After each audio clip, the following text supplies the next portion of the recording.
Hello again, friends! And you are, my friends, and welcome back to another edition of the 605 Superpodcast, the Mothership! I'm going to feel that one in the morning.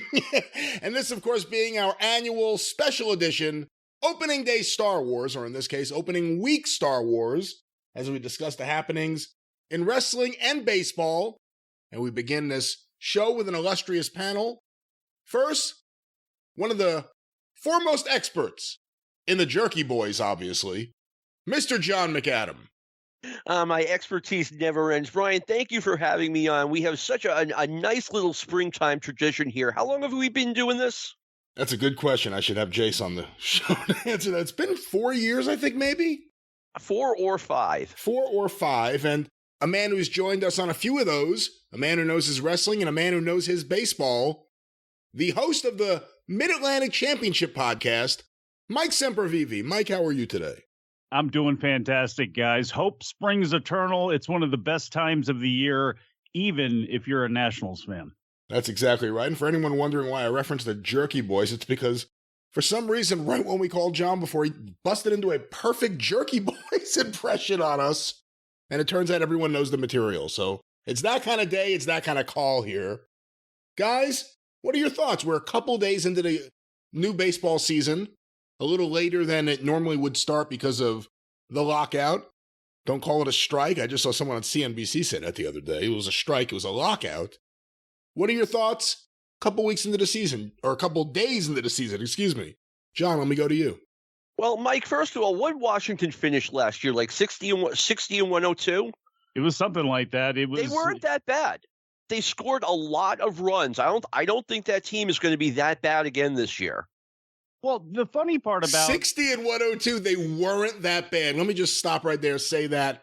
No one ever says that about the 62 Mets. But anyway, go ahead. Hey, but look, this is a case where I am content losing 100 games this year because I believe in the plan, and they have drained their farm system. They have made some missteps, but there is a lot of good there. Now, a lot of it revolves around whether or not they can re-sign Juan Soto and how much he's actually looking for. But there is hope in the farm system.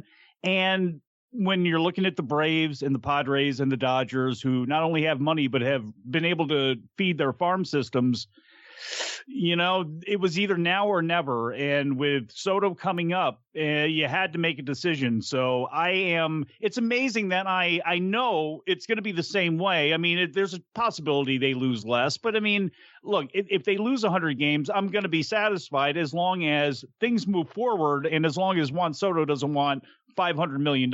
He's going to want $35 million a year for 10 years. That's what he's going to want. Well, he turned down 390, right? That was the last one, and now it's like, well, okay, what did Trout get? 420? I mean, did he get that much? Well, what did Stanton just turn down? Because that's going to really be the story. It's not going to be about Trout or really any of the contracts from a few years ago. It's going to be Judge, excuse me. The Judge just turned down, and this is going to be a big story because the Yankees immediately leaked what the terms of the contract were, which is kind of interesting there. But that's going to be the story because everyone's going to be watching what happens with him, because if he gets that money from some other team, what does that say? That means the money's out there for other players. How many years does Juan Soto have before he becomes a free agent? I don't know off the top of my head, but I think just 2. I thought it was 3. I think it's 2. It may be 3, but I think it's only 2. But still, it's one of those things too that, you know, he could win the MVP this year, and then what? And, you know, it's just that's fascinating too. In the fact that they could lose 100 games, he could still end up the MVP. That's how good he is. It's amazing. Hey guys, let me just answer the question. Soto turns 26 in October 2024, and that's when he becomes a free agent. Okay, so we are probably looking at a 15-year, $750 million contract. Wow. Because that's how it goes nowadays. The guys want to – it might even be more than that. I could see a 17-year contract. That's the market right now. These guys want to get paid into their early 40s, and I mean, it's either that or let them go. I mean, I loved Mookie Betts, but when it came time, I mean, I didn't want them signing him until he was 42, like the Dodgers did, and maybe I've changed my mind a little bit, thinking that, hey, if unless you want every Mookie Betts to walk out the door, this is what you got to do. Well, it's a test for Lerner because the Braves aren't going to stop spending. The Mets obviously aren't going to stop spending. Nope. And, in a couple of years, if it looks like they have guys like Vaquero, who's 17 and he's, still got a long way to go. But if they're pitching, because Strasburg obviously and Corbin are on the way out, they have pitchers there. They have stuff there that if that continues to develop, which it looks like it is, man, it's like you want to win, right? And if this is what it takes in this day and age in baseball, if this is what you want to do, Mr. Lerner, then, then you're going to have to spend like the Dodgers and the Mets and the Yankees and the Red Sox. If that's where you want to be, if that's how it works, then that's how it works. And that's what you got to do because you're really taking a chance. You can't do what Milwaukee does and what other teams are able to do and get the most out of it. I don't think you can do that in Washington, be successful, draw fans, and have a scrappy team that might make the playoffs. You've already 2019, it's a front-running town anyway. In 2019, I mean, that is still a shiny trophy right now, but it's not going to be. So they're going to have to do what they need to do. And if it's that much money, then I guess it's going to be that much money. It's amazing we're getting to these types of numbers and guys getting paid out. I mean, then again, Bobby Bonilla will still be getting paid out by the time Soto's deal ends. How many innings has Strasburg pitched since he signed that contract after the World Series? Not many. And, they've got him on those string of 10 days right now. It's like, you just put him on 60 now. And, and that, wins the MVP is his contract year. This is why I think Trey Turner is going to win the MVP in the NL this year. It's just because it's his contract year. Yeah, and Scott Boras is his agent. Yeah, I mean, but it's, it's unfortunately, I mean, I hate to say it, it's not over, but it's like, you can't rely on him the same way you've been able to rely on Max. And in the same way that, in our minds as fans, we want to actually believe that, we want to believe in him, and it's just not there. Let me ask you this on the other side of it. We're talking about these contracts and some of the teams like the Mets, the Yankees, the Dodgers, they're going to spend and other teams eventually will. When you look the other way, and Mike, let me go to you first. Personal feelings out of the picture, looking at it from the business of baseball, from the business of the commissioner's office.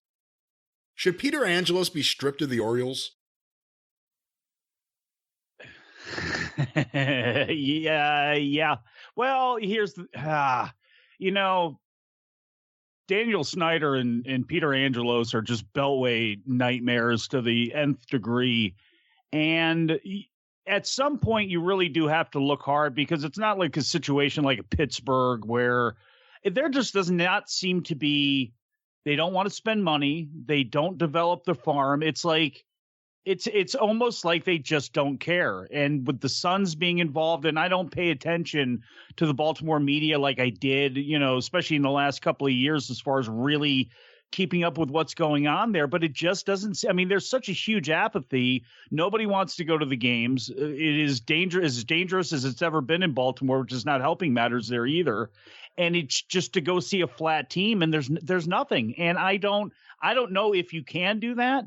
But he would be, high on my list of guys to pull that trigger because you cannot keep spending as little money as you do without any results in the farm, without any plan, without anything. And if you're going to, and the threats of moving the team to Louisville is a separate issue from, that we may have talked about even last year, but that's still something that sticks in my craw. And the attitude of, well, if you don't support us, well, God damn it.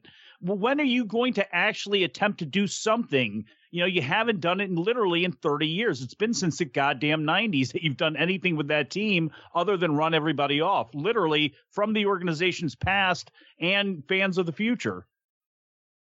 No one's moving from Baltimore to Louisville. Of course they're not, but still, what a douchebag thing to, but that's the whole thing is what a douchebag thing to say. What a thing to do. And to even threaten. Alonso just hit a grand slam against the Nationals, Mike. Yes, he did. What was the name of this pitcher you were just bragging about to me before off the air? Joan Adon. Grand Slam, Joanny Don! I'm sorry, I didn't mean to interrupt you, but I had to. I just had to. He's going to settle in long relief, just so.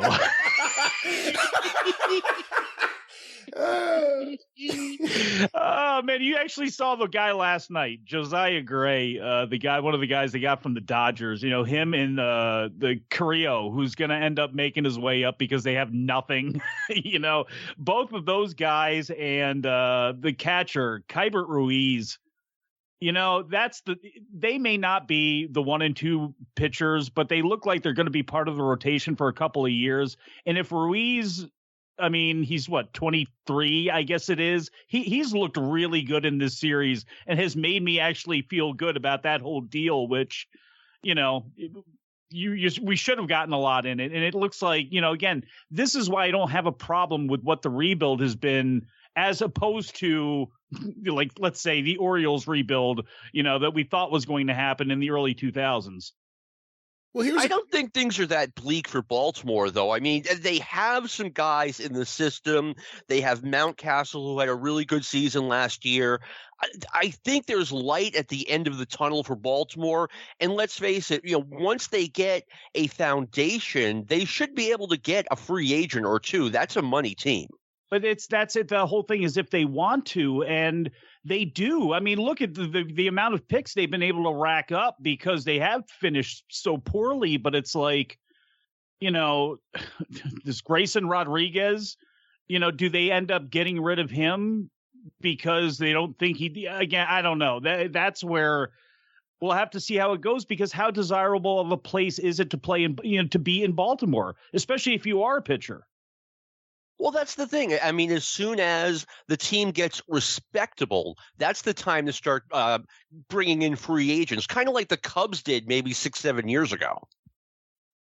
In the last, let's say since 2000, so you can't go to like the Yankees. Since 2000, what would you say has been the most successful rebuild? Is it the Astros? I mean, all things considered, even with the scandal of the cheating in the World Series, and now Beltran's talking about that. What is the most successful rebuild in baseball? That's certainly the most high profile one. That's the one that comes to mind the most, you know, that the fact that, you know, they put it on the cover of Sports Illustrated and this is what we're going to do. And damned if it, you know, if they did it. Granted, how they got to doing it was interesting, but, you know, on the field was a little controversial. That's one that sticks out in my mind. I can't think of anyone but the Astros. I mean, they got so many good players in the draft. They not only, you know, I mean, you stink, so you get good draft picks, but they maximize their draft picks. So, yeah. And then they picked up guys like Verlander, et cetera. So it almost seems to be the model rebuild. I want to see how Verlander's going to do this year. I'm very curious if he's going to. I hate to say with a Hall of Fame pitcher like that, I hate to see what he has left in the tank, but I'd love to see what he has left in the tank. He hasn't pitched in 2 years. Yeah, since he had Tommy John surgery. So he's older now. What is he, 39, 38? He's got to be 39. I mean, the oldest pitchers in baseball. I mean, Scherzer's one of the older pitchers in baseball right now. And how old is Kershaw? Hey, Kershaw's getting up there too. Let's see. Hey, let me ask you this, because I thought about this question. I think a couple years ago it would have gone one way. And I think it's clear-cut the other way now, but I'm curious if you guys agree. Who's more of a clear-cut Hall of Famer, Kershaw or Scherzer? Scherzer. Kershaw. You know, I got some bias there, but you know, to me it's Scherzer. I don't know. To me it is. I mean, both guys are Hall of Famers, I think. But right. Kershaw had the better prime, in my opinion. Verlander just turned 39 in February. And he hasn't pitched in 2 years. Yeah.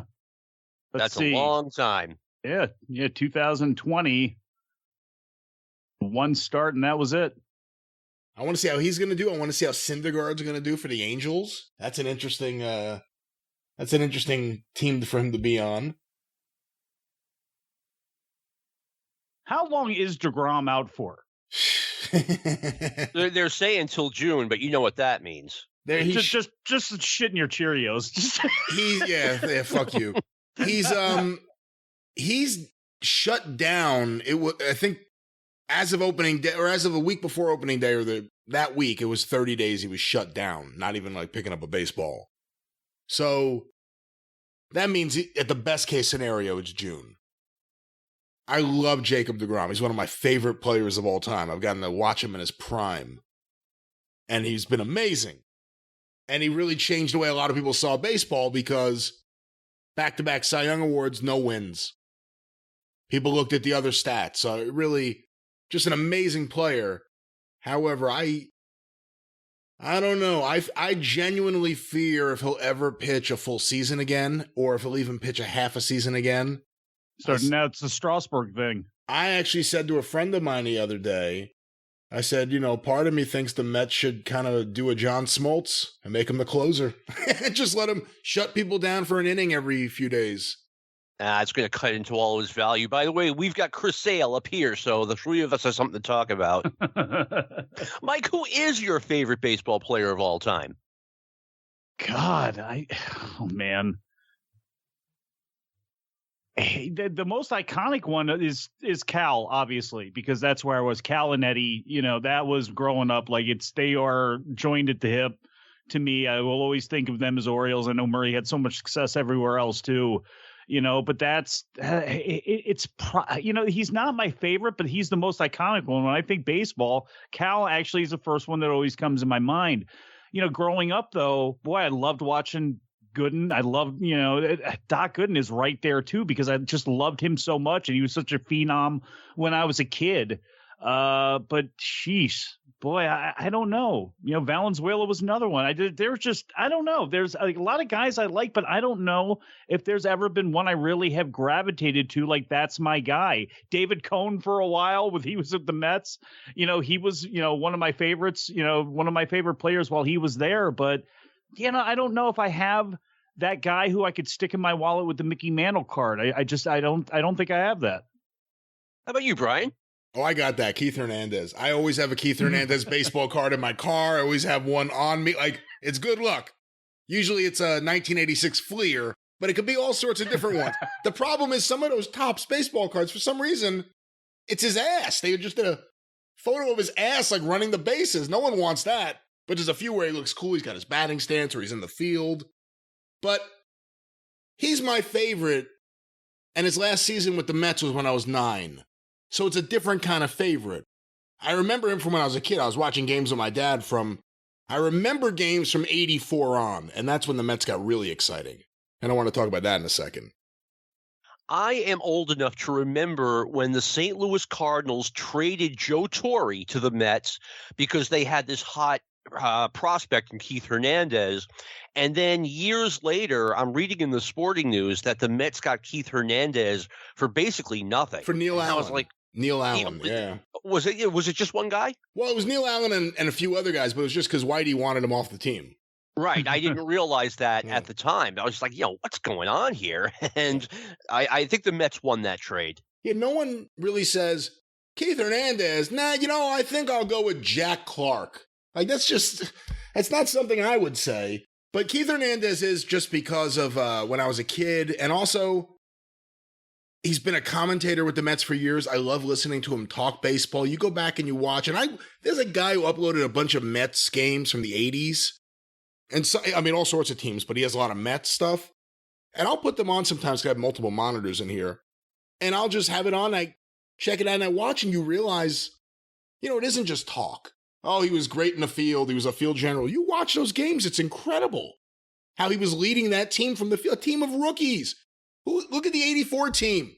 Hubie Brooks, third base, had his breakout season. It was a young team, and he brought them together, and that started everything. So that's Keith Hernandez. But in terms of players after that, when I could really appreciate baseball, there's been a few. John Olerud, even though he was only on the Mets for 3 years, I loved John Olerud. He's one of my favorite players of all time. Obviously, I'm talking about that. John Olerud, R.A. Dickey, another guy that was only here a brief period of time, but I loved him. University of Tennessee. That's right. DeGrom's on that list for me too. But I wonder. I forgot about Mike Mussina. We talk about like guys for a long period of time, with the Orioles, except obviously when he went to the Yankees, that was, heartbreaking to see. But Mike Mussina shouldn't be in the Hall of Fame. Well, yeah, we'll never make the Hall of Fame, but he's in my personal. No, he's in the Hall of Fame. He's in it, but I don't think he should be. Did he make it in? I'll be damned. I missed that. And that's, I didn't think he'd ever actually make it in, but, he would be in my personal Hall of Fame the same way, although completely different type of player, nowhere near as good, but fun to watch and was gritty, was like Joe Orsulak, who you had up in New York for a while, and down here where Baltimore, where you had guys like Devereaux and Brady, and you had all those guys that were hitting 20 home runs.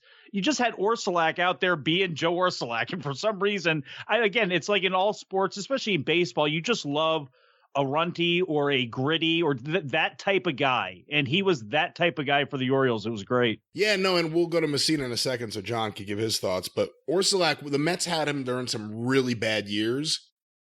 And he was just like, I don't know if journeyman's even the right word. He was a utility guy. Like he was the extra outfielder on the Padres or on the Pirates.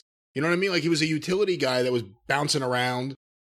And the Mets played him, and New York always took to players like that. They don't have to hit 300. Just show that you'll get dirty, and show that he was a futility guy. Once again, another 605 where I say you can't have a first baseman who can't hit, and that's what Orsulak was. Well, the Mets played him in the outfield a lot, for the record, which is where you put first basemen who don't hit usually. But Keith Hernandez wasn't a home run hitter, and he was a first baseman, and that is a rarity. Usually that's where you put your big bopper who's slow. But I wanted to, talking about the 80s Mets, and I have been watching some of these games sometimes, and the Once Upon a Time in Queens documentary came out. And I just read an article in the New York Post that Tim McCarver announced his retirement. He's in his 80s, like 84. That he's officially done. He had been doing some Cardinals games. And then with the pandemic, that was the end of it. And he's not coming back. He's officially retired. And a lot of people got to see him on a national stage. A lot of people got to see him as an older announcer. He really was a sensation as an announcer. And the Mets have never honored him. But he's the voice of the Mets for a generation. From 83 to what, like 99. He was the main voice of the Mets. And when you think about 86, you watch that documentary. And I love Gary Thorne, but he was the second seat to Bob Murphy on the radio. Yeah. You watch that, you would think he was the voice of the Mets. Tim McCarver, not Gary Thorne, not Bob Murphy, not Ralph Kiner, not Steve Zabriskie, not Rusty Staub, and certainly not Fran fucking Healy. Tim McCarver was the voice of the 86 Mets, and those entire team, the team of the 80s, that dynasty that never was, it's McCarver. And for most people, McCarver and Kiner, and other people came in and out, and most people hate Fran Healy. But he's never been honored by the Mets, just announced his retirement. It's kind of weird when you have a guy who's the voice of a team for over 15 years, and then he leaves, and that's it. You never kind of reference him again. You still see him on a national stage. Again, different commentator with Joe Buck than calling play-by-play or doing color on a local game. But what are your thoughts on Tim McCarver, guys? I'm old enough to have seen him play when he was with the Cardinals at the end of his career. I always liked McCarver. I didn't get to see him with the Mets, but I got to see him on Fox, and I always liked him. I thought he added a lot to the game. I didn't realize he was with the Mets for that long. We had already lost WOR and all that by the time he ended up rolling out of there. And I really did not realize that he stuck in it for so long. But like you mentioned, he is was completely different doing Mets games than he was on national TV, where I don't want to say I didn't like him, but I would, again, the team of Buck and McCarver just were not my favorite. And maybe a lot of it had to do with Buck, but it was a different energy that he had being an announcer with the Mets and with Kiner. And maybe that's obviously the dynamic having the old, much older Kiner there too. But, it was a different kind of energy. And I didn't realize that he was there for that long. I mean, I can think of him through the 80s into the early 90s, but I certainly didn't realize he was there till 99. And I am surprised that they have not honored him, or at least I can see not honoring him because he hasn't come around, for certain things, but to not do something, not say something, issue a press release, anything is a surprise. There's a team Hall of Fame, you know? There's a team Hall of Fame, and he's worthy of it. I mean, I know this is a weird thing because I'm talking about a Mets issue to non-Mets fans, but I don't know, it bothers me because he was so synonymous with the Mets, became the commentator in 83. That's the year Strawberry came up. That's the year the Hernandez trade happened. 84, they become a dynamo. He's there for the whole thing. No one even talks about him anymore. Did anyone see the Apple TV Plus baseball presentation last night as we are recording?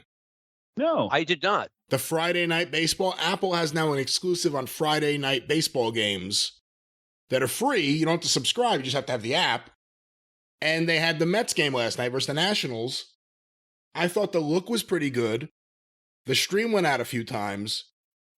But the issue is the commentators, the announcers. I don't know who the women were. If it was said during the broadcast, I missed it, but they talked so much that I'm sure I missed a lot of what they said. It was not a good broadcast, and it's not about like, oh, there were girls in the booth. It's almost never a good broadcast when you take teams and you just put generic commentators who have no connection to anything going on the game. And I wonder why none of the networks, not like Fox, ESPN, no one ever just says, why don't we do something where we work with the teams and get their local commentators, even if we split the booth? Especially now with the Manning casts and all this stuff. Give us alternates that we actually want.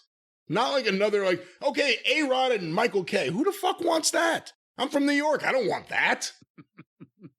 But I want to hear the New York, I'd rather hear the New York announcers than the ESPN Sunday Night Baseball announcers or the Friday Night Baseball team on Apple.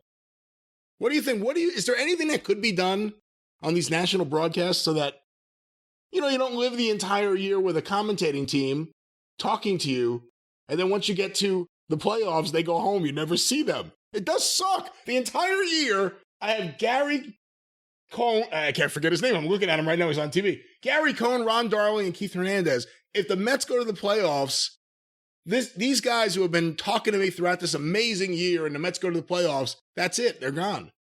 For the entire month of playoffs, maybe more now, I don't get to hear my announcers. That's bullshit. I mean, there's got to be an alternative, like you said, an alternative commentary track that they could do. And you're right. I mean, when the Red Sox go to the playoffs, that bothers me as well. We don't have our normal guys. We have these guys who clearly are not anywhere near as familiar with the team. And someone's out there like, oh, turn on the radio. Yeah, I love my radio team. You ever try to sync up the radio with the TV? Not fun.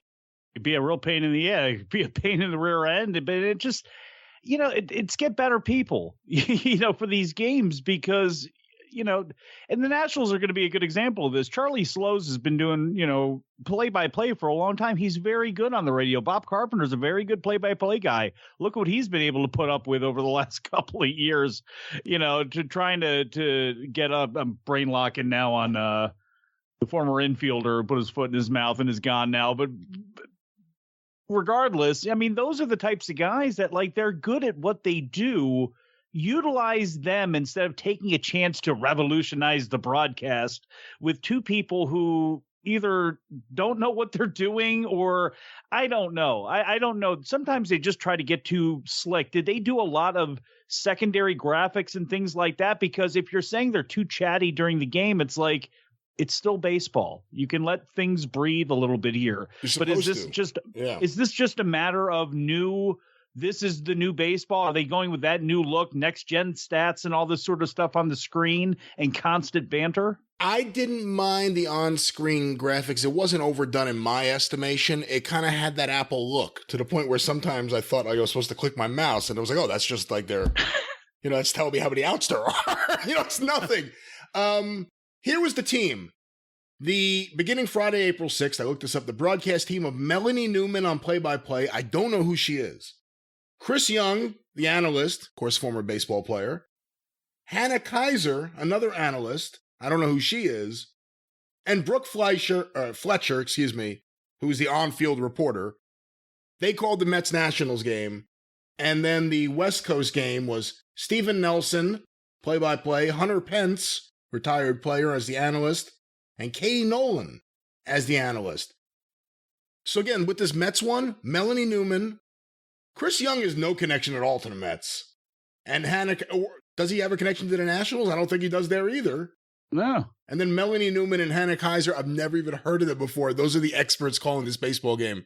The second game of the season. Second game of the season, I lose my local announcers for a second night game in a row. By the way, right now as we're recording, third night game in a row, first 3 games of the season, Saturday night game.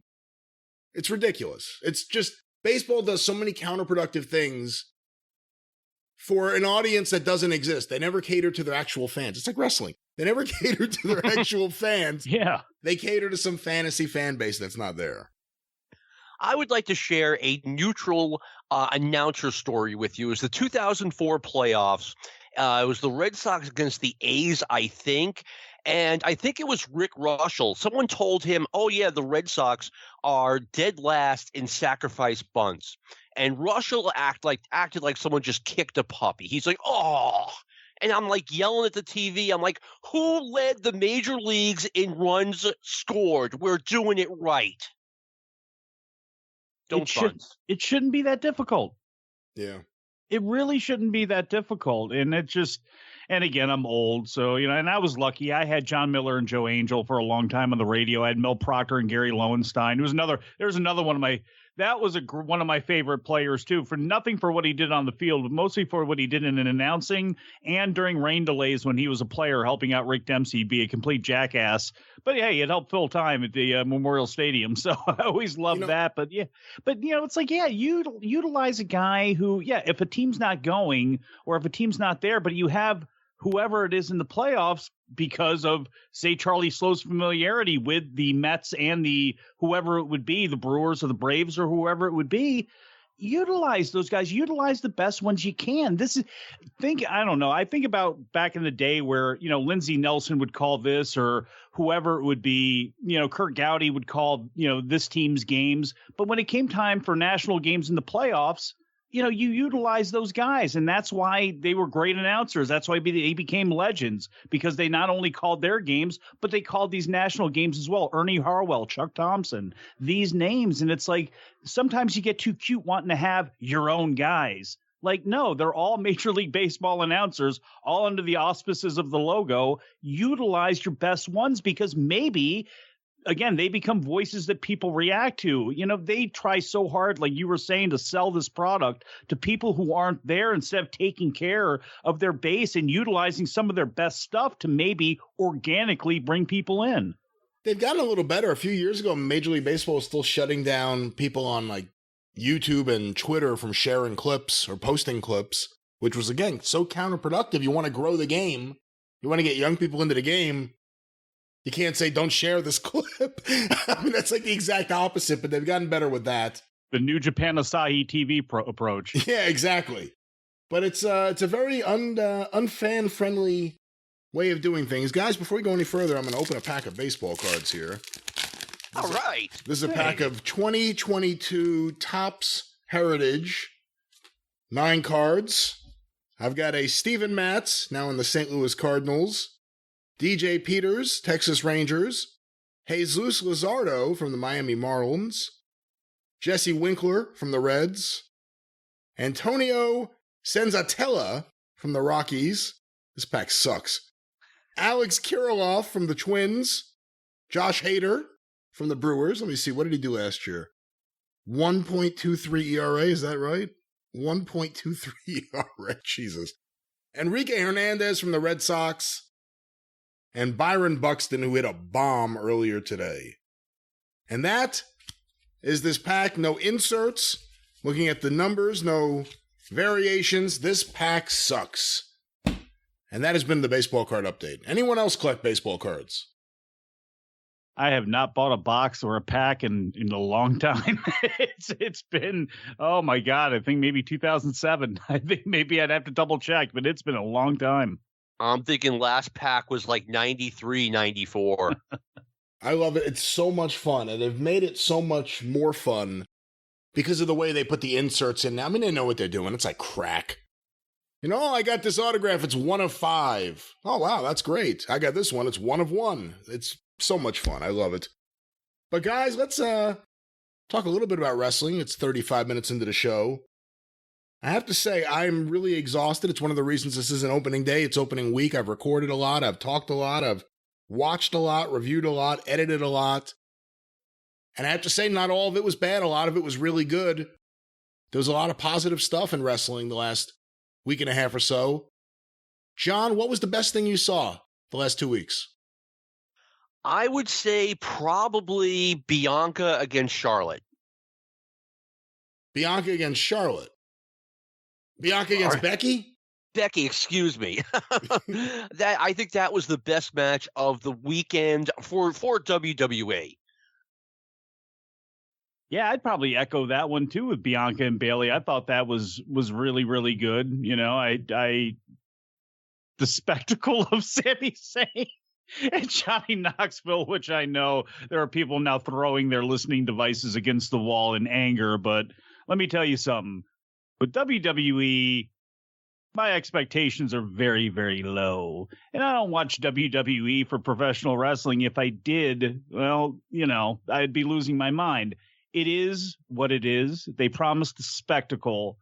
And in that match, they actually over-delivered for once when it came to the spectacle. So, you know, they balanced that out enough for me with Becky and Bianca. I thought Seth and Cody was very good. And obviously Austin and Owens. I thought if you can consider that a match, I thought that thing from promo to finish, if you call that a match, I thought that was my high water mark, because what a way for Austin to go out, and everybody's going to remember the next night. But I thought that actually was exceptional, and I thought Owens was perfect. I just thought that whole thing, and I hated the build towards it. I mean, I would have been pushing Austin being there a lot more. They didn't. It was a whack ass build, in my opinion, to that show. But I had a blast with that match. So let me go back a little bit. You said that Cody versus Rollins was very good. And I just want to hone in on that. Do you think that match is overrated by some? Well, the fact you said very good, you said a couple other things were much better than that. Well, it depends. See, there's a scale that's gotten so far out of control and become such a lightning rod for everything that I got to be honest, it was never a scale that I paid much attention to anyway. You know, if you're saying that match is ahead of matches of, you know, look, 4.5-star matches don't mean, I guess, what they used to, or 4.75. Is this an all-time classic? No, but I thought it was a classic return. I thought it was a perfect WWE. To me, it was the perfect return for Cody Rhodes to be maximized on that night. We'll have to see what happens going forward. You know, Monday, some people thought he hit the wall already with that promo, but I thought the return and the match itself, I thought, delivered. And you know, Cody can be, you know, a lot of people, the 3-star general, you know, that he was called, that I guess has gotten under his skin. You know, matches like this, matches against Sammy Guevara, you know, if he can get out of his own way sometimes when it comes to the promo and the presentation and what he thinks he is, and how, you know, again, trying to control how people view him, you know, if that can get out of the way, I think, again, sometimes his matches will be a lot easier to watch. And a character that's a lot easier to stomach. Let's talk about the mousetrap match. I get that WWE, it is what it is. And you're right when you say that. But is there a line somewhere where you're like, this just, not only isn't this wrestling, this isn't the next thing over that. I just hated that thing. No. And here's why it used to be. And I'd love for that to be the case. But no, they built this whole thing on Logan Paul. They built it on Austin coming back, Vince McMahon, all of these tricks and, you know, all of this tomfoolery and nonsense.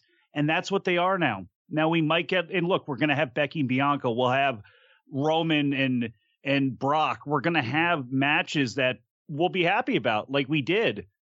But what all the other stuff, it's like, I guess, put it to you like this. I would rather watch that Sami Zayn match again than watch that 1 minute, 46-second New Day match, that 4-way women's tag match. It's like, you're not trying with those matches. At least you put in some effort with the ridiculous stuff. And fortunately or unfortunately, that's what it's going to be a part of. And I think it's like the 2-day WrestleMania. I would love it to be one. I would love it to be focused. I think that can't put that toothpaste back in the tube. It's a 2-night, quote unquote, event. And it's just, unfortunately, I think we are so far past all of this stuff that it's not going to be able to come back. So you have to find your wrestling in other ways, and you have to find the wrestling, I think, for me, that I really enjoy for the most part, almost everywhere else in other ways, as opposed to WWE. And I have to take them for what they want to be taken as, which is a jokey joke sports entertainment company for the most part. I don't think it's that for the most part. Like you said, they had a lot of good wrestling. To me, when you start trying, when you have something for everyone, you have nothing for anyone. That was WWE Spring Break. That, to me, that was like WWE looking at GCW and going, let me show you what we can do with a budget with that. That's what that thing kind of felt like, more than WrestleMania at times. That, they did the indie thing better than the indies that usually take over their weekends, and I wish it was different. They have talent coming out of their pores all over the place. You look at, imagine what Bianca and Rhea would have been with builds over the last couple of years. And that's why it's like, is Braun Breaker going to be a superstar for them? Sure. Should he be as big of a superstar as what he's going to end up as? We'll see. Gable Steveson is going to debut on Raw. Why? This guy needs to be in NXT, and you're going to push him onto Raw now? I mean, they make decisions with talent that just drives me nuts, because it's like New Japan with some of the things they do. It's the easiest fix in the world because you have the talent. You just need to have the focus. But until they have that focus, I unfortunately have to take them for face value when it comes to their shows. Is that what indie guys think, Mike? That Sami Zayn Knoxville match was WWE stealing all their stuff? No, but I think that's how I looked at it. I mean, they did things on that show. Again, when you bring in Logan Paul and he steals the show over, I mean, who was a better worker, Logan Paul or The Miz? It's like some of these indie shows, you bring in a guy, he's 10 times better than the people that you're supposed to be, working for your own company. It just, again, the reliance on the Attitude Era. Dude, that was 30 years ago. I mean, it's like, how long can you drag this out? Now they're trying to get some extension out of Edge, with Damian Priest. Will it work? Is it a good idea? I don't know. How it came to be at WrestleMania with AJ looking at him like a putz and falling off the top rope. It's things like that happen too often. The Finn Balor falling off the top rope because his music, just things like that absolutely drive me nuts. And it's like, I don't know where they're getting it from. Maybe they're just coming up with it in the writer's room, but they're doing things as wacky there as anywhere else on the planet, except they're not going through, I guess they haven't gone through glass yet.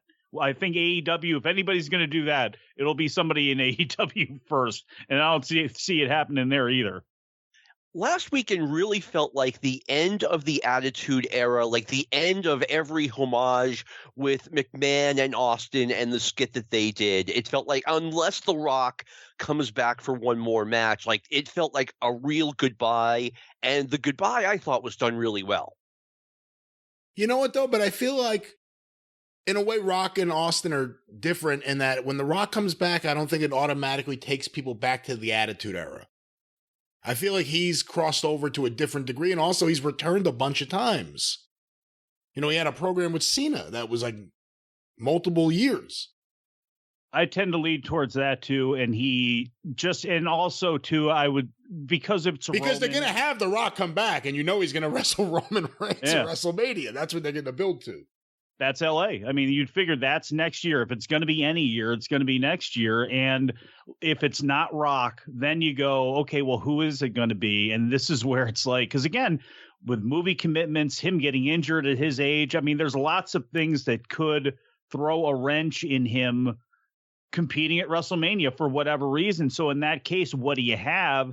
And one, do you keep Roman strong and do you keep him the champion until next year? And two, you better have Braun Breaker ready, because to me, that's the only guy, and you better make sure he's not hurt, because that's the guy. If it's not The Rock, what else would you do at next year's WrestleMania? To me, like, that's kind of on paper right now. That's the only thing, because you ain't doing Brock and Roman again. least I would hope not. So, Hey, guys, let me ask you a little bit about the Hall of Fame. And before I get to the Undertaker's Tony Robbins impression, Steiner Brothers, glad they finally got into a Hall of Fame here. I am a major Steiner Brothers fan. I was back then.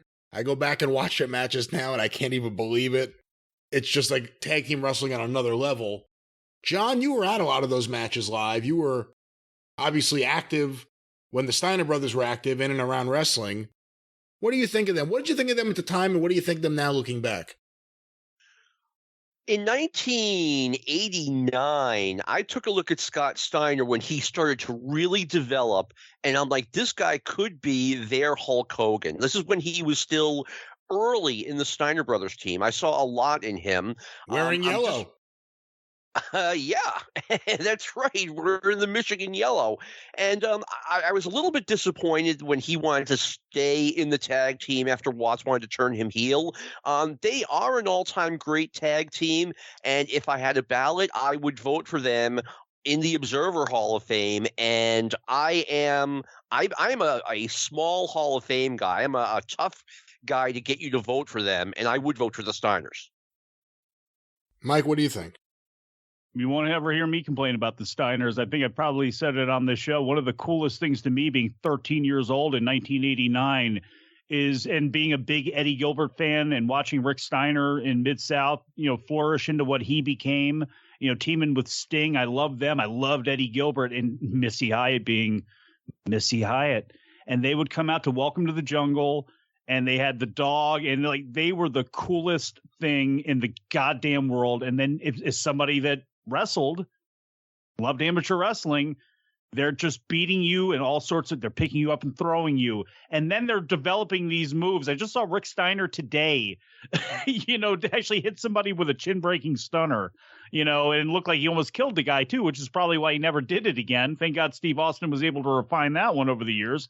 But it was like to watch him do that, to watch Scott do the Frankensteiner, he doing one of the first 450s way back in the day. Some of the things they were able to do at their size, they were just amazing to watch. And they are certainly in my personal Hall of Fame. And now that tag teams are seemingly going to get a push on the Observer Hall of Fame ballot, with Youngblood and Steamboat being on there, with Jack and Jerry Briscoe, with some of the teams that are being put on there and seemingly a new emphasis on it, I think we're going to see the Steiners go in. Now, we may see Tully and Arn go in too, because, again, it's which is wrong. Which shouldn't happen. You're right, but you know why I think that they may end up getting the bump is because of how influential they are, and the fact that their DNA seems to be so locked in to so many of these guys on the indies that they may or may not. I think the Steiners are locks at some point to go in, but I can see Arn and Tully maybe, again, the FTR effect and things like that, where people go back and study them, again, not as much as the Rock and Roll and the Midnights, but Arn and Tully seem to be, again, on the indie scene, a team that everybody has studied. Mike, they teamed together for like 2 years, maybe 3 months. You are exactly right. I'm not saying I'm going to vote for him and put him in, but I could absolutely see them making their way in. There are people that are going to bag on Steamboat and Youngblood the same way, and I'm going to vote for them. But again, you can make such a stronger case for so many teams, including the Steiners who aren't in, including Ole and Gene, who I don't know, they're off the ballot. I have no idea. That's a sin in itself. But to me, of all the teams, the Steiners, their influence, what they were in Japan, where they have been everywhere, plus their singles success. I don't know. I just think they have always been a no-brainer to me. The Undertaker's speech. Mike, what did you think? I didn't see it. You didn't see it, really? I only caught clips of it and him, seeming like he was auditioning for his TED Talk and all that sort of stuff. And look, I'm not going to begrudge him for that because he does need to have a career outside of wrestling. I probably will never hear him publicly speak, no matter where he is being a public speaker at. But, good for him that way. I just had no interest in the Hall of Fame this year other than I do want to see the Steiner speech, but I have had enough of Mark Calloway talking. I've had a kind of enough of The Undertaker. And from what it seemed like, outside of leaving Mick Foley out, which was notable, it didn't seem like there was anything newsworthy or revolutionary that came out that he said. I, too, did not see it. From what I understand, either you loved it or hated it. It was different, and I can't say it was bad. I think it was really good, but it was very different. You didn't expect The Undertaker to go in there wearing a headset like Britney Spears and just start talking not just about wrestling, but his plans for life. If this is him going on the road for motivational speaking, I hope he didn't just blow through all of his material. A, on a national stage. B, I would have to think with The Undertaker, it's more corporate gigs than school auditoriums or whatever it may be. But it was an interesting speech, and it was different. And I saw some people say it was the best speech in the history of the Hall of Fame. I don't know. It's hard to judge. It's like almost like the Undertaker's cinematic match. All of a sudden, there's a different kind of speech than we've ever seen in the middle of this whole thing. He did say never at the end. So there's your opponent for Roman Reigns next year. Oh, so no. Please say never. No. Please say never. He did say that. That was the last thing he said was, never say never. And I'm like, oh, no, never. But wouldn't his motivational speech be more effective if he talked in kayfabe? Like, instead of like, I overcame being gigantic and, strong by becoming a millionaire. Like, whatever his story is. Wouldn't his story be like better if it was like, I overcame having a sick, twisted man who I didn't even know was my dad named Paul Burr and his brother who I burned. And like, wouldn't that be the better story? The kayfabe one than the real one?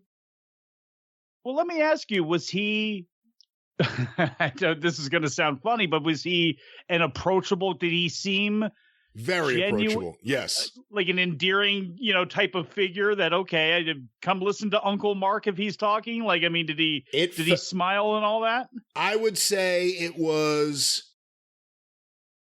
60% TED Talk, 20% Joel Osteen, and 20% The Undertaker.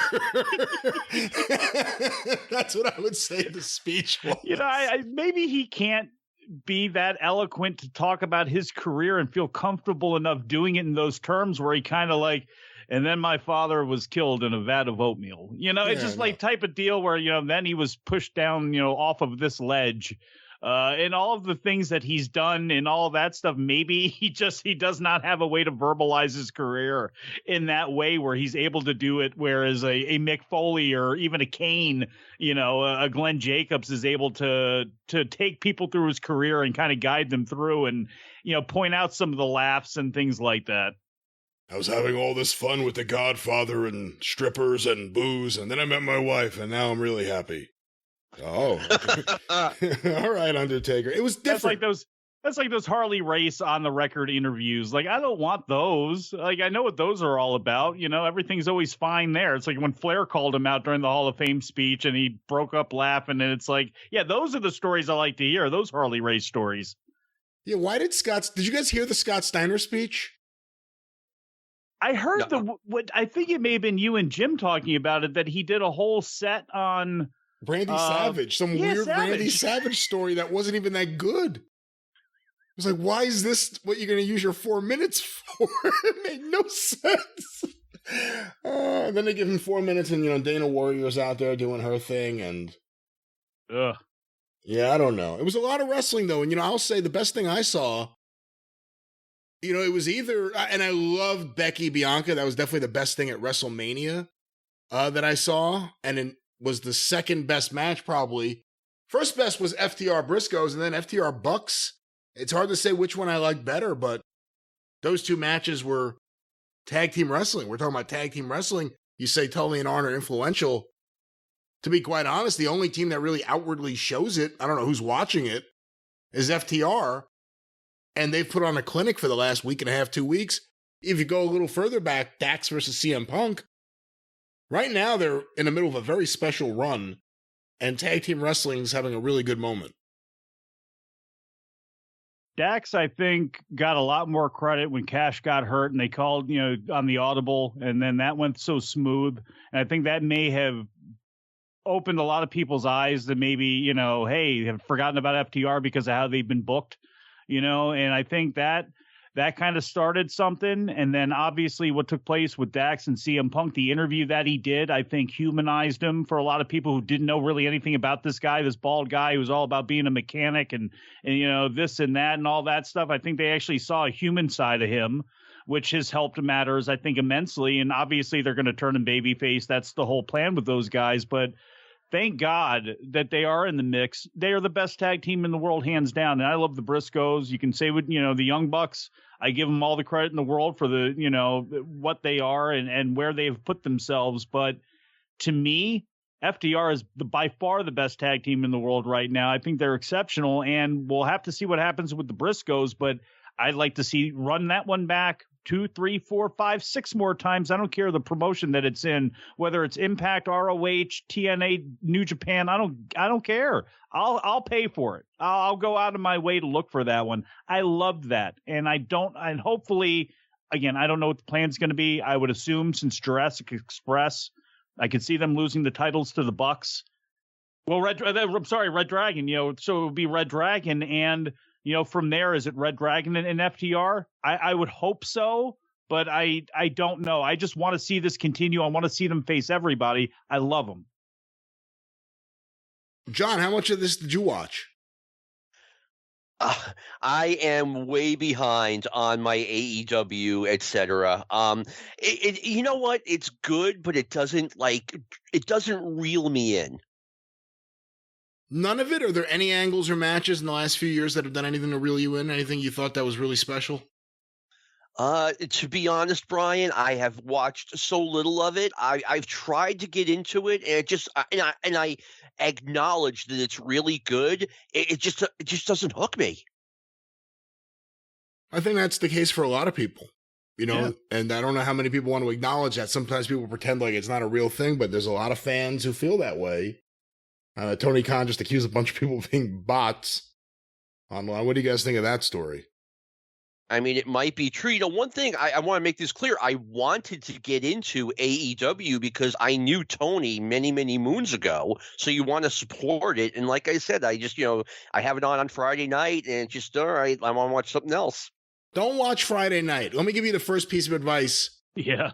To giving AEW a chance. Only watch Wednesday. Don't watch anything else. Don't watch YouTube. Don't watch Friday night. Only watch Wednesday and pay-per-views. Okay. Unless they do what they did apparently, last night with Yuta, and where 1 out of every 8 are going to be loaded up. And I guess some of that's going to have to do with playoffs and just, again, they have not done a good job for that show. Then again, with the show being on the time that it's on, it's like, well, are you just throwing something away if you do put something important there? So the idea of building it up every couple of weeks, I mean, I think that's the best bet, because that's a whole other separate situation on what you do with Rampage when you don't want to go head up with the NFL, but you're also at the mercy of Major League Baseball and hockey and in the NBA because of Turner Sports. So again, maybe the Discovery deal, maybe the Warner Media deal with Discovery is going to change some of that. It's probably going to be a good thing for Ring of Honor, but maybe it ends up becoming a good thing for Rampage, because to get that show off of Friday, or to get it somewhere, if it's on Friday, it's on at 8 o'clock or 9 o'clock. Maybe that's the best way to go, but I'm not sure. I don't know. I don't think there's any redeeming value to that Friday night fucking show. It's almost impossible. I think Tony has spread himself too thin, and he's spreading himself thinner and thinner. And I think that Friday night show is a casualty of it. But we're going to add someone else in a moment here, guys. Real quick before we go to this, who's going to win the World Series, Mike? If I say the Dodgers, oh, God. For right now, I'm going with the Dodgers. I reserve the right to change this by the end of this call. By the end of this call. John, who's going to win the World Series? There's no real standout team to me. I was thinking about this earlier today, but if I'm going to go with someone, now the Blue Jays are like the trendy pick now, but the AL East is really tough, which is why I'm going with an easier division. I'm going with the Chicago White Sox. John, what do you think of the new playoff? Schedule is not the right word. I guess the new playoff format. Believe it or not, I thought the one we had prior to this one was perfect because you had the 3 division winners, and then you got this wacky lottery ticket if you wound up in the wild card. So winning the division was so important. And now they've kind of watered down the wild card a little bit. I liked the previous system better. I did as well, too. I did, too. Yeah. I think most baseball fans did. I mean, that's the thing. It kept changing, not because of the demands of baseball fans, but because of the demands of owners wanting to get more teams into the playoffs for more playoff revenue. The exact wrong reason for baseball, but the right reason for owners who are then going to do a rebuild the next year or whatever after they get all that sweet money. They're obviously going to expand. They're going to have Nashville, and who knows if they'll be Montreal or what the other team will be. So you're going to get 2 more teams, probably. That's what the union wants. But I don't know. You know what that means? You know what that means is 2 more playoff teams at some point down the line. And at that point, that's when I start asking, and I've asked this already, although I understand why you wouldn't do it, where are we just going to go to back to two leagues, no divisions, and the top 8 make it? I mean, are we going to go with at some point, because of teams like the Orioles, you can't go with a relegation sort of thing, but it's like, I have a concern with them expanding and then the continuous expanding of the playoffs. It's like, it just waters down the rest of the season if the season's still going to continue to be this long. You're asking all, and again, part of their whole thing of trying to get new fans, it's like, stretching the season from, into November every year is not the answer. It's not. And to continue to make it bigger and to make the playoffs bigger and again, when does the regular season start looking like the NBA where guys just don't play for a week because why? You know what I mean? Yeah, I don't like it. I hate that they keep adding, the other thing is, and this is probably very unpopular with everyone, but it's been since 1997. I would love it if they suspended interleague play for 10 years. Yeah. And I'd like to be able to see the Dodgers and the Cubs and the Padres and these teams I used to get to see more of. I'd like to see more of them. They're about to cut down next year on interdivision play. So instead of the Mets, Nationals, whatever it is now, instead of 19 games, it'll be 14 games. I don't like that. I'd rather play more games interdivision and then more games against the rest of the league than have to play all this interleague stuff. Even if you want to keep a special series like Cubs, White Sox, Mets, Yankees, Dodgers, Angels, whatever. I don't know how special Dodgers, Angels really is, to be quite honest with you. Sorry, Dodgers fans and Angel fans. Oakland, San Francisco, that one's legit. But I would love if they suspended interleague play for a while. I love interleague play. I got to see the Cardinals and the Dodgers play at Fenway Park in a meaningful game. That meant a lot to me. I used to be just like you, Brian. Like, I didn't want the Red Sox playing the Mariners or the Rangers. I wanted the Yankees. I wanted the Blue Jays. I wanted the Orioles. And I got that, and it turned into the Red Sox are playing these guys so much that now I want a different variety. And I'm also all for expansion. They haven't expanded in forever. Our nation's population keeps growing, and there are more and more people who just don't have a baseball team to cheer for. Nashville clearly could use a team. My second pick would be Austin, Texas. Interesting. It's funny. If other people are saying that, I haven't heard it, and that's an interesting pick there. Huh. I haven't heard anything either. I can tell you as someone who has been to Montreal multiple times, I'm familiar enough with the area. It just does not have – the area does not have a big enough what's the word I'm looking for, television audience to support a major league team. As soon as you go outside of Montreal, you're in farmland. Yeah, and you need a stadium, too. That's the other problem you have. That's another thing. Yeah. It's not like you can make it the province's team, considering the Quebec City and Montreal. I mean, they're two completely, I won't say distinct places, but I mean, sporting-wise, they certainly have seemed very distinct over the years when it's come to their fighters and their hockey teams and things like that. So it's like, I don't know if that's, a good idea. I don't know if Vegas is a good idea, although I guess that has kind of dissipated a little bit with everybody wanting to go there. I wonder down the line, is Vegas an option, or is that too many teams located in two? Again, do they deserve a team? Obviously there's reasons to put it there. It would be financial reasons to put it there, but would it make sense in the long term? And does it ultimately turn into a situation like Miami, every couple of years, or Baltimore or Pittsburgh, where they're just kind of swimming on the bottom, or they'll make runs every 6 years or so, and that's it.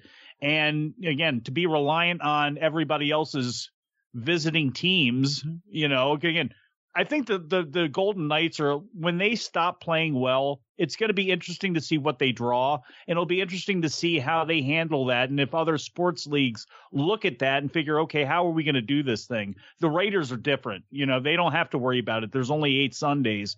I wonder about putting a team there and if that's a good idea, because did anyone replace the Aces out in Las Vegas? I'm not even sure if there's another team there. Roman Gomez has a softball team, I think, replaced that. Vegas is interesting just because baseball is now leaning into sports betting. And money. Yeah. So, the idea of Vegas isn't as foreign as it would have been under, Peter Uberoff or, Bowie Kuhn or something. Montreal, there's a big push for that. It'd be interesting. You can name it after one of the city's big things. You had the Expos. Now it could be the Montreal Strippers. That's what everyone knows Montreal for. I kid to all of our friends up there, including the great Bertrand. Well, they are great, though. They're good at what they do. It's a fun town. Even in that 86 Mets documentary, Darryl Strawberry's talking about the Wild Knights. Like, what happens? You go to Montreal, you stay out all night. I was like, you know what, Darryl? It wasn't just you. It wasn't just you. But hold on, let me add someone here. He has been on standby for a little bit. And I got to use the dial pad for this one. And I got to actually look to see what his number is. Brian, can I tell you my story about attending a Montreal Expos game up in Montreal? Yeah, what year? 96, I want to say. Ooh. And the stadium is across town from where I was staying. And I went to the game and came back, and I was not outdoors for a nanosecond. My hotel was connected to the subway or the metro. The metro was connected right to the stadium, and the stadium was domed. Got there and back without being outside for a nanosecond. Wow. Explain why no one else was there. Well, 96 was after everything fell apart with the strike. 96, you had Pedro, who was coming into his own on the Expos, right? You had Larry Walker still. Vladimir. It's funny. I was listening to a commentator today saying how Vladimir Guerrero Jr. has such a great eye in a strike zone. He never swings at a bad pitch. And I'm like, man, his dad was the best bad pitch hitter I've ever seen in my life. He would swing shit off his toes, up at the sky, and he would hit it. What a player he was. What a fun team that was with Larry Walker and Marquise Grissom. When they were that lockout year, oh man, again, and imagine what the fortunes of that team could have been if they did go on the run. And let's say there was a miracle and they did win the National League and they did beat the Yankees in the World Series. Can you imagine what that would have done? Obviously, I wouldn't be talking about the Nationals right now, or at least there's a really good chance I wouldn't be. They wouldn't have beat the Yankees, and I can tell you why. Mel Rojas. I know he was still good that year, but Cubs fans and then Mets fans got to see Mel Rojas. I have trouble believing that any team with Mel Rojas as a closer or as a setup guy, because I think John Wetland was the closer. Wetland was the closer, yeah. The 94 team.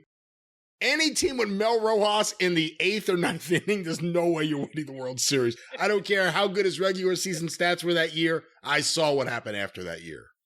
Who can name the only free agent the Expos has ever signed? The only free agent ever? Ever. Since 76, they signed one. Staub? He was a trade. Oh, what year? Give me the year.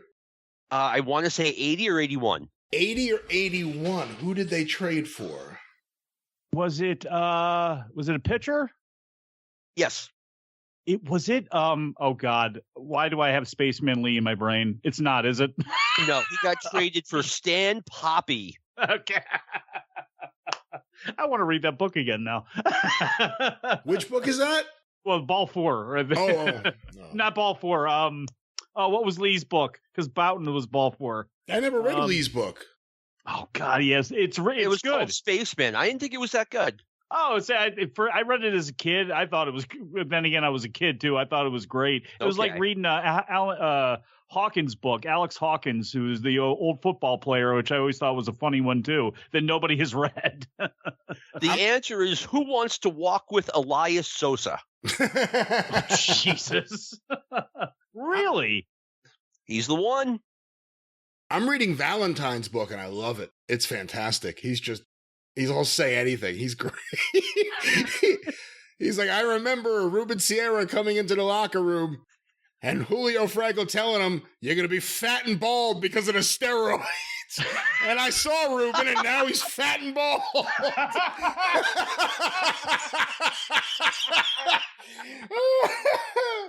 It's a really good book. Hey, I have a question for you guys. Yeah. Speaking of steroids, who was the first player you looked at and said, okay, this guy is definitely on steroids? I was a kid. I'm going to jump in real quick because I find it interesting now looking back that as a kid, 7, 8, well, no, I'll say 8. Like 1988 is when I heard it on the playground. Jose Canseco. That was the first player that every kid, there wasn't even debate like I heard he's on steroids. He's on steroids. Jose Canseco. That was like the same one for me. And that's what, like, I had a friend of mine who was he had the A's starter jacket. He was all Bash Brothers, the posters up on the wall. And then Brady Anderson had that year.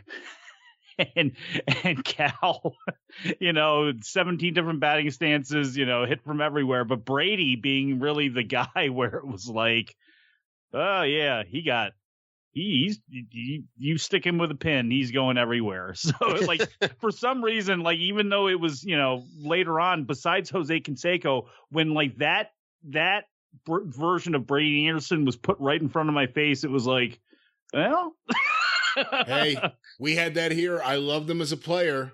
Well, let's be honest. Todd Hundley hit 41 home runs. He was loaded to the gills on steroids. Canseco's my second guy. My first guy, I took a look at Pete Incaviglia for the first time. And I was like, what is going on here? And, I suspected Incaviglia, like more than suspected. I'm like, okay, this guy most definitely. And then the guy who was just completely blown up with that, the Michelin Man look, Kelly Gruber. I was like, dude, this is insane. You go watch some games from like early 80s or mid 80s. You don't have to go back to the 70s. Once the uniforms changed, go back to the 80s, once people had racing stripes. And you look at how slim a lot of those players were because they were kind of form-fitting uniforms. They weren't button-ups. They were like pullovers. And you can see everyone's physique. You can see who was completely out of shape. By the way, and we will go to our next person in a second, one of my favorite moments in Once Upon a Time in Queens was Bill Burr. Finally, I've heard someone say what I've always thought, and he's a Red Sox fan, about Bob Stanley. He goes, he was our closer. Guy looked like he never did a sit-up. Guy has no shoulders.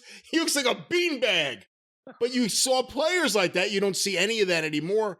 But all of a sudden, the players' bodies really did start changing. Lenny Dykstra admits everything. You read his book, it's nuts.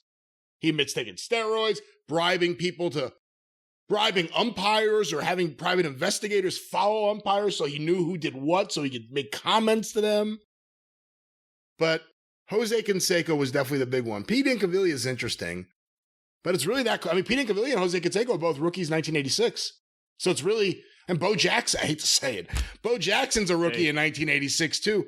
It's really the 1986 class, that 1986 Topps Traded set. It also had the rookie cards of Bobby Bonilla and Barry Bonds. It's really, that's like the beginning of the steroid era to me. And, Paul, I guarantee a lot of people just like, oh, no, not Bo Jackson. Like, steroids messes up your hips. And what ended Bo Jackson's NFL career? Yeah, same thing that ended Albert Bell's career. Clean right off the bone with Bo. And people are like, well, he was like this in college. He was like this in high school. let me tell you something about the availability of steroids in high school for big programs and good football players. Yeah, tell me, Fritz. Father. Tell me, Fritz. Tell me about high school athletes on steroids. I want to hear about it. And it's, again, Jackson, Herschel Walker, again, these guys that are, and that's why in some ways you throw your hands up and, you're going to keep this person out of the Hall of Fame, but not this person. It's like, this person tested, or this person got caught, or this happened with this person. And there's so many others from that era that just flat didn't. So they, look at all the things that were said about the people that wanted to defend Frank Thomas. By the way, teammate of Bo Jackson's at Auburn. It's like over the years, and now he's there with that big smile, pushing that big bottle of Nudrenix that he has. It's like, well, nobody can say he did because he never tested positive. But you look at that eye test and you go, eh? You know what, though? For me, I believe Frank Thomas, because he wasn't cut. He was big. He's natural big. And the other thing that's always interesting is he was the only player in all of Major League Baseball that went to George Mitchell when they had, when he was trying to compile information about who was doing steroids and the history of steroids in baseball. He was the only player in all of baseball that voluntarily went to him to talk about what he thought about steroids in baseball. I believe Frank Thomas. I actually do. And obviously no one else does, ladies and gentlemen. All I can think about was Rafael Palmeiro pointing his finger going, I didn't do anything. And then, hey. Well, that whole thing was, all of a sudden Sammy Sosa couldn't speak English. He had a translator. Been watching this guy do interviews on every fucking channel for 10 years. All of a sudden now he can't speak English. It's like Eloy Park hitting somebody with a chair. Like, what do you mean? No speak. Sorry. Hey, hey, we're going to add a person in a moment for real this time. What happened with the LA Park and MLW story? I heard about it, but I didn't even read it in the Observer yet because I've been busy. Apparently they jumped on Fatu. It was him and, I'm not sure exactly who it was. A couple other family members, Junior, I guess, and everything. And they were doing a run in. They were beating down Fatu, and apparently they beat him down pretty damn good. Alex Hammerstone was supposed to go out and make the save, did, and he got beaten down. They were stomped, just hard chair shots and that sort of stuff, and were just unprofessional. Went to the back. Got into it with Hammerstone. All of a sudden, nobody can speak English. Nobody has any idea. Brother, must have been a mistake, and court fired him. And that's where it stands right now. Not sure how much more has come out about it or for the reasons as to why. I guess, is it business, or are they doing business in Mexico and they felt as though they needed to do this? No clue yet. So is this when Fatu sounds like a bad idea? Yeah, and by the way, isn't this when you're supposed to book the guy who now calls himself La Parka? Once you fall out with LA Park and family, it's like, okay, I'll show you how I'm going to get La Parka. The guy who can call himself La Parka legally, not you. That'd be my move. Well, let's see. We'll have to see how their lawsuit goes. Maybe they have a lot of ideas after that. And again, back to something a little bit earlier on before you bring on whoever it is, the whole thing with Tony Khan and analytics and all that sort of stuff. He does a lot of wacky things, says a lot of, again, Tony the promoter, Tony the wacky, fan turned owner and all that stuff. But, it's hard for me to believe that this isn't some sort of setting up of dominoes here, because otherwise he's going to look like a complete moron. So I'm thinking that there may be more fire to this smoke. As to what the reasons are, I'm not sure, because it can't just be spite that your bots are running down my show. I wonder what is. I have a feeling there's more behind this. I just don't know what it is. I'll give my 2 cents and then we'll add someone. I have no doubt that WWE, whatever the underhanded thing they can do to hurt someone who is truly a competitor, who they'll deny is a competitor, WWE will do anything. And they wouldn't be the first person in wrestling to utilize a click farm for fake numbers or fake, trolls or bots doing damage. I think where people lost their mind was 2 things. One, unless Tony has a very good reason why go public with this right now, especially with no information to back it up. And that's not even doubting him. Why do that, I'm saying. Yeah. And secondly, I forget the exact word. It was either much of or the majority of. No, it wasn't a majority. It was much of the chatter about the anti-AEW stuff is bots. That made the people who genuinely had problems with AEW pissed off even more. Because it's like, wait a minute. Jim Cornette's a bot? I'm a bot because I say anti-AEW things? So, again, it's a weird move. It's a move that a lot of people immediately made fun of. So I question why do it. Unless there's a greater overall strategy to this specific move, I don't understand why you do this right now. The way you did it. I agree, because I agree with the first part. If you didn't come out with any information, you didn't say who was doing the survey, you're saying the survey isn't final, but you're confident enough to say what you're saying, knowing it's going to whip people up. It's either he really has got at some point it's going to be time to call. And when that happens, either he's going to look like a complete moron, or this is a domino that's set up. And I'm going off of this is a domino set up, because otherwise it's fucking lunacy to me. And all it is it makes you look like a troll. It makes you look like a jackass. And I just can't believe that in this case, for this, that he's going to do that. And don't tell me something's wildly expensive unless you're going to let me know how much it costs. Now I want to know how much is wildly expensive to Tony Khan. But hold on, let me add this person. And John, I know you only have a little bit longer with us, but let me add this person. He's being added now. He's on a cell phone. We'll see if this connection is acceptable for the standards of this bullshit show that we are doing right now. It says that it is calling him, the indicator here. Hello? Hello? Hello, Brian? Yes? Brian, it's me, Fred Schneider from the B-52. I forgot about this character. Hello, Fred Schneider. How are you? Oh, I'm just terrific. I haven't heard from you in a coon's age. How are you? I'm doing fine. How are you, Mr. Fred Schneider from the B-52's Rock Lobster himself? Terrific, yeah. Did somebody say opening day? Yes, opening day, opening week, opening day Star Wars, correct. Well, I've got a little song for you. Oh. Meet the Mets. Meet the Mets. Step right up and greet the Mets. Bring your kiddies. Bring your partner. Guaranteed to have a great time, aren't you? Because the Mets are really socking the ball, knocking those homers right over the wall. East Side boys and West Side girls. Everybody's going down to meet the METS Mets of New York Town. It's the that on record. It's the subtleties. It's the little things that only someone who knows that song would know that made it good. But Fred Schneider, congratulations. I would rather hear it from Kate, but thank you, Fred. Well, I'd love to hang out with and talk baseball with you guys all night, but I've got a show tonight at Squanto's Palace Casino in Chambersburg, Pennsylvania. All right. Well, good luck with that. I'm going to hand it right over to my buddy Scott. But quick, ask me who my favorite baseball player is. Who's your favorite baseball player? Ed Kranepool. Thank you. All right. Hey. Thank you, Fred Schneider. Scott Cornish, the noted wrestling humorist. Welcome to opening day, opening week Star Wars. You're on the line with myself, as well as the host of Stick to Wrestling with John McAdam, 200 episodes strong. Mr. 200, John McAdam. Mr. 200. And also Mr. 200, Scotty, how are you? I'm all right. I'm okay. Also on the line Pretty is good. Mike Sempervive. As I talk over everyone, I apologize to almost no one, but Mike Sempervive. Wow.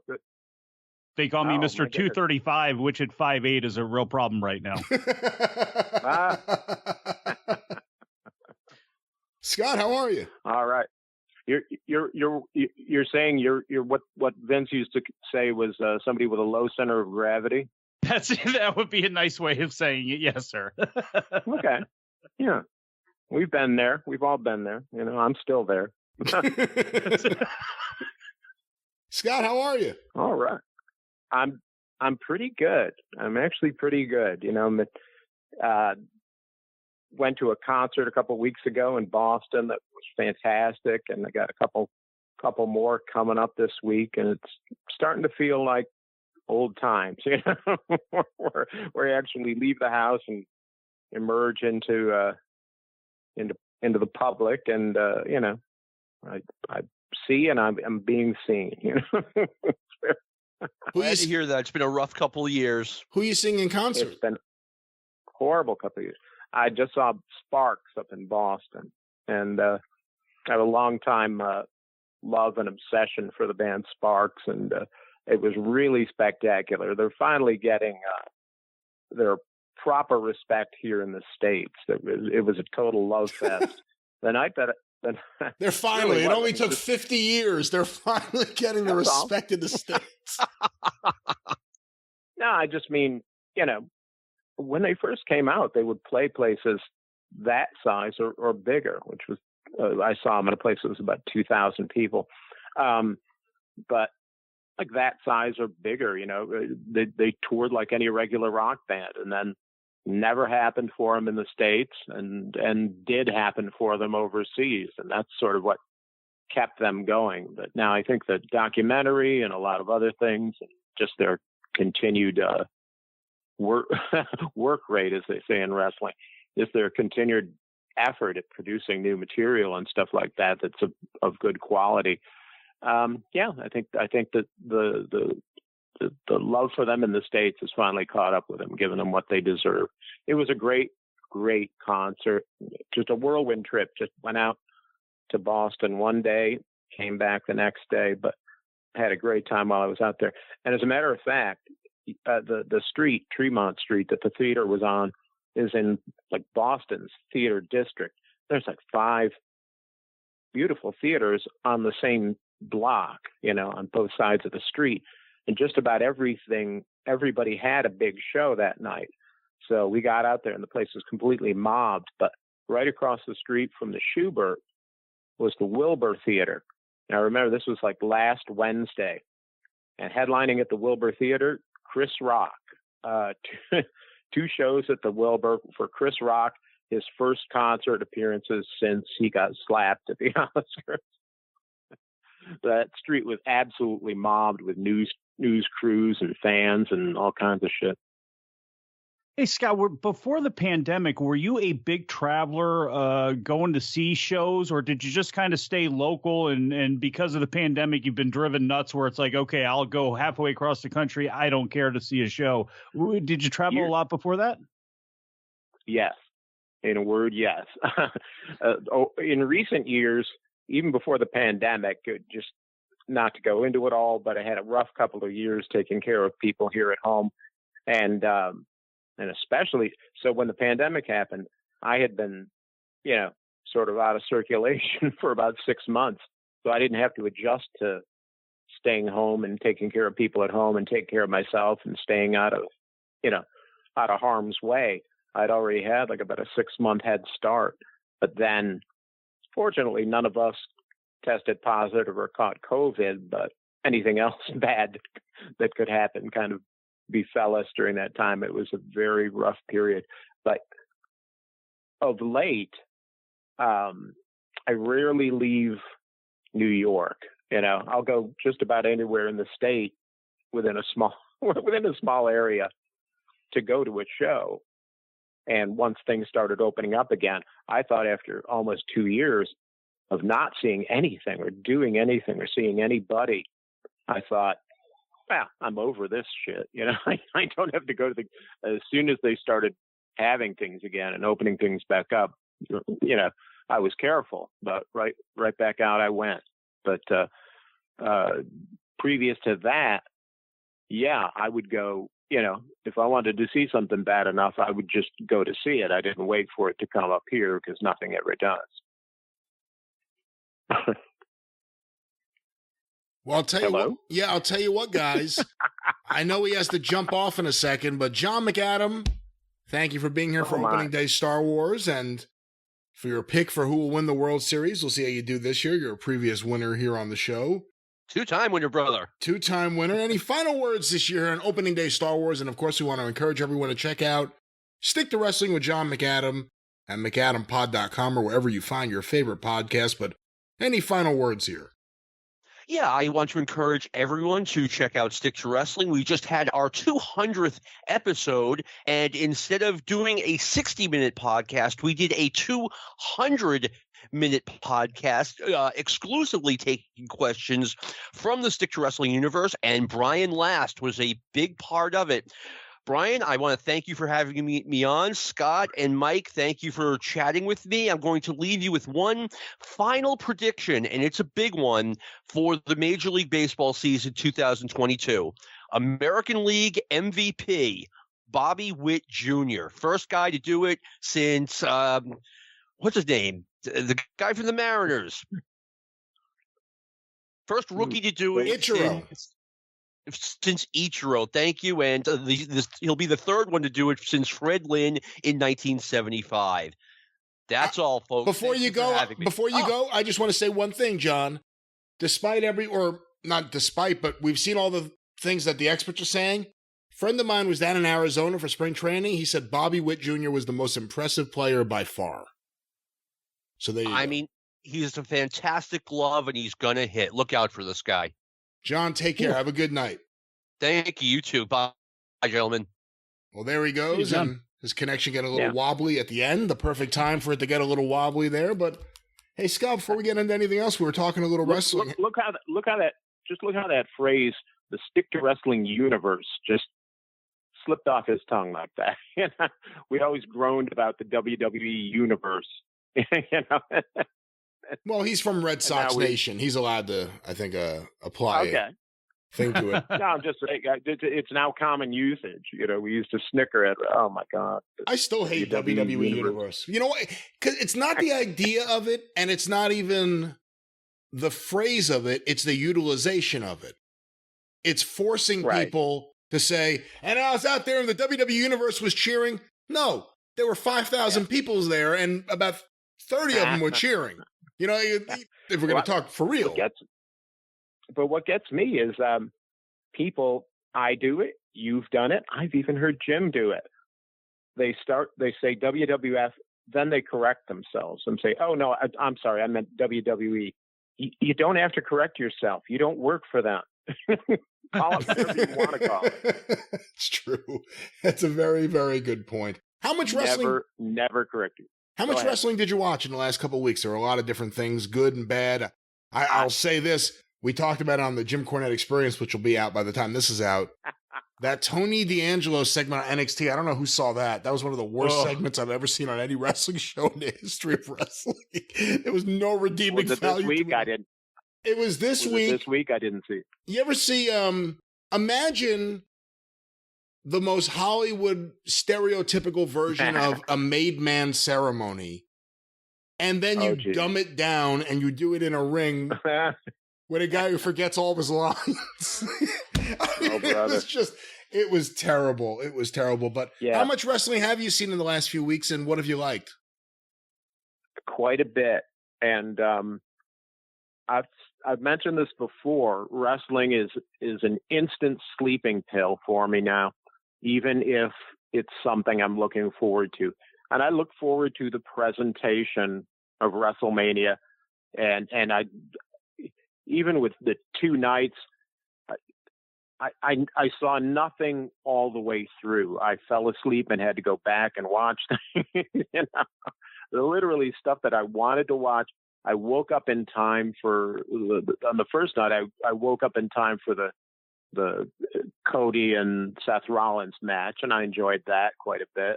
And overall, I liked the first night. That's no great that's no great bit of news. The first night was really, really good, and but overall, the presentation of everything, and other than the absolute garbage matches that they had mostly on night two, but I'll come right out and admit that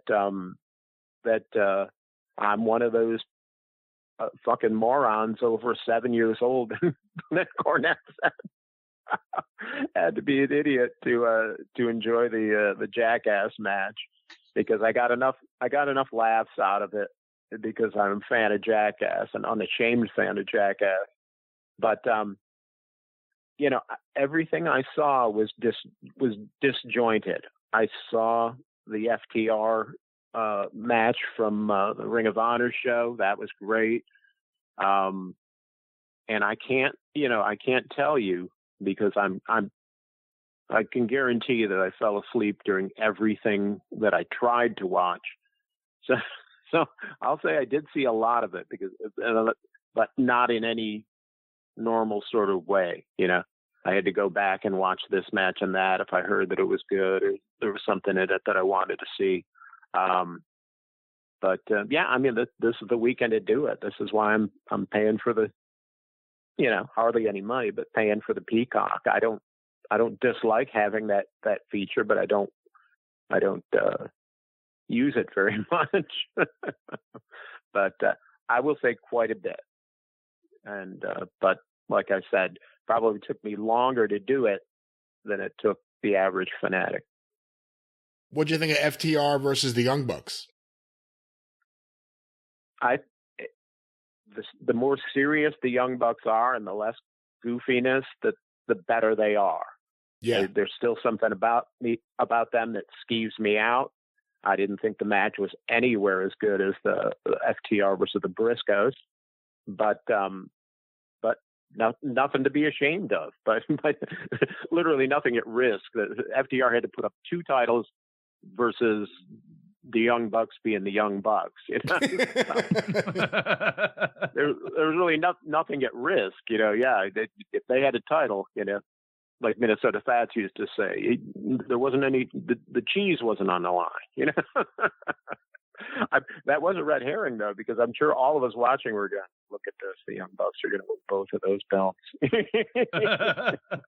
I didn't think they could. Going into it, I didn't think there was any way Tony would allow that. Well, not allow, but I didn't think he could book that match and have FTR lose the second time. I didn't think you could do it. Oh, yeah. Certainly not for where they're going. Hell no. So again, the FTR. I assume FTR is going to be the, hopefully a conquering hero team here at some point. Oh, that they gave him a big win with nothing at stake. They could easily beat them for let's say FTR gets the tag titles. Well, then that's when they'll beat him. But how many times have we gotten tripped up by that because we say they'd never be stupid enough to do that. And then you sit there afterwards going, God damn, they did it. I remember I was there the night that David Arquette won the world title in Syracuse. I forgot you were there. Oh, my God. Oh, my God, yes. Yeah. And sitting there watching it, it's a tag match, so it's all screwy, and he's in it. And the sensible part of your brain says, they'd never do something that stupid. And I literally... I was older to the point where, I liked going to wrestling. I liked seeing the machinations and what was going on. But still, there's that sensible part of you that says, but I wasn't a kid who lived or a teenager that really lived and died with, my favorites or anything like that.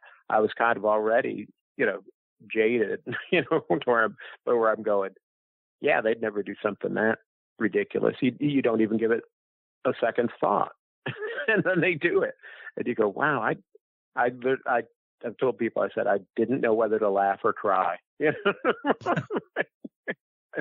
said I should have known better. I should have known better all these years that they do something that stupid, and that I'd actually be there to witness it.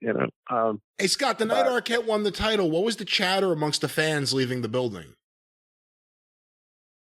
I think they kind of liked the fact that they saw a title change.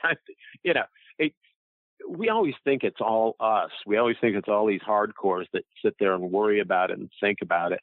I'm guaranteed that 90% of that crowd wasn't going, "Oh, what a disgrace, David Arquette." I don't think they were excited about it, but they didn't boo it out of the building or anything like that. But it was just kind of odd. Did you see any of the Hall of Fame?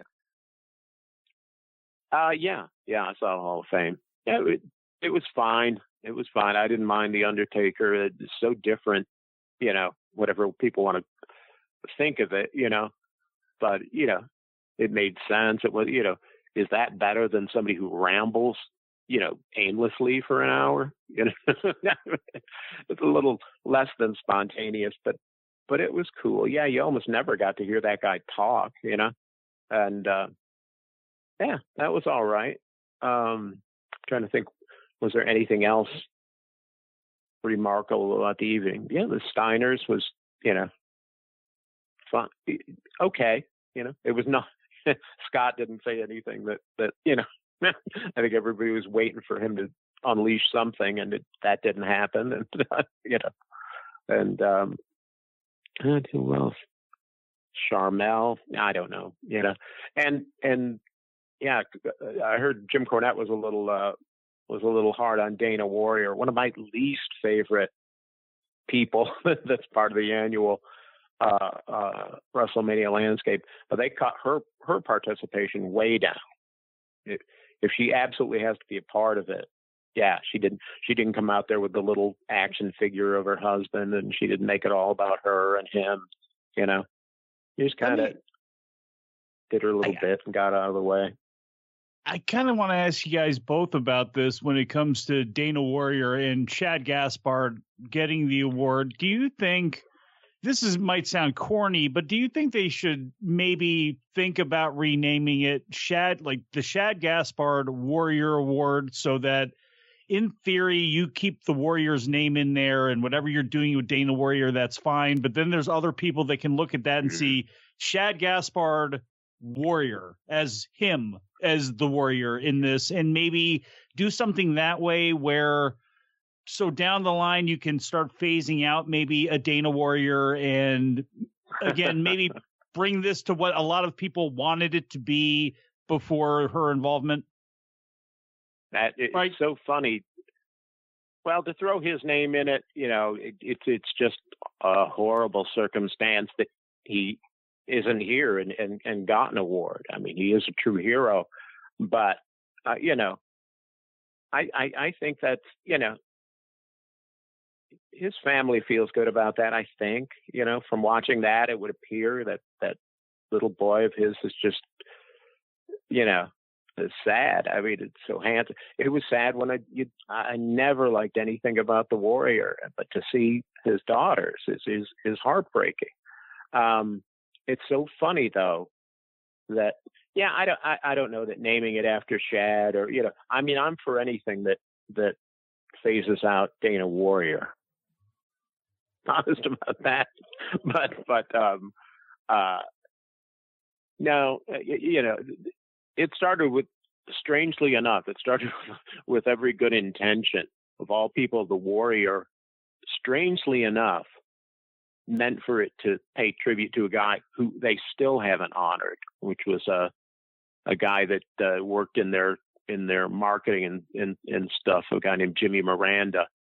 That the Warrior really meant it to be about guys like that, or maybe the woman that works that does the costuming, or somebody who works in catering, or Bruno Lauer, for God's sakes, any of those people. That's please. Kind of what. Tell that to Warrior Award winner Joan London. But yeah, no, it was kind of meant. That was Warrior's idea. Then they took it and changed it to something else and named it after him.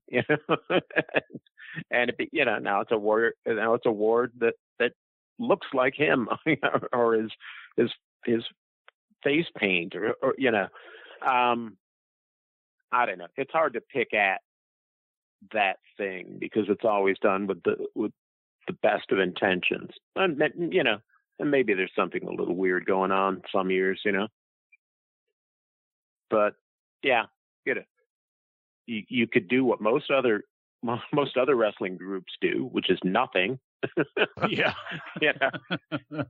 It takes them, a little while, a little time, a little consideration, to do something proper and nice and respectful. So it's hard to pick at that thing. I'm sure somebody always says, they even say it about the stupid Hall of Fame inductions is, well, why haven't they inducted Davey Boy Smith, or why haven't they, inducted that? They don't understand that it's not this person versus that person. It's not, Ivan Koloff didn't go in this year for whatever weird reason. It had nothing to do with Vader going in. How come Vader's in and somebody else is not? You got to decide, is it important to you or is it completely unimportant? Everyone says that Hall of Fame is a joke. And then they say in the same sentence, well, how come the Bulldogs aren't in? How come they aren't in this joke Hall of Fame that we all hate? I think we all know what, at least most normal people know what this WWE Hall of Fame is all about. I think the only thing that bothers me is the minority. Most normal people. It only bothers me when there's somebody like a Vader where there does not seem to be any personal reason. And again, maybe I'm wrong about that, where he really wants to go in. He's in failing health, or, again, he was getting older. He was having health issues. Probably could have used the handshake. I don't know, money wise or whatever. But regardless of that, why not? That's where I get a little upset. It's like, why not go ahead and give him his flowers while he's not laid underneath of them? You know what I mean? Yeah. Well, that's funny too, because people always bring that up. It's like, well, how come they haven't? Because they don't. How come they haven't inducted the Bulldogs or Davey Boy or somebody else? Because they don't want. They want it to be a feel-good ceremony. They don't want it to be a somber occasion where everybody up there is gone, So there's that. And the best explanation I've ever heard was it's ultimately Vince's decision, but somebody has to lobby for whoever.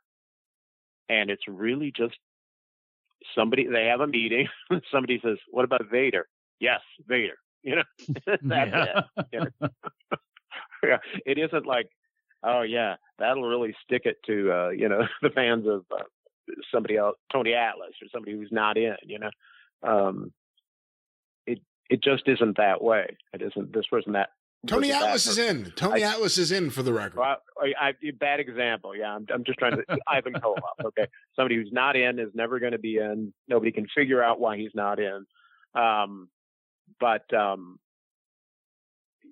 it's just that it's just whatever he decides at a whim. Abdullah the Butcher is in, and he didn't sell a single ticket, even though he was in Atlanta the year that they inducted him. It was very nice that they inducted somebody who's as well loved as Bullet Bob Armstrong. Didn't sell a single ticket. It was probably just showing a kindness to his family, who he had several of his family working for him at that time. Then he let them all go. But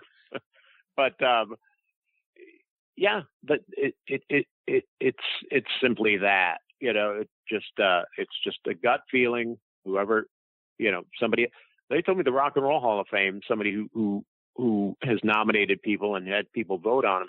He said somebody has to sort of bring up the name, or, I don't know if that's true of the WWE Hall of Fame, but somebody has to bring it up, and Vince has to simply say whatever his gut feeling is. It's not like he sits there and plays games like, oh, here's somebody I can fuck, while putting somebody else. Well, the other thing of note, though, that's interesting is this is the first year that we heard, well, I shouldn't say that, but prominently we heard this year that they used the Hall of Fame as a negotiating tactic to try to get Jeff Hardy back. We will put you in the Hall of Fame this year if you return. Yeah, right. That is, it's probably not the first time that something that like that has been done. I wonder if he's regretting that now. I love those guys. What they did to him that time was screwy, but he's talented guy, but he spent a long time being a screw up. And apparently he's not done being a screw up. But they shouldn't have done what they did to him. But at the same time, the guy hopped the rail and just wandered off in the middle of a house show. Should have been fired right then and there for no other reason than that. What? You know, now he's complaining about this, what they did. And Matt is complaining about that. But nobody's gotten a bigger debut than they got when they came back a couple of years ago. No one. At WrestleMania. Yeah, Cody didn't even get that one that big. He didn't win the title, you know, in his first match back as a surprise. You know, you can't possibly debut them any bigger. You know, how did he come back at AEW? You know, he ran out and danced while his brother was being attacked. Yeah, I do not want Jeff Hardy or Bianca Belair to ever come out and save me. It just is going to take too long. The Jeff Hardy one was better because Bianca comes out right away dancing and swinging her hair, like from the moment she's out there. Jeff Hardy ran. He started with the run, and then he stopped the dance. And then he started running again. So I think because the effort was stopped for a dance break, he's worse than Bianca. Yeah. Then they had to explain it like there's something to explain. Just don't say anything. You made it so much worse by bringing it up. I think I may need to talk to you regularly about your AEW takes, Scott. You're cracking me up. Well, it makes me sad because you know, there's plenty to watch on there and enjoy now. They've you know, for whatever reason, and I'm a sucker for anything involving Regal. So he's back on TV in some capacity. That's fine. You know, I'm sure Arn Anderson fans or Tully Blanchard fans might be a little sad, but their guys aren't on. You know what? I think sometimes you got to be honest with yourself and say, I don't want to see these guys like this. Yeah, I've had that come to Jesus as a big fan of Arn and Tully throughout the years. Neither one of them. Arn, I think you can bring out. Tully, to me, I have not seen Tully be comfortable doing anything, and I'm not sure where you can insert him where he's going to add value on commentary anywhere. I don't know. And who was that for in AEW? Jake too. You know, who was that for? Not the young sought after, you know, demographic or young, you know, males 18 to 34. They don't give a shit about Tully and Jake. You know, is that to draw us back, us old farts? You know, maybe it works. Even if it was, it's bad because if the object is you hear Jake Roberts, then you're going to tune in. Go back to when Jake debuted. He showed up unannounced for a confrontation with Cody Rhodes, and it kind of went nowhere. It wasn't like the next week there was another promo head-to-head. I think the next time we saw Jake, it was some, you know, pre-produced piece where he's walking in a field looking for Lance Archer, who's in a wrestling ring in the middle of a field, beating people up. Yeah. Like, they didn't even take advantage of it. Arn Anderson, if you're into Arn Anderson, you see him every now and then. He doesn't talk. When he does talk, they don't follow up on it. Tully Blanchard, I don't want to hear talk anymore. And FTR have improved visually, and the aesthetics have improved since they got rid of Tully. They don't feel like an old man's team anymore. Right. So none of the units have worked. To me, none of the units have worked. You put Vicky with Nyla, that hasn't worked for me. You put Jake with Archer, that hasn't worked. You put Tully with FTR, which on the surface I thought would work. That hasn't worked. Cody and Arn has just been weird, you know, several times. Any of these people that they signed for whatever reason, you know, it's puzzling. You realize Paul White had a match on Dark this week? Did he really? He did. I didn't know that. I didn't know that at all. I didn't see it. I don't know who he wrestled. It shows you how much effort they put into it or talked about it. I don't even know to do the Paul White scorecard. I don't know whether he was a baby face or a bad guy. I think he was a good guy, because I think the whole thing was he was doing media around the entire area, and that they put him on there, I guess, because he's living there, or it's near where he lives, or something like that. So that's why they did it. So I'm surprised, because I heard that he could barely walk. Last I heard, he was in really bad shape. His legs or his knees, I guess. So absolutely make his return completely meaningless.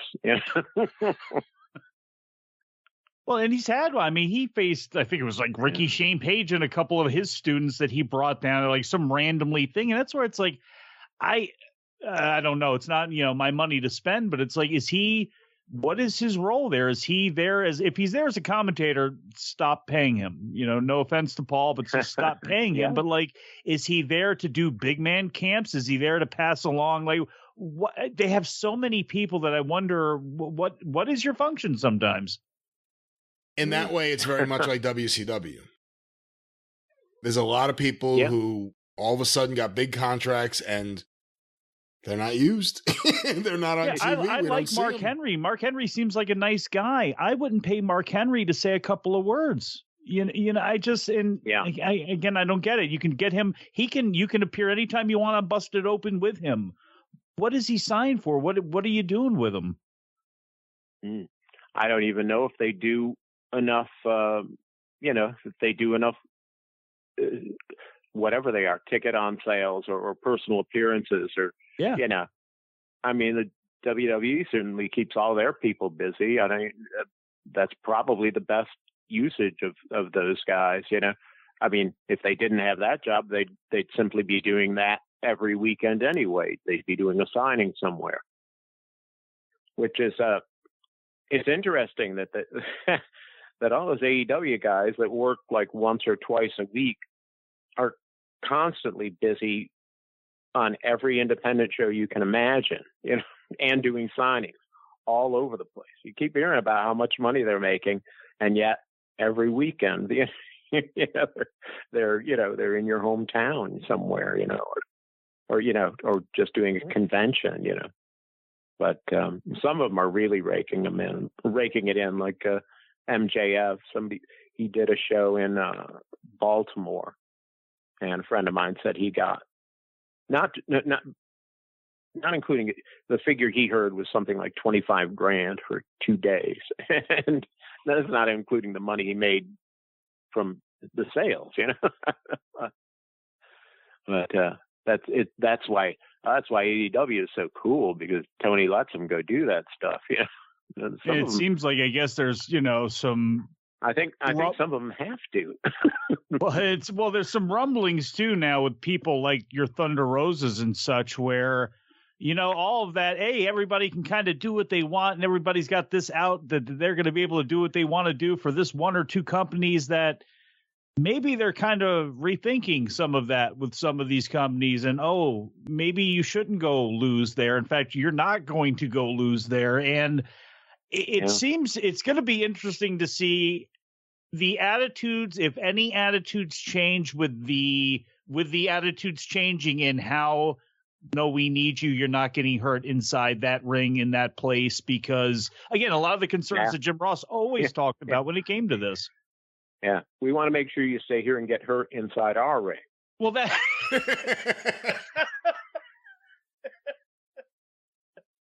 Exactly. Right.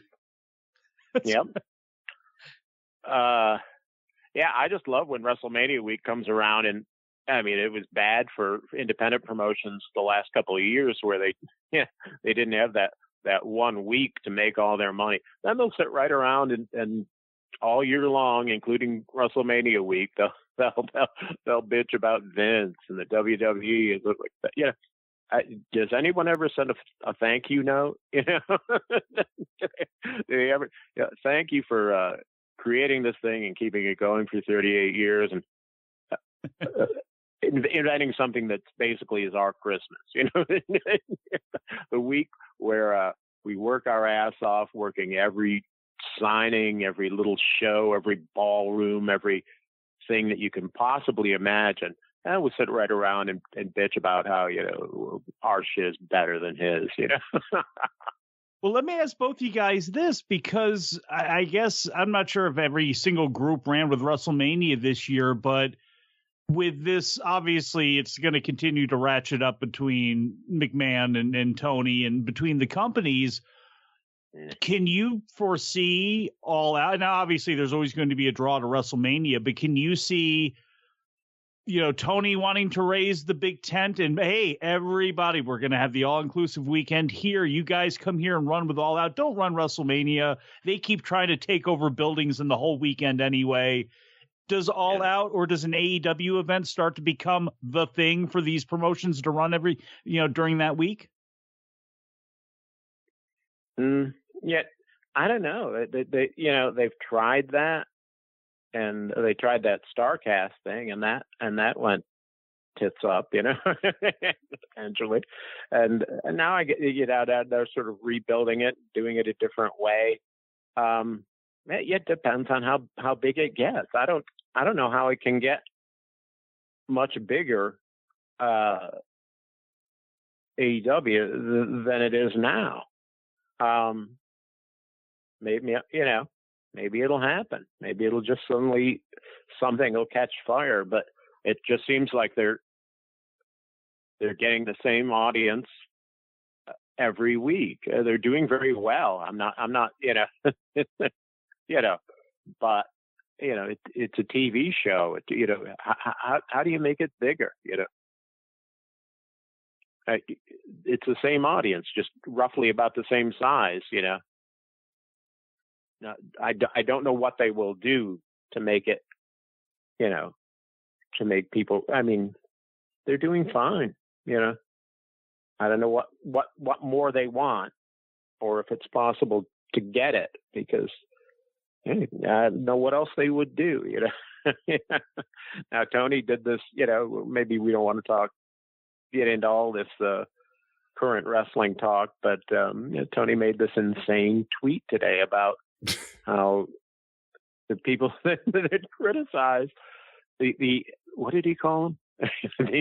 I don't know the tweet in front of me. The staunch anti AEW faction, are all made up. There's some evil consortium, putting bots together to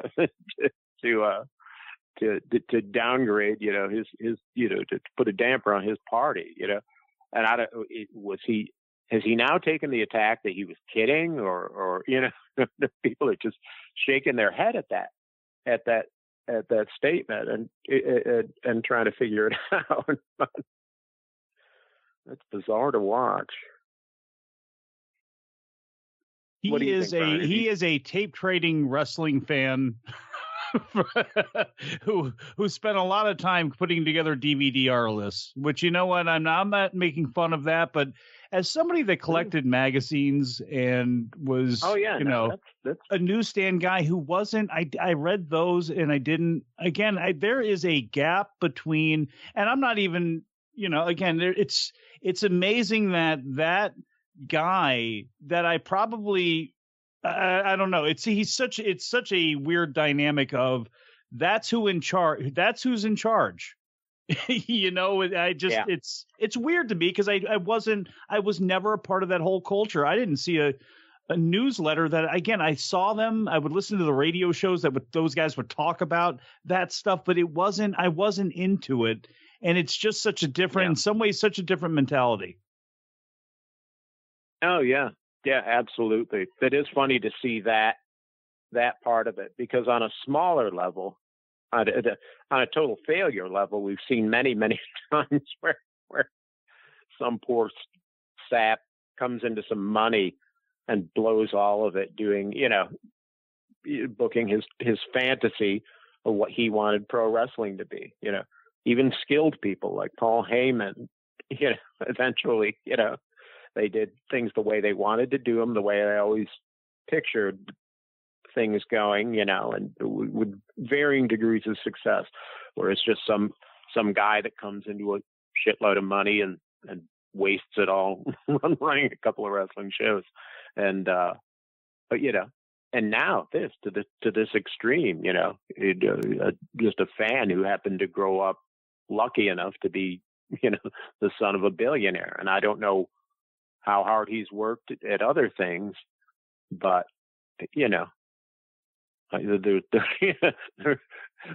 when we see him publicly, just the shenanigans, just the look. Did either of you see him hopping up and down like a madman after Samoa Joe came out at the Ring of Honor show? You know what? I watched the pay-per-view. It was humiliating. I watched the pay-per-view live, and I saw Joe. I never saw anything else. And then after the fact, I saw a couple of the images, and I actually thought someone took a different image of Tony and cropped it into or photoshopped it into the image. I didn't think it was real because it looked like it wasn't real. If you look at it, it looks fake. Yeah, like I said, the rational mind where you say he couldn't possibly be acting like that much of an idiot in public. Oh, yeah, I guess he is. But look, everybody there reacts to it. He's playing to his people, and his people right now love him. What is going to be really interesting for me is, like everybody else that's ever been in charge of and the owner of a wrestling company, he consolidated his power, as he should have, with what was going on that first year. And then he does this, but when it doesn't work, then what? Who do you put in charge then? Can you stay and lay your hands off? Because when I see you in the public and I hear you talk and there's all this manic energy and okay, I just wonder if when push comes to shove and the shit hits the fan, okay, you've studied the newsletters for years. Are you going to be able to take yourself out? And I'm not saying, again, it's now, but at some point that time comes for everybody. Then what? Yeah, look, well, it's strange. Fans are, other wrestlers have used this even as a catchphrase. Fans are fickle, Look how he turned on Cody, half of that was his fault, but the same thing. That they didn't exactly turn it. The same thing. Some of them are just playing a game, There were people at WrestleMania giving him the finger. And you go, wow, that's I forgot that there was a time when this was very important to me, But if the Young Bucks or Kenny, if they cool off to that audience, good luck to them. I don't know what happens then, but yeah. Let's not talk about new wrestling anymore. Well, I'll tell you what. Let me add someone, and then I'm going to actually just jump off for a second so I can check on the kids, make sure everyone's in bed. But hold on, let me add this person. Hold on. First, let me find this person. Let me type in his name. There he is. Hold on. Let's see if he is in fact there. We are dialing him now. My chair is squeaking. Fucking goddamn chair. How do I sound? You sound, awful. Really? Lou Kippelman. Ah. Yes. I'm sorry. I was busy working on the Tony you Khan just woke up, Army. just admit it. No, not quite, but I might be going to sleep after I crack this Budweiser Chelada. Ladies and gentlemen, joining opening week Star Wars, Lou Kippelman, the voice of San Francisco, and of course the president of the Joey Bart fan club, also on the line. Indeed. The wrestling humorist Scott Cornish, and of course Mr. Mid-Atlantic himself, Mike Sempervive. Well. Wow. So I'm going to guess that perhaps Mike and Brian, you're at loggerheads about the Nats headhunting the Mets. I don't think we're at loggerheads at all. The Mets are 3-0 on the season, and the The Nats look like they're going to lose 100 games. And Lou, let me just tell you, I'm completely fine with that, as I'm still looking at my reflection inside of that 2019 World Series mirror. Brian's got to go back to 1986. But what I will also say is, as a former fan of the Baltimore Orioles and getting to see his work there, as well as seeing him with the Yankees, Buck Showalter, 3 days into the season, is the manager of the year and the man of the year, at least, standing up for his team going out there. He was the first guy out there. He was the first guy out there dropping the F-bomb. You can read his lips like, what the fuck? You know, he runs out there. I like Buck Showalter a lot. And it could always go south. You know, I hate to say, not that they're very similar managers, but I remember the optimism when I was a kid when they hired Jeff Torborg in 92. And they retooled the team. They got Eddie Murray at first base, and they had Bonilla. You had Hojo, who was coming off a 117 RBI season. You had Vince Coleman. You had Saberhagen, and you had Jeff Torborg, and they were the worst team money could buy. Yes. Little did you know that the skipper was the father of the Kiss Demon. That's right. Oh, shit, Dale Torborg. That's right. Whenever anyone would say his dad was a baseball player, I'm like, yes, he managed the Mets. Jeff Torborg. And his son always was in the main event because he had to be by contract, but nobody needs to know that. My son was a main eventer. Yes. That's some good bragging rights for Jeff Torborg there. Oh, my goodness. So, and I had heard that Dale Torborg married, who was it, Asia, the China, faux China from WCW. Oh, no way. Is that right? I didn't know that. I thought I had heard that. I don't know. I might have been. He was a big muscle and fitness guy, so I could see how that would be a fine combination together. Yeah. Oof. Woof. Yeah. I'm just commenting on WCW, late 20th century in general. Oh, Asia midnight matches. How I don't miss you at all. Oh, God. I should mention that I was mentioning earlier, Lou, that I was in Syracuse the night that David Arquette won the world title. You lucky fellow. But I was so lucky that I almost always forget that the worst match I ever saw was on that show. Now, somebody might be able to tell me this. The female wrestler, or whatever they used to call the female in WCW, Paisley. Her name was Paisley, and she went around with the Prince Ikea. Prince the Ikea. Artist formerly known as Prince Ikea. Yes, indeed. But was Paisley Charmel?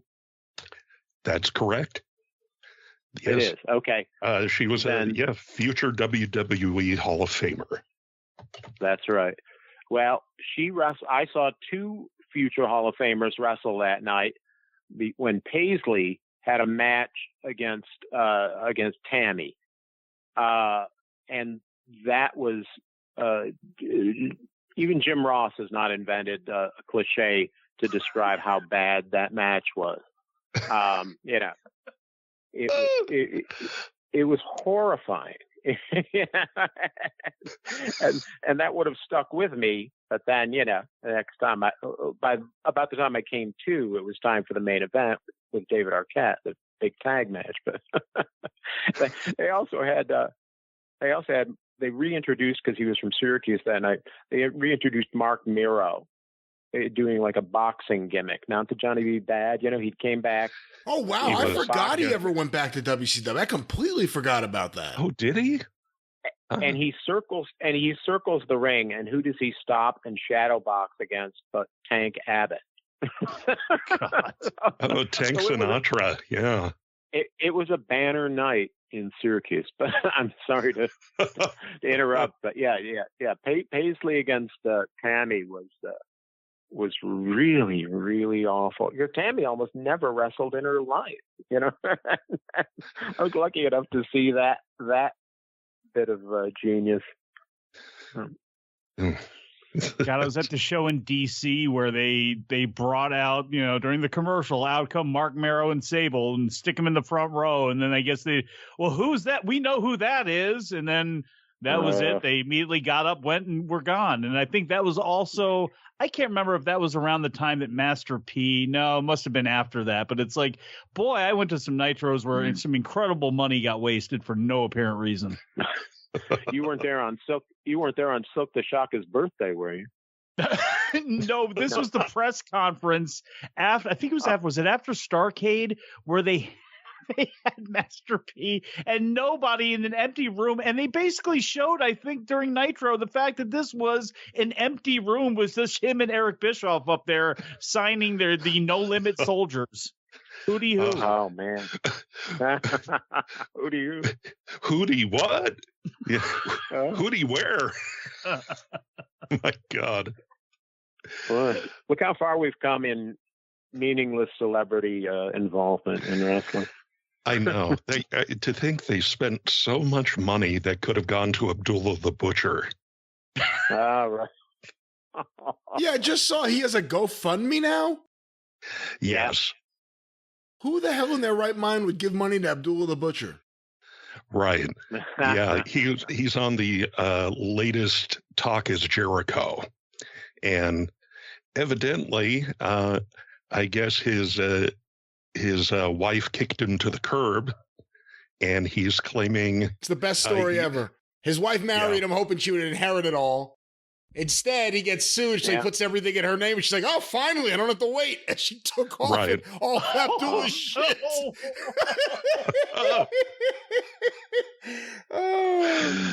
Yeah. I hope she runs off and marries Hannibal. He's been curious. I would have figured he'd been all over this, but I have yet to see any commentary from him. Well, we already know Mrs. Butcher is a blood hunter, so yeah. Speaking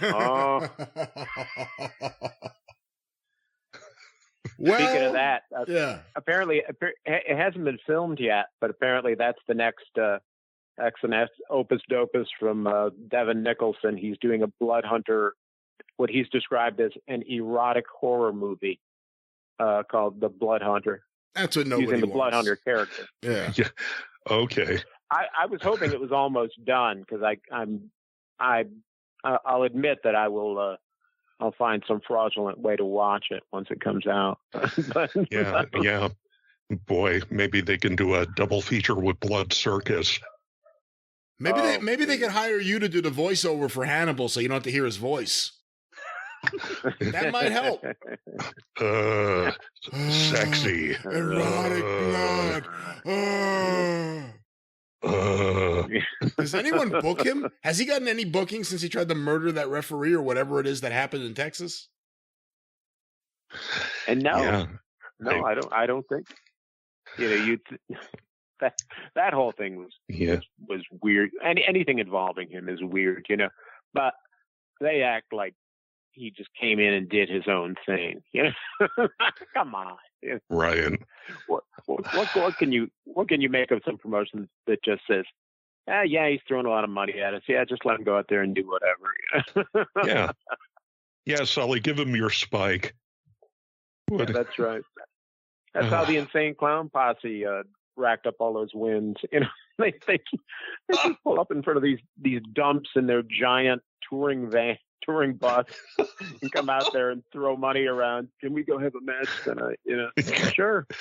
Yeah, sure. Here's a case of Faygo.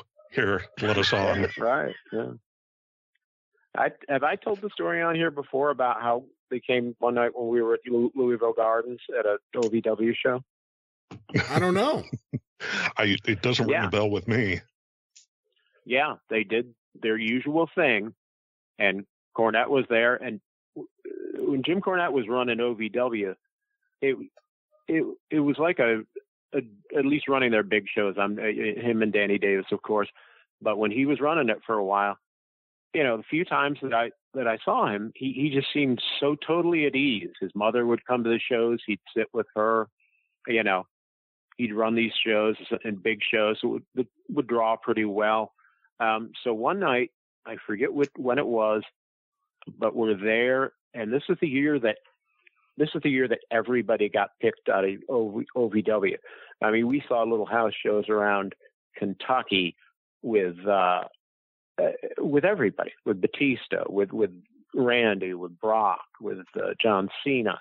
They were all there for at least one last show. I think the one we saw before everybody got called up. Anyway, the thing about the Clown Posse, they did what they do usually. They are big wrestling fans, and they showed up with their tour bus parked and came in to see the show. And Jim Cornette is rightfully so. Ask him about this if he recalls. Yeah, he's livid. He's like, get him the fuck out of here, you know. And he wants them thrown out. Well, they paid and they're sitting down, not bothering anybody. I don't know if we can just throw them out, you know. And he doesn't want to hear it. He just wants them gone, you know. And but finally he settles out. He's like, well, under no circumstances can they come in the back, you know. And I'm sort of hearing some of this, but I've heard more of this from somebody who was there. And he says, of all people, Cornette's backstage going, if they come back here, you know, whatever, you know, all bets are off if they try to get backstage, you know, try to do their thing, try to get on the show or whatever it is, you know. Well, thank God, for whatever reason, they never did. I never saw them. They sat up in the stands, watched the show, and got back in their tour bus and left. Somebody said when Cornette was getting angry about it, getting hot about it.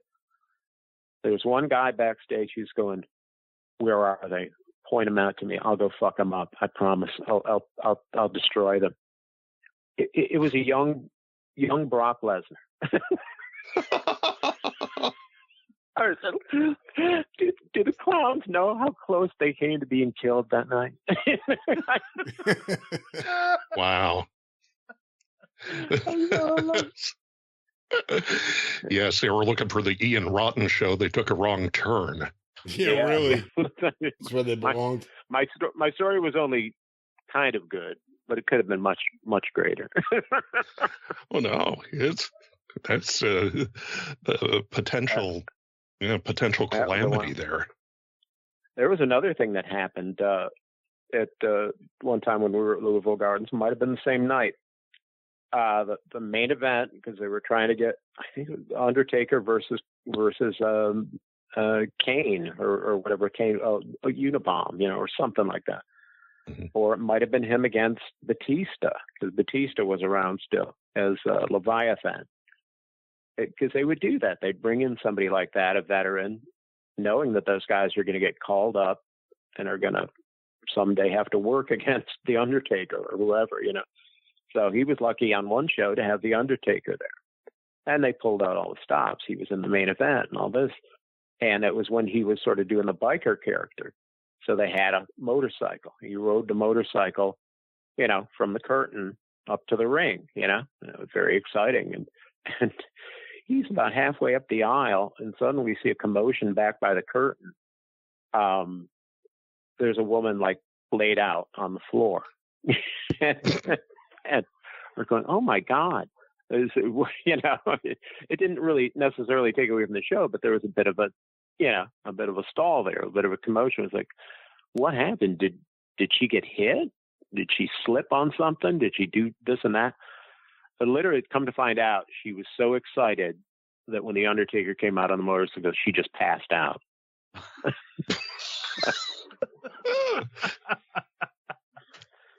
Oh, my God. People ask why we go to these things, you know. Yeah, I know. She's probably too close to the bike's tailpipe and just hyperventilated. Yeah. I've seen people cry at shows. I've never seen anyone actually fall out before. Yeah. Nutty. Yeah. Yeah.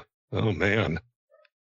Yeah. In Japan, you get, people dying of heart attacks when Blassie attacks Ricky Dozan. In America, woman falls into a dead faint. What, Brian? Seeing a guy. I think he went to go check on the kids. So yeah, he stepped out here for a moment. So being a good dad. Okay. Terrible host, but good dad. Yeah, that's right. Okay, I think he's getting a little full of himself. Yeah. Let's just talk shit about him until he gets going. Sure. No edits, no retakes. Welcome to Star Wars. Mike, I asked this on the last Star Wars. What was the last live wrestling show you went to? Oh, good. Well, the last live one for me was, believe it or not, was Game Changer Wrestling. was on New Year's Eve in Atlantic City. I actually went there. Of non-indies, it was AEW when they ran Baltimore, and Chris Cruz, was very upset afterwards and called the commission. But that pay-per-view was the last big show I saw was that one. And I plan on going to New Japan and DC coming up here when that happens. But yeah, I mean, other than that, I think the AEW show was after the ROH shows. Okay. Yeah.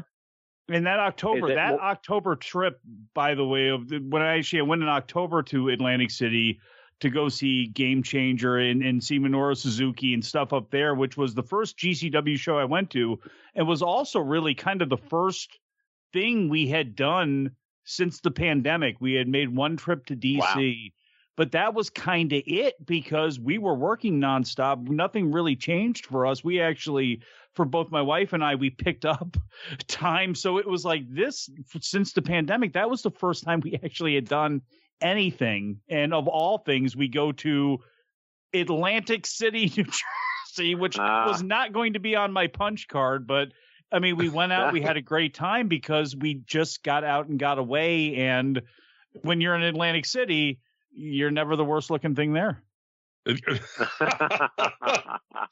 So I have heard. Yeah. Oh man. Yeah.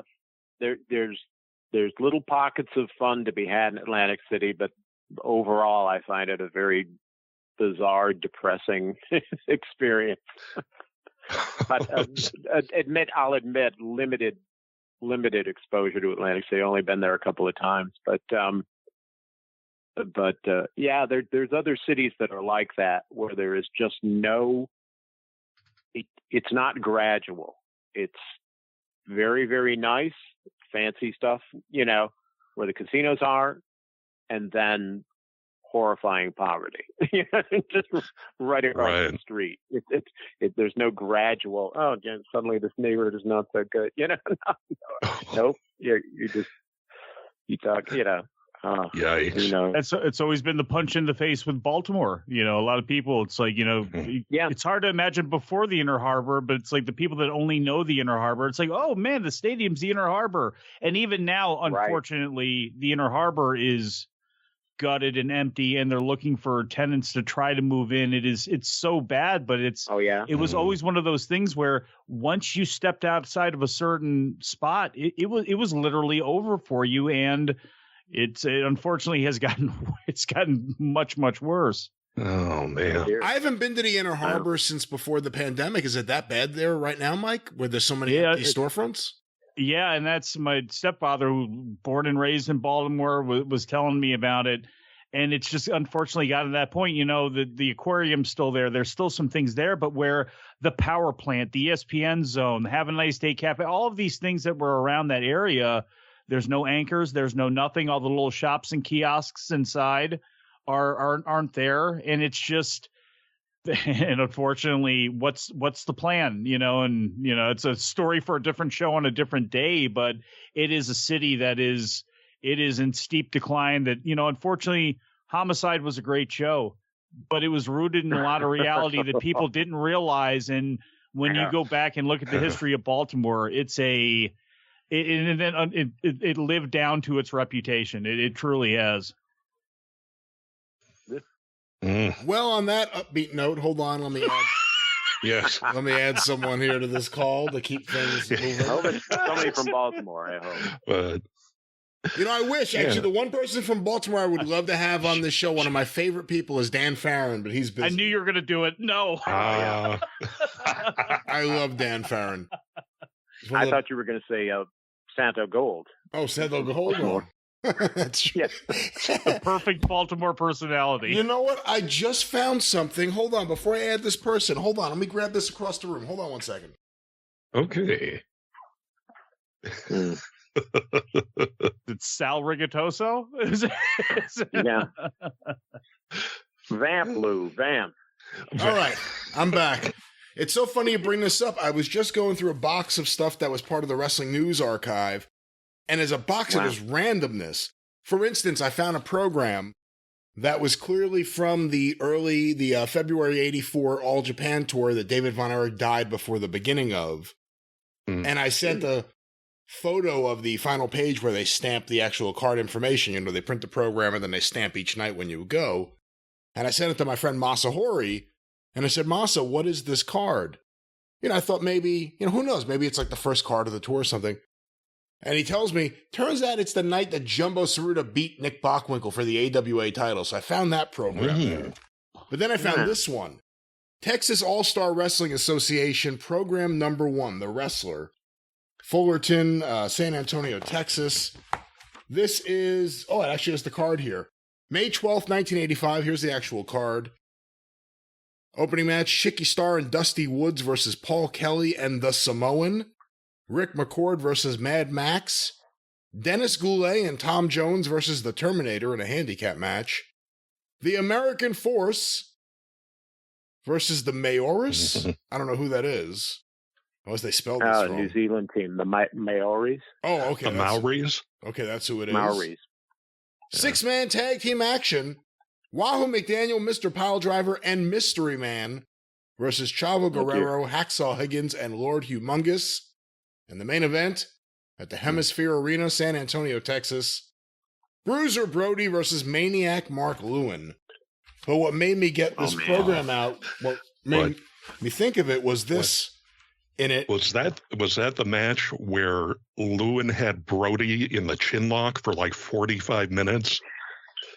Because they were both pissed at Fred Barrand. Oh, it could be. But listen to this. So again, issue 1 of this program, first page, or I guess technically the second page, but as soon as you open it, first thing in here, the movie Blood Circus. Did you know that many of our wrestling stars were involved in the filming of the sensational movie Blood Circus that will be released in a few months? Bruiser Bob Sweetan, Al Madrill, Chicky Star, Ron Sexton, Eric Embry, The Mummy, Danny Greer, the Maoris, Steve Stack, and others The announcer will be the stars of this exciting movie. This is a full-length film in Panavision and will be in your theaters soon. Don't miss it. So how about that? Another clue for the Blood Circus stuff from this 1985, the first post-Southwest program for this company.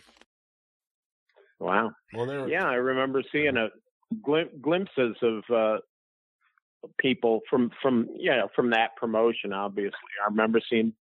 In those clips, you can see Eric Embry and a few other people like that, and a few that weren't mentioned there, like Woman there, Nancy Sullivan, Voodoo Malumba, whoever he was. Yeah, that was Big Red.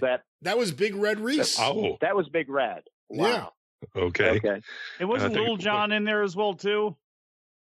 He was, because he was on the stage for the Big Santo Gold 50-piece orchestra song. Until apparently he got called away during the number. Yeah, he walks away during the number, during the intro. He walks out, then he just walks back. He just walks out. Well, hold on. Yeah. Before it gets too chaotic, let me add this person because they're on standby, and I'm starting to feel bad. If we thought Scott's phone connection was going to be questionable, this person is always questionable. Let's see how this works. We're calling him now on a new number that we've never called him on before. I believe he's out of the house. but ready for action. Are you there? Yes, he This is. is O'Brien. Are we ready to play ourselves? Well, ladies and gentlemen, welcome back to the Super Podcast. A man known by many different names, and I'm not going to say them all right now, but here he is, Vandal Drummond Just call himself, me Kurt Brown. that Vandal Drummond or Venereal Drummond if you prefer. Venereal Drummond, welcome to opening week Star Wars. On the line, Lou Kippelman, Scott Cornish, and Mike Sempervive, and of course, we're all happy to have you here. Yes. Oh, it is so good to be here, and it's so good to be talking to you guys again. How's everybody doing tonight? I think everyone's all right. Before the conversation goes in too many different ways, and before other people jump in, I'm going to ask you something first, Kurt, because I'm so intrigued. What's going on with your Southern California Lucha book? Oh, well, I'm glad I have a little round table here because I am very enthusiastically going into the time machine of, mostly newspapers.com archive. And I'm like a kid in a candy store. The book's still going ahead. The thing I'm struggling with is while I am really into it, I find that aside from Gordman and Goliath and Mil Mascaras, I'm just entranced by the journeymen, the Latino journeymen, and journeymen in general.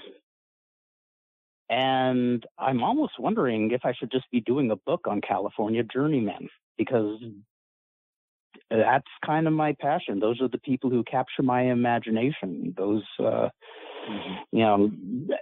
are the guys that just draw me in. I mean, I love reading about people like Enrique Torres, the Guerreros.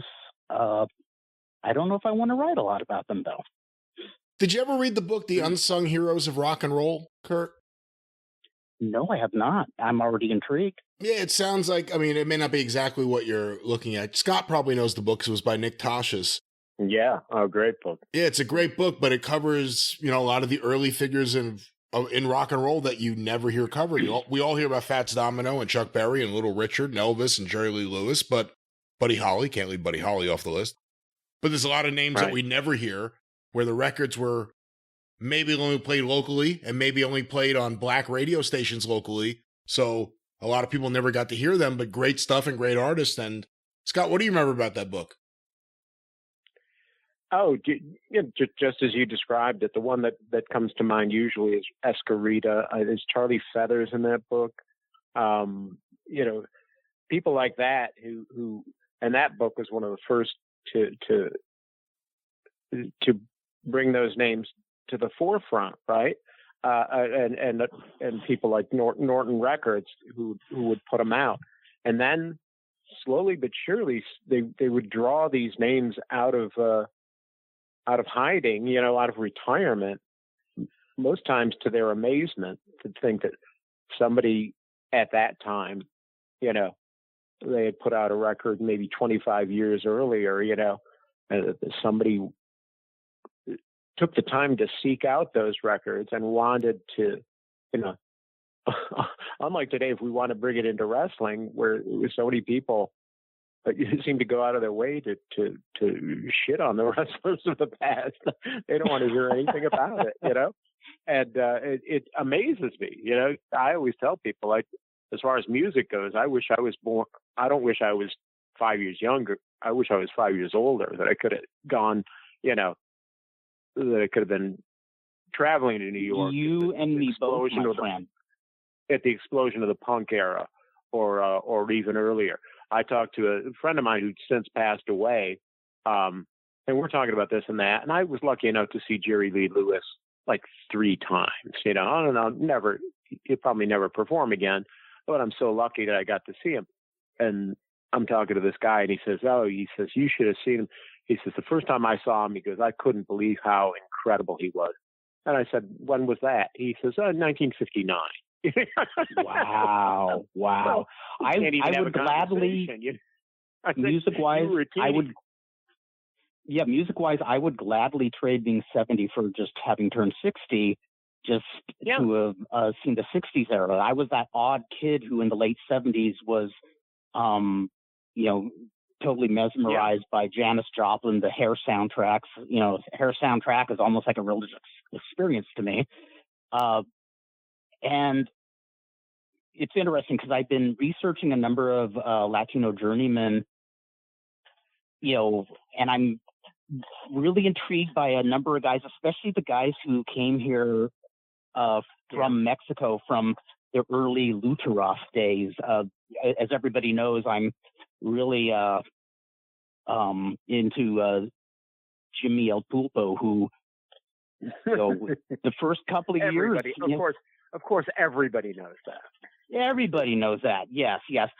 But I was researching other guys like Alberto Corral, who also came from Mexico, Gorilla Macias, who was a journeyman here, Bill Olivas, the Elephant Boy, a curtain jerker named Raul Lopez, who was actually on Mexico's Olympic team in '32, I believe. Hey, Kurt, weird question for you, but how do you actually classify a journeyman? Well, I think is Jack Armstrong a journeyman? Absolutely. I think it's anybody. You could be, maybe you're somebody who is nothing more than an enhancement talent in a number of territories, or maybe you're enhancement talent in one territory and you're over in another. Like SD Jones, looked at the lights in WWF, but here he was one half of the tag champions in LA. Johnny Rods. Johnny Rods.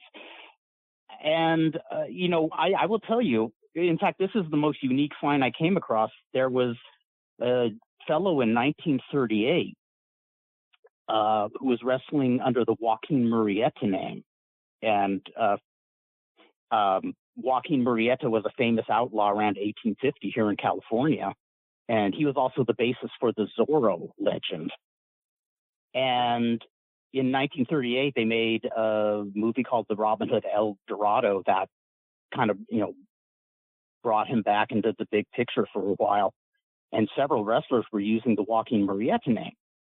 And I'm doing research on the Murrieta who wrestled here in California from 1938 to, I believe, 1940 or 41. And I initially thought he was another person who came from Mexico. But when I saw the physical descriptions, I said, wait a minute, this guy is much larger. This can't be him. So I said, well, great. Now I got to figure out who this guy was.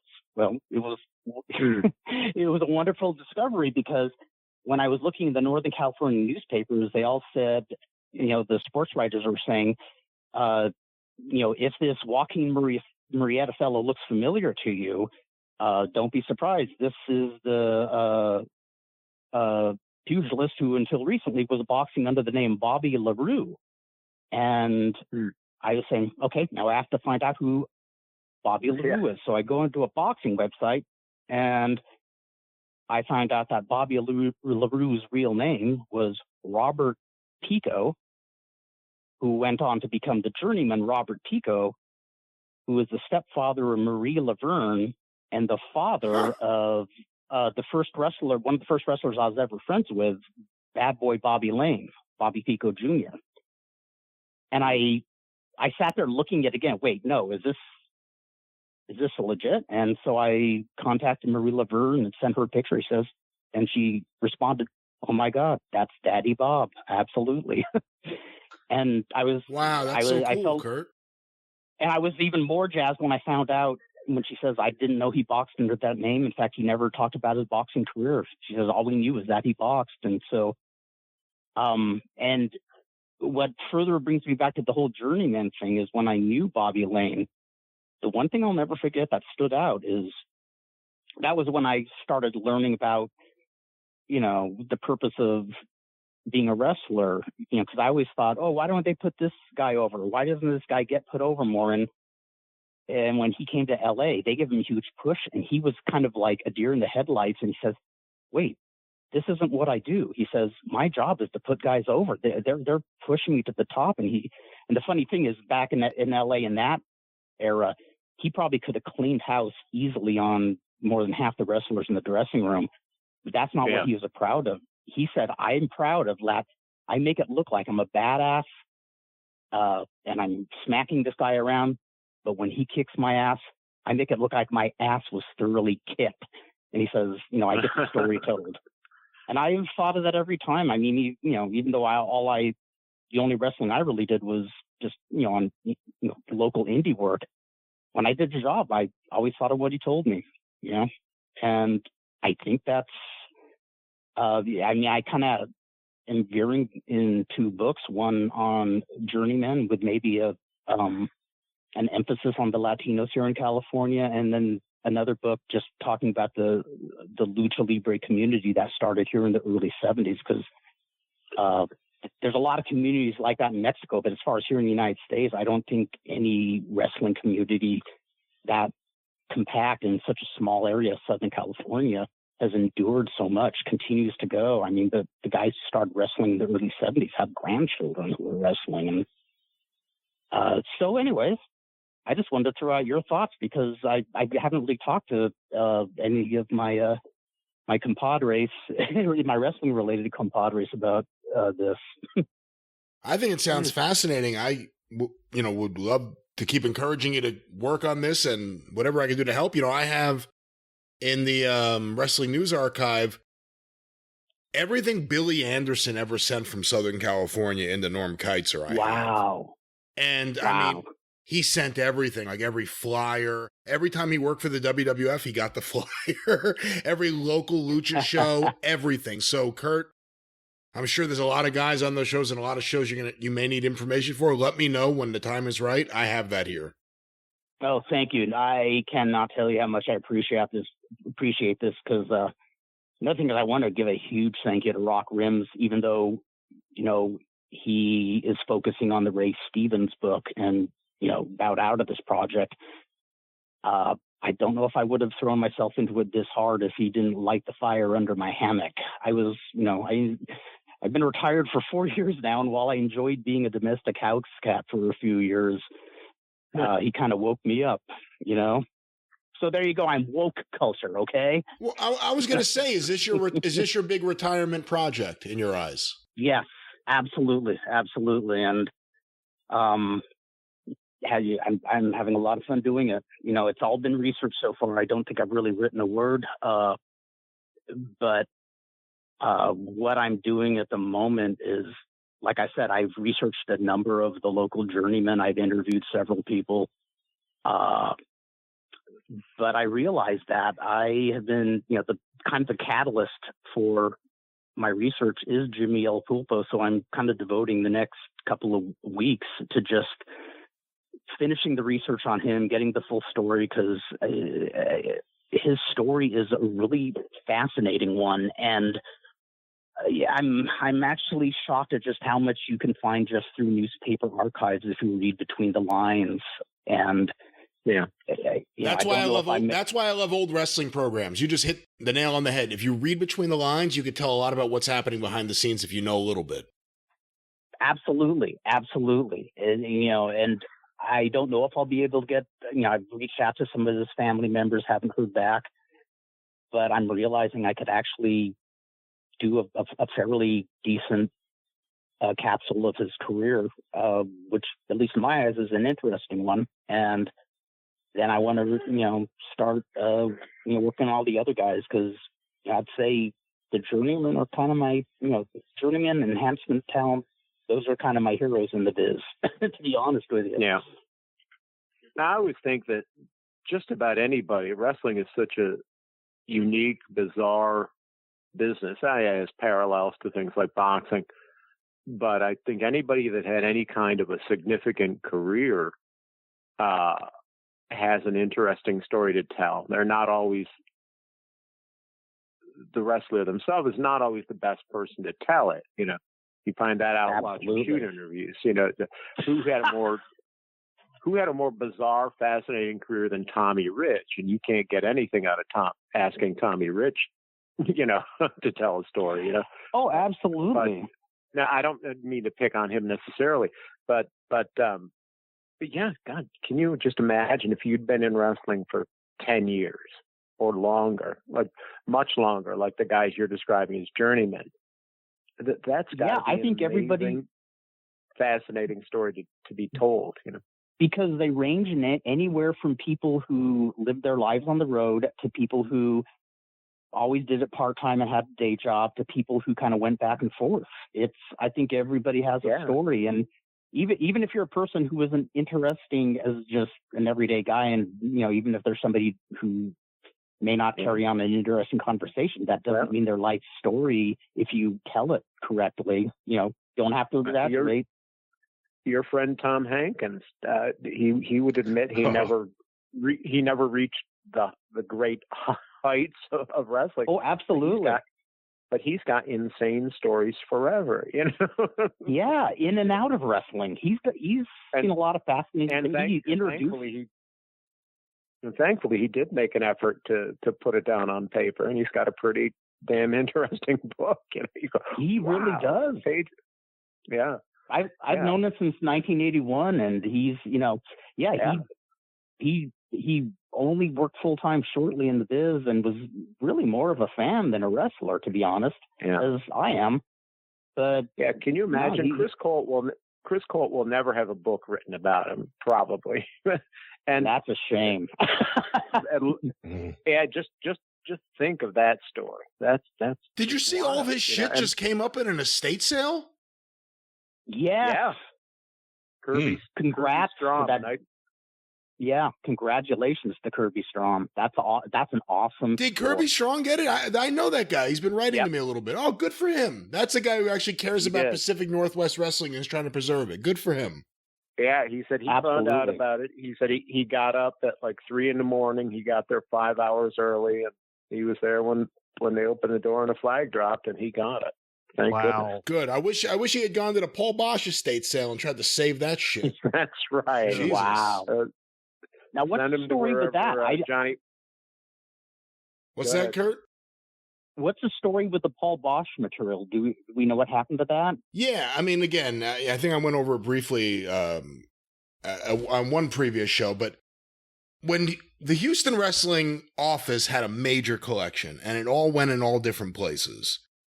Bruce Pritchard got a ton of stuff, and a lot of people falsely thought that he got everything. Nick Bockwinkel had a lot of stuff from when he was a partner in the office. A lot of the programs and stuff I have, like Antonino Rocca's debut it says the debut in the States, but Rock Rim's actually determined he worked on a house show right before his Houston debut. But like all those programs going back to the 40s that I got, those came from Nick Bockwinkel. So Bockwinkel had stuff. The photos that Bockwinkel had, he sold those to WWF. And they sent a truck out. They sent one of their ring trucks out to Las Vegas to pick it up. I know the guy they got it from. And then there was a bunch of stuff. There was a little bit that Peter Burkholz got, and he should have gotten a lot more because he was a partner in the office, and that's what Paul Bosch wanted. He has very little. I know he has like a book of all the programs. And then there was everything else that was left with Paul's widow, Valerie, who he married a few years before he passed, and her son, Joey. And when Valerie died, that's when, from what I gather from talking to some people down in Houston, there were a lot of concerns about Joey's health. Oh, really? I forget. I used to see him at Cauliflower yearly. Right. He played the piano every year. And I guess part of the issue with his mom being gone is they needed to hire a full-time caretaker and put him in a home where someone could look after him. And I was told that because of that reason, they were doing this estate sale. And the estate sale, I offered to buy the entire fucking lot. I said, just give me a number and you'll have the money as fast as I can get it to you, depending on how fast I can wire it to you. And she refused. I mean, nicely, she wasn't rude, but she just said, we have to give the people of Houston a chance first. And exactly what I thought would happen happened. The people of Houston got in there realizing what it was, and they bought. He had every program from, I think it's for early 70s on, with inside of it every contract that the wrestler signed, because every wrestler signed a contract for every individual. Yes. The payoffs, all the information. And instead of keeping it intact as a body, as an important historical document, those fucking hawks went in there and they bought everything up dirt cheap and started tearing it up and breaking everything off because They can sell an Andre the Giant autograph for several $1,000s. So why not just break everything up? And it's a shame, and it's embarrassing from, I mean, it does happen. I was going to say, I don't know where else this happens, but it does happen where history is just kind of discarded in this manner. But I think it's just been, it was horribly done. Luckily, I was able to get a few things that the woman held for me. But it was horribly, horribly, horribly done. I know there was a Gorilla. That's a shame. There was a Gorilla Monsoon estate sale, I believe, several years back. There was an Arnold Skoland estate sale a few years ago because there was a guy on eBay selling a bunch of Arnold Skoland shit, and it turned out he kept everything. So you never know. Wow. But I'm glad. If Kirby got that stuff, that's good. Yeah. Yeah. God bless Jack Pfeffer for being a rat packer, and then somehow is it Notre Dame where they have all his? Yeah. It went from awesome. Pfeffer to Tony Santos, and Tony Santos Jr. I think, and then they sold it to Eddie Einhorn, and Eddie Einhorn donated it to Notre Dame. Well, then God bless Eddie Einhorn, but also God bless Jack Pfeffer for being a rat packer. Yeah. Another collection that I'm sure you can find stuff on eBay here and there is when Eric Caden passed away, who was the owner of Hollywood Book and Poster. He passed away in 2015, and he had bought Jeff Walton's collection in 1988. And the stuff, I loved going into Hollywood Book and Poster one just to talk with Eric because he was just such a wonderful guy. And but what was more fun was just going through his boxes of programs because there's very little organization. One of those things he kept meaning to get to, but there were boxes and boxes of stuff he never opened. And sometimes you would be sifting through stuff, and there was stuff that wasn't even LA related. Like you would find a program from Juarez that somebody sent Jeff Walton. With all these local wrestlers you would never heard of, or you might have heard the people in the main event, and the rest are, like nerds like me will go searching for the local boys. But it was a surprise package that got passed on to his brother, who I believe lives in Texas, and a lot of people were up in arms when he started selling it on eBay. But it was his brother, and it's his call. But if you're ever looking for old LA stuff, it's always worth going on eBay. And who knows, maybe he has other sites he sells it on. But there's a candy store for you if you want. I wish it would have gone to me, but I wasn't Eric Caden's brother. So for these types of estate sales, I mean, is there just like a little network of the bigger collectors that actually kind of know of this? Because because I signed into eBay one day, and it's all this Bosch stuff. And it was what was left over, but like bastardized at the bottom of eBay. And I'm thinking, and then I found out there was the estate sale and everything. I'm thinking, how does it generally work? And how do the historians kind of work to keep the vultures or the people that they know? Because I'm sure, because I remember at least in my area, in the DC area, in the Baltimore area, you knew who all the scalpers were. You knew who had tickets, and you knew how to work those guys, and you knew the network. Is it kind of the same way where there is a group that is looking out for each other and that actually know who the hawks are and how they know how these things come about, like knowing when the skull and sale is going to happen and these types of things? Well, with wrestling, there are different kind of hawks. There are belt hawks. There are guys who buy belts just so they could sit on them and try to resell them at a later time and, just buy them to have them and that's it. You get a lot of that. I don't know. I mean, you're asking what exactly are you asking here, Mike? Well, because it's like, how the hell, it's just like, how does anybody know there's a Chris Colt sale? Or how does anybody know that? It's like, I understand for the bigger people and like a Bosch in Houston makes sense. But like for something like that, like how does that network, again, how does it work? I think it's localized because, and I don't know what Kirby did, and we could probably find out, but I'll give you an example. Well, he did say. We went to an estate sale about a week ago because I needed something and I saw it in a picture, and it was down the street. That's what made us look. And there were just cars. I couldn't believe how many people were there. I lined up to go into this place.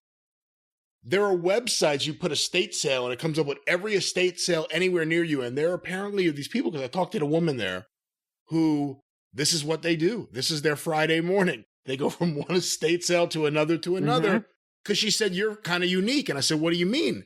She goes, you and your wife seem like you're looking for furniture for your home. And I said, well, yeah, we are. What are they looking for? She goes, they're all looking to buy stuff they can resell. There are people here who own antique stores. Wow. There are people here who want to go on eBay. She said, you're the rarity. You're actually looking for furniture to use. They're looking for things they can sell. So I think the only people, go ahead, people Kurt. I've known who've gone to estate sales, I knew people who, not a lot of people, I knew a handful of people who just did it as a hobby to see what kind of and sometimes they weren't looking for something specific. They were just finding something unique, and they weren't looking to resell it. They just wanted something trippy in their kitschy collection. And as far as the Chris Colt sale, from what I understand, Kirby could tell you better, obviously, but he wasn't even mentioned by name. It was just a friend of his saw that there was a sale with wrestling gear, and that friend recognized it as Chris Colt's gear. So it was kind of like a stroke of luck. That is a complete stroke of luck that he would recognize the gear. Come on. That's awesome. Yeah. Except that he lives out there and the sale is out there, you know. And so somebody says, "Oh yeah, there's wrestling gear, you know, that's being sold in Eugene, Oregon, and he's in Portland or whatever." Well, absolutely. That's got to be Oregon stuff, which it was. Well, and I'm glad somebody who really values the Northwest tradition got it, because that Colt was everywhere, but Northwest was his home. Well, Kurt, you said he got there early and he waited online. Were there other people waiting for Chris Colt? I mean, did anyone else ever show up in those hours he was waiting online just to get the Chris Colt stuff, or was he actually, I have no idea when he got there. I think you need to talk to him on your show. Yeah, I think we may have to. Definitely. Yeah, if you're listening, get in touch. We'll book you for a special show. Seems to be a nice guy. I've always had fun dealing with him. But so briefly, Mike, if you're asking, is there a network of wrestling historians and collectors that all look out for each other? No, there is not. Well, Brian, who asked you? Who told you? Was it Peter? How'd you find out about Bosch? Within about 45 minutes, I got 4 different emails sent to the drive-through email saying, "Hey, Jim and Brian, don't know if you've seen this. It seems like the kind of thing you guys would be interested in." And it was. To the point where I got on the phone with a woman and threatened and offered to buy everything. Now you exposed know. No. I offered to buy. You want to sell me this shit or what? No, there are other people I've threatened. It was not this very, very nice lady. She was a very, very nice lady. But I heard about it from people, and I'm pretty sure it just started. I mean, again, the people that bought the stuff, I'm fascinated by the people that bought it up and put it on eBay. Because how many of them really understood what it was? And how many of them just saw it as wrestling stuff? Let's buy it. There's people who buy wrestling stuff. I really don't know what it is. I think some of them knew what it was, which to me is even more offensive. Based on some of those listings, I think some of those people knew exactly what it was. And they were basically just saying, hey, we went through the Library of Congress and just decided to start selling things off. Yeah. So it's, but again, there's a whole network of people that check estate sales and want something. We just saw something because Suzanne's now checking them because now she's fascinated. There was another estate sale. I wasn't going to go to it. It was like 35, 40 minutes away from the house here.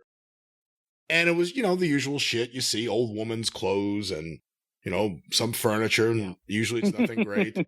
And then all of a sudden it was, I'm going to guess, every single WWF Hasbro figure with a protective plastic backing around the card and the figure from the 90s. So all of a sudden in the middle of this, in this estate sale, are just photos of all these Hasbro figures. So someone who collects those figures, if they see that, they're not going to go tell another collector. They're going to go there and try to wait online early and go in there and buy all those right away. And then it becomes, is it someone who's going to buy them and keep them? They have a collection. Or is it someone's going to buy them and say, if I buy it for... If it's a estate sale, it's on discount, hypothetically. If I buy it for $10 each and I could sell them for $60 each, and I buy 50 of these, I hate to say it, they make a nice little profit on that. I think one of the most just dumb luck finds I found was there's this little town called Solvang just near Santa Barbara. That's kind of this tourist, a touristy Danish town. Yeah. The punchline though is most of the population there are Danish, people from Danish immigrants. If you look in the phone book, every name starts with Vaughn or Van. And Elena and I were up there staying the weekend once, and I was just in some little gift shop. Most of the stuff was new, but they had these little used postcard sections. This was in the early 90s, and lo and behold, there was a postcard, original postcard of Gorgeous George's turkey ranch.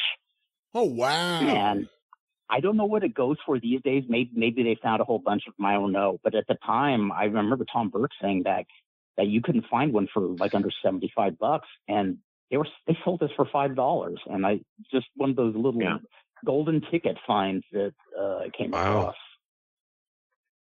Gorgeous George Turkey Ranch. The roast of the coast. Very good, man. That was good, Lou. Very quick, very good. I got his stuff from his bar. I don't have anything from the Turkey Ranch. I need that. Johnny Legend actually got to hang out in the bar. He was a little kid too. Yeah. Yeah, there's that photo of him. Gorgeous George let them in. Probably because he had no other customers. Have you heard from him lately, Johnny Legend? No, but I would like to get in touch. I assume he's still up in Oregon. He lives in a coast town, and he goes swimming in the ocean every day. That's his routine. Yeah, and I think he's just kind of digging. I miss him big time. He was one of the few guys who time with seamlessly I adore, but drives me crazy at the same time. Very rarely pops up on any form of social media and disappears just as quickly. But he's still alive. He must be up there in Oregon doing whatever he does. Yeah, I think he's in his mid-70s by now. So I never thought I'd hear the day when he slowed down. I mean, that guy was in perpetual motion. He wasn't on amphetamines; he was amphetamines. Oh yeah. Oh.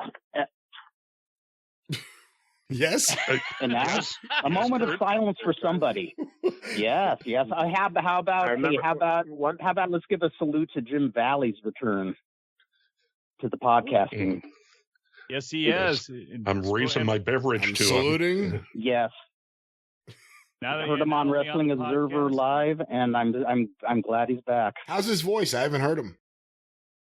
Well, Elena, my wife, is a speech therapist, and she heard me listening. I didn't listen to it until this morning, to his first podcast, and it's very, raspy. And Elena had heard of his ordeal, but she didn't know much else about him. But she heard me listening. She says, "What's the story with that guy's voice?" And I told her, "Well, that's Jim Valley," and I told her the whole story, and she was just saying, and she was actually quite amazed. And she said, he sounds really good for what he went through. And then she's a very nurturing type. So she said, if you talk to him, tell him that if the voice is in pain, his vocal folds are in pain while he's broadcasting, to stop broadcasting, because she said that can be problematic. Yeah, I saw some clips of him doing interviews in for that Defy wrestling group, and the voice is strained and raspy. It sort of reminds you of Pillman's voice, or something like that. Yeah, he even mentioned that, so he can pat himself on the back. That he has the voice of somebody very cool, very cool.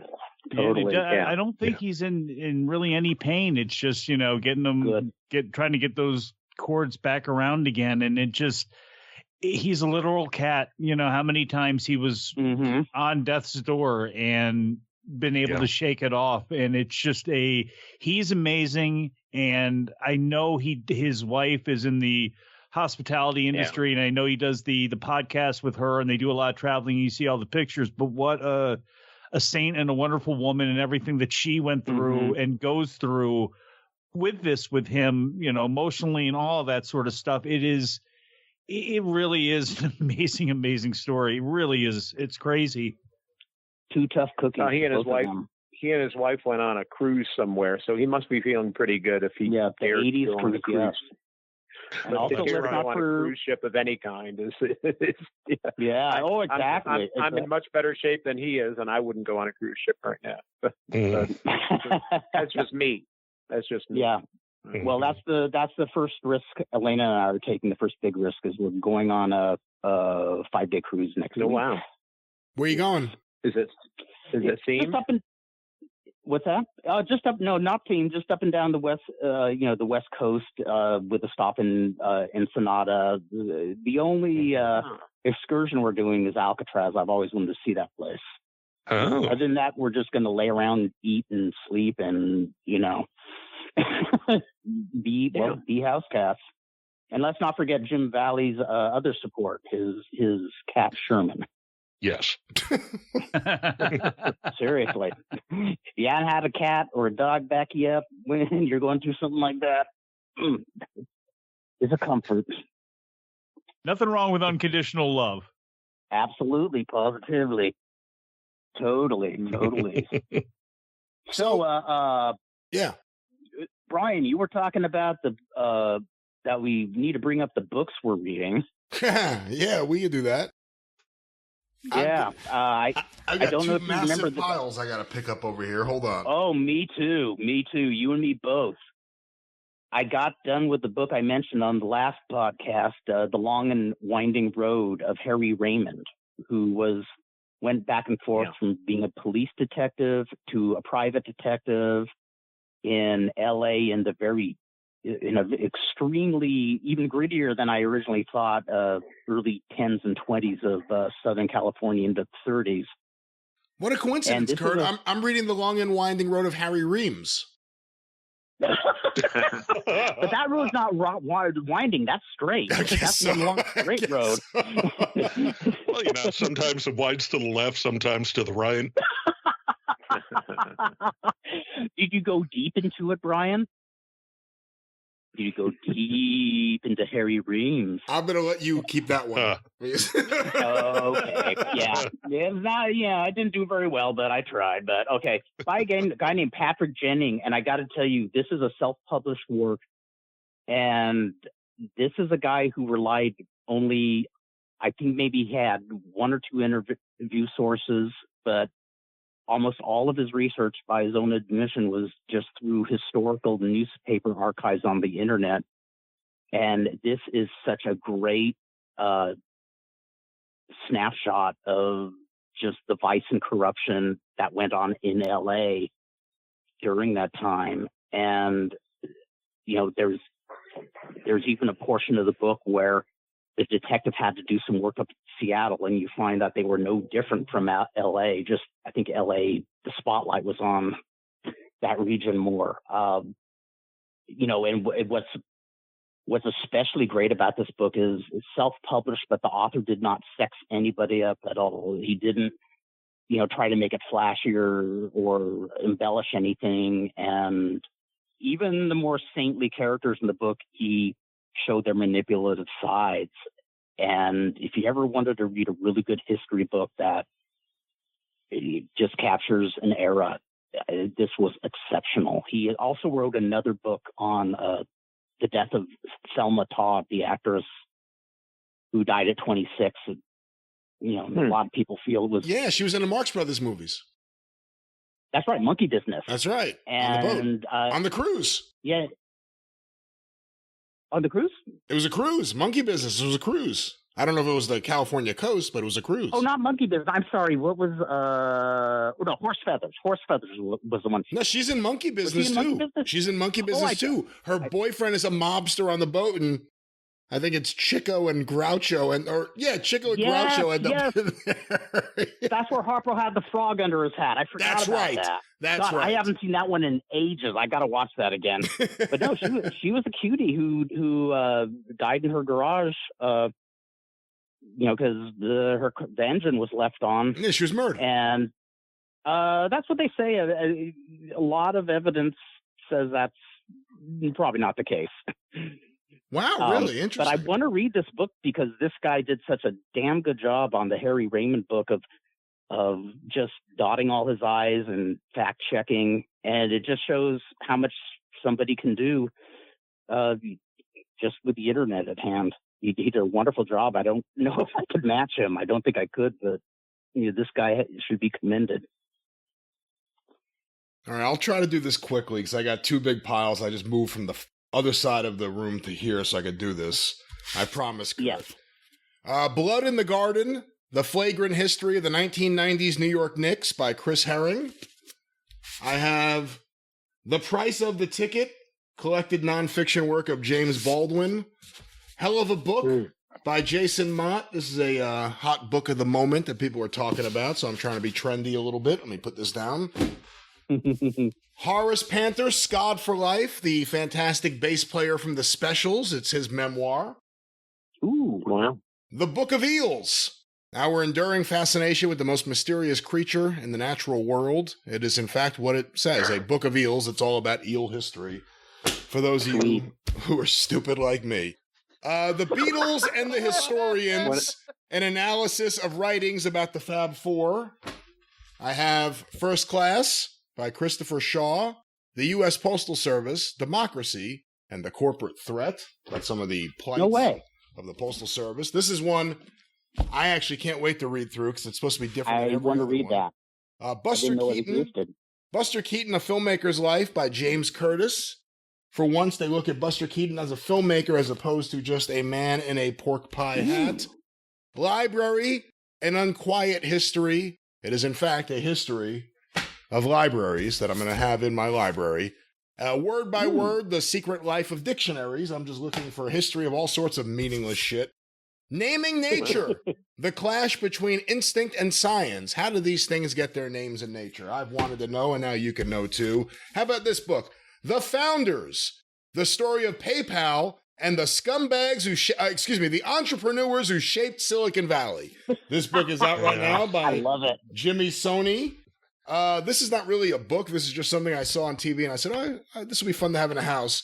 The Ultimate Book of Pub Trivia by the smartest guy in the bar, Austin Rogers. You may remember him from Jeopardy. He had a winning run, and now he has a winning book.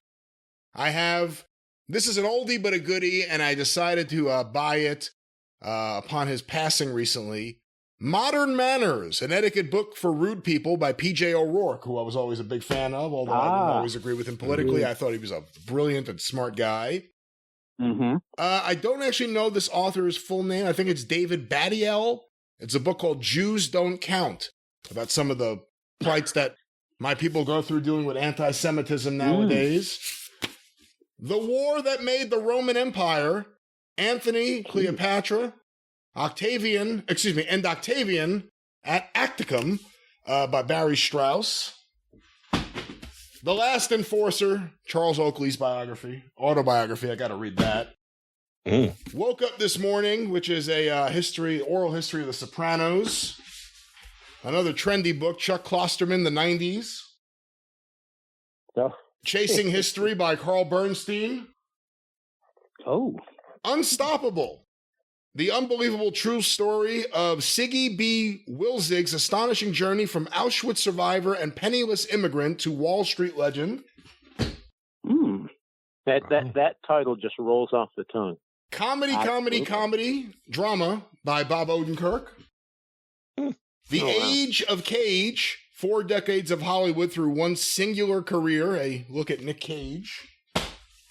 All of the Marvels by Douglas Woke. This guy read every single Marvel comic from the first Marvel comic in, I think, 1939 up until whenever this book was published. It's his summation of the history of Marvel in storyline fashion.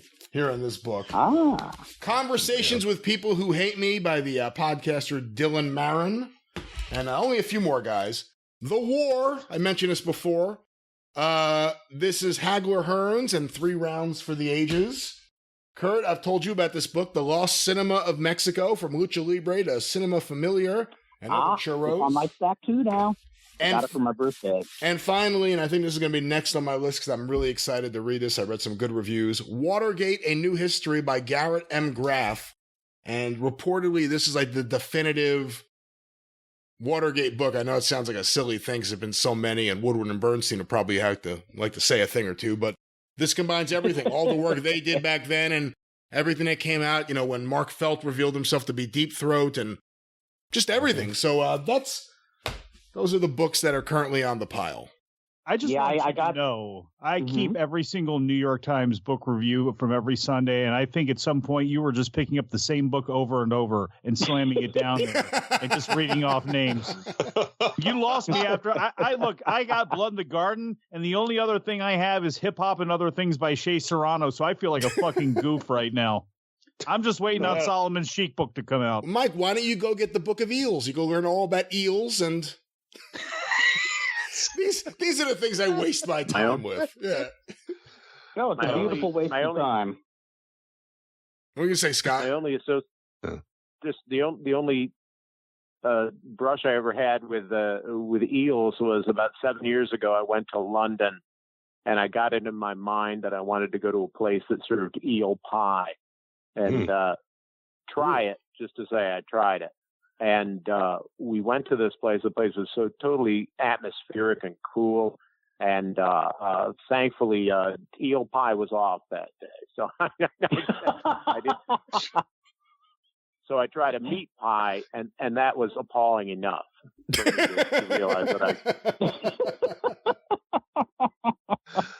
that people talk about how horrible the food is over there.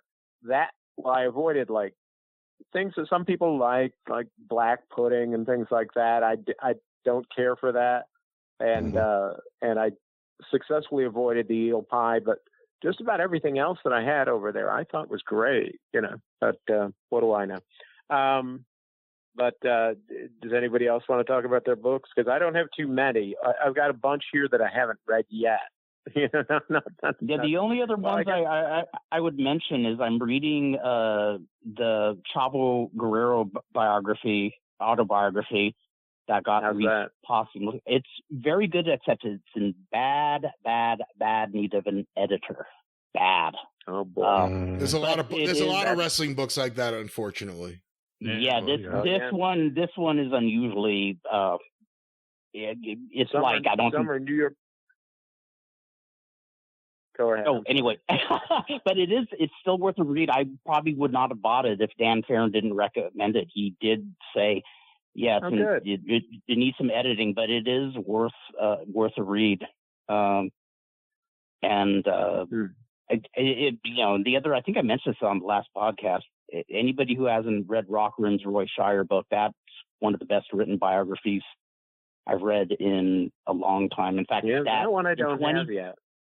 Oh, it's worth going out of your way. It's probably his best work yet, to be honest. And it's funny because that same year, I also read biographies of, I don't know if anybody remembers the self-help guru M. Scott Peck, the road less traveled guy. Mm-hmm. And then I read a biography on Timothy Leary, and the three of those guys, Shire, Peck, and Leary, all had one thing in common: very brilliant minds. I mean, really brilliant minds in one aspect, but real sociopaths in many ways. Yeah. If I could have been any of them, I would have been Timothy Leary. Let me tell you, I could have gone to other planets. But that's what a good biography is somebody who can just capture the complexities of the person. And it's funny, these three cats were so similar to one another in so many ways. Yeah, I've got in my own collection here a couple that I've had, some of them for a couple of years. I just have not cracked them open yet. I get so easily distracted.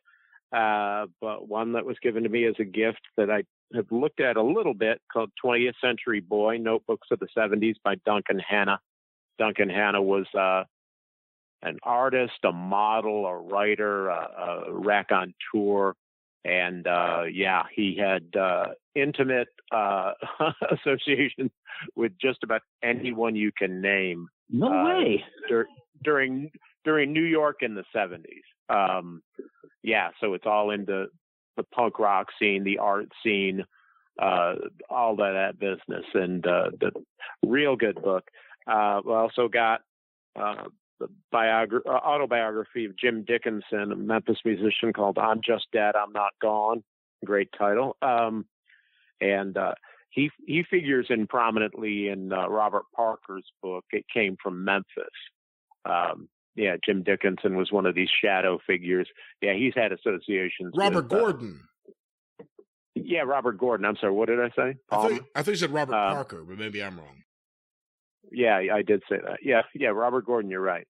But yeah, Jim Dickinson is prominently mentioned in It Came from Memphis and Gordon's other books. But this is his own story, which is pretty wild. Everything from, some brief brushes with people like Sputnik Monroe or Lawler to Alex Chilton and playing. I think he played piano on Wild Horses by the Stones because they recorded that down there. Dickinson was a real.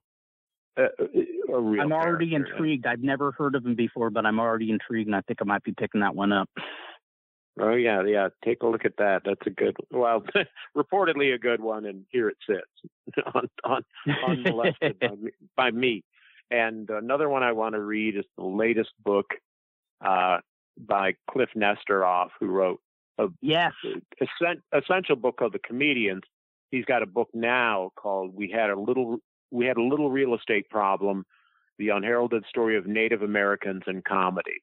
And I have that one too.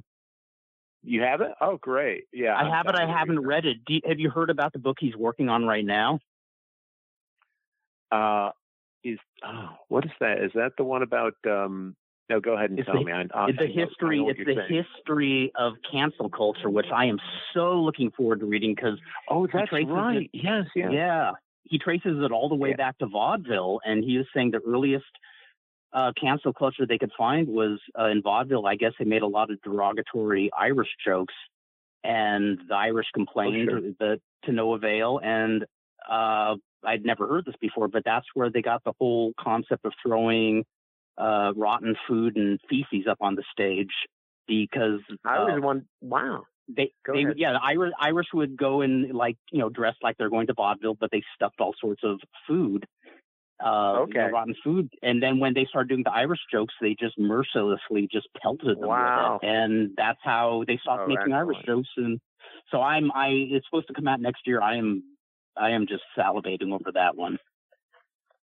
Oh yeah, anything he does, he's great to hear on any podcast because he's got so many incredible stories. Very young guy, but has a real respect and love for the history, the shadow history of comedy. And somebody who kind of accidentally became a historian too. He was just kind of a collector of comedy records, and he just kind of stumbled into being a historian. Yeah. Excellent guy. That reminds me, I made up a joke today. Anybody want to hear it? Yes, I please. would love to hear it. How did it come? Did you hear what they're calling Will Smith in Hollywood now? No, what? Slappy Black. That's awful. That's bad. That's terrible. Where's my hot dog horn? Bad hot dog. Bad hot dog. Bad hot dog. I didn't say I labored over the joke. I just said I made it up. No, if you had labored over it, I'd feel great sympathy for you, and we'd do a GoFundMe for you. Hey, Kurt, have you been back to any wrestling shows yet in California? The only wrestling show I've been to, and I really only hung around for an hour, was there was a local luchador here who wrestled under the name of Malice, and out of the blue, he found out he had pancreatic cancer and died just days later. And he is a second generation wrestler. His dad is a guy named Luis Negrete, who wrestled, of all names, White Pork. And if you ever saw his mask, you'd think David Lynch was promoting wrestling. It is one of the creepiest masks I've ever seen. But they did a benefit show for him. It's one of the, I just feel like, I feel proud of the local boys whenever, even the guys who don't like each other very much, if one of them falls on a hard time, they pull together and throw together a benefit show. So I went to the little arena on Florence where a lot of the indie shows are happening. And I hung around for an hour, mask on, and the place wasn't the best ventilated place. So I just kind of, I saw a lot of the local boys, Superboy and his family, Frankie Lima, Jalisco Primero, who was, the LaBelle version of El Medico in 1980-81. Wonderful to see the guys and to see them pull together, but I wasn't going to hang in there too long. Mm-hmm.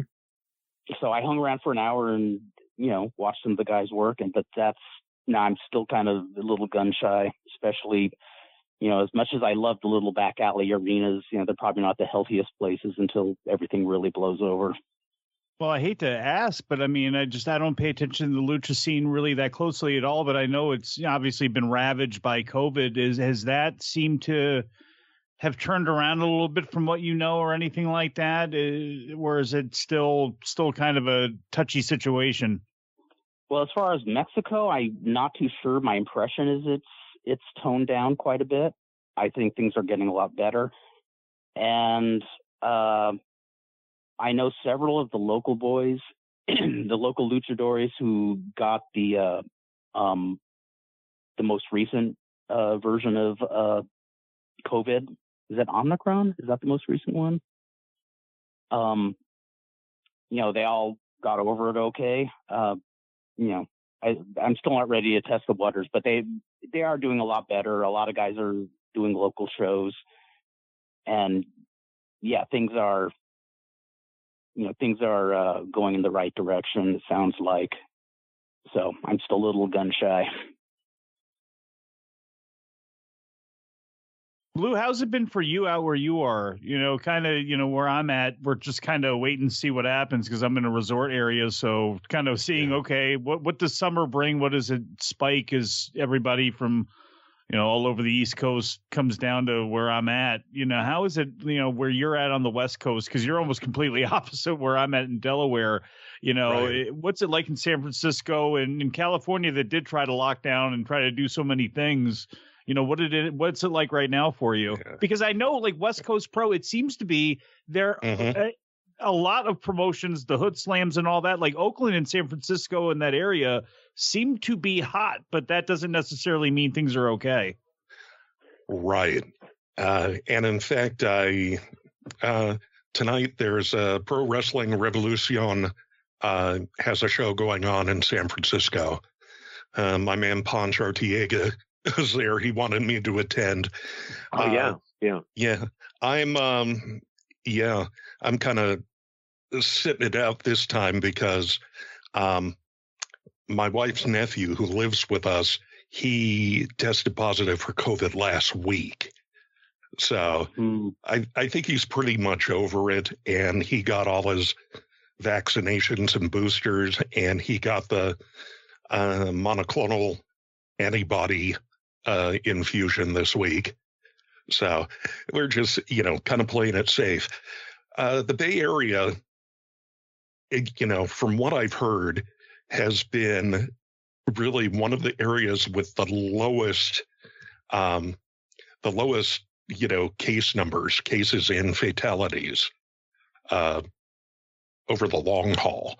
So it's it remains an interesting sort of tango about, because I'd be out and the mask mandates had been lifted in San Francisco, pretty much all over the state of California.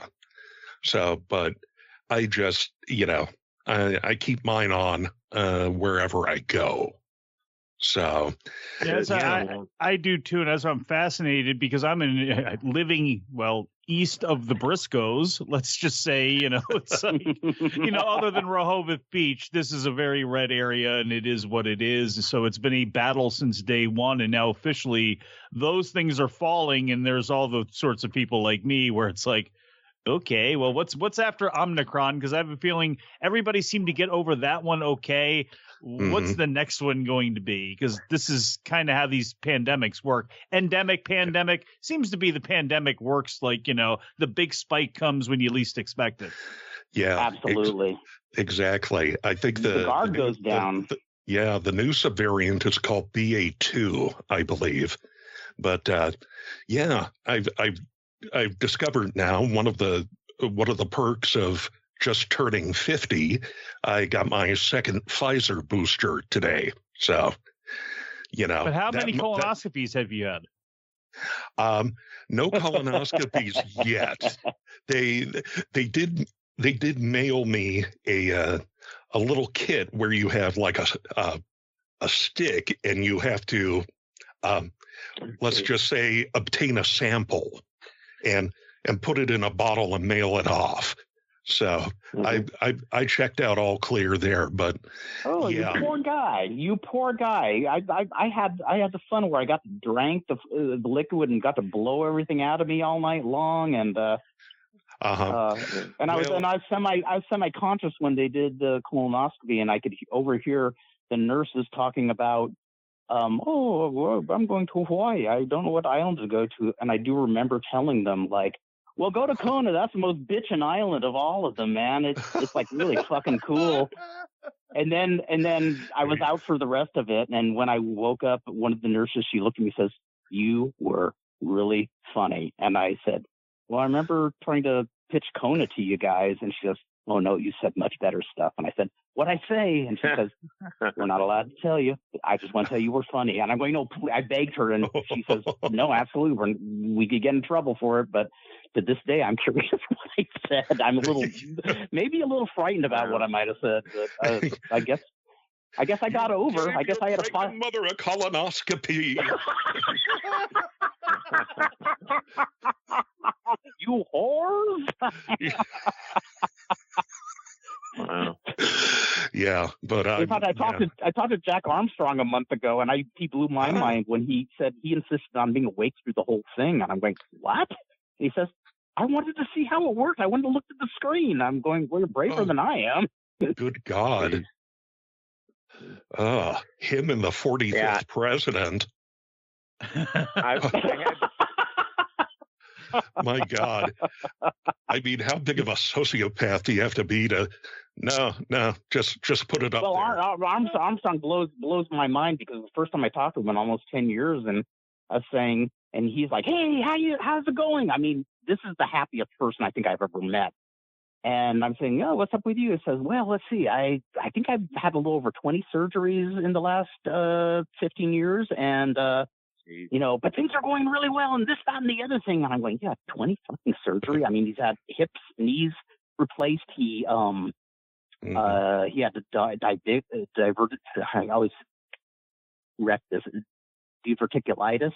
He had to have surgery for that. And he's 75, and this guy sounds upbeat like a little kid who's just gotten a new toy." And I'm like, Wow.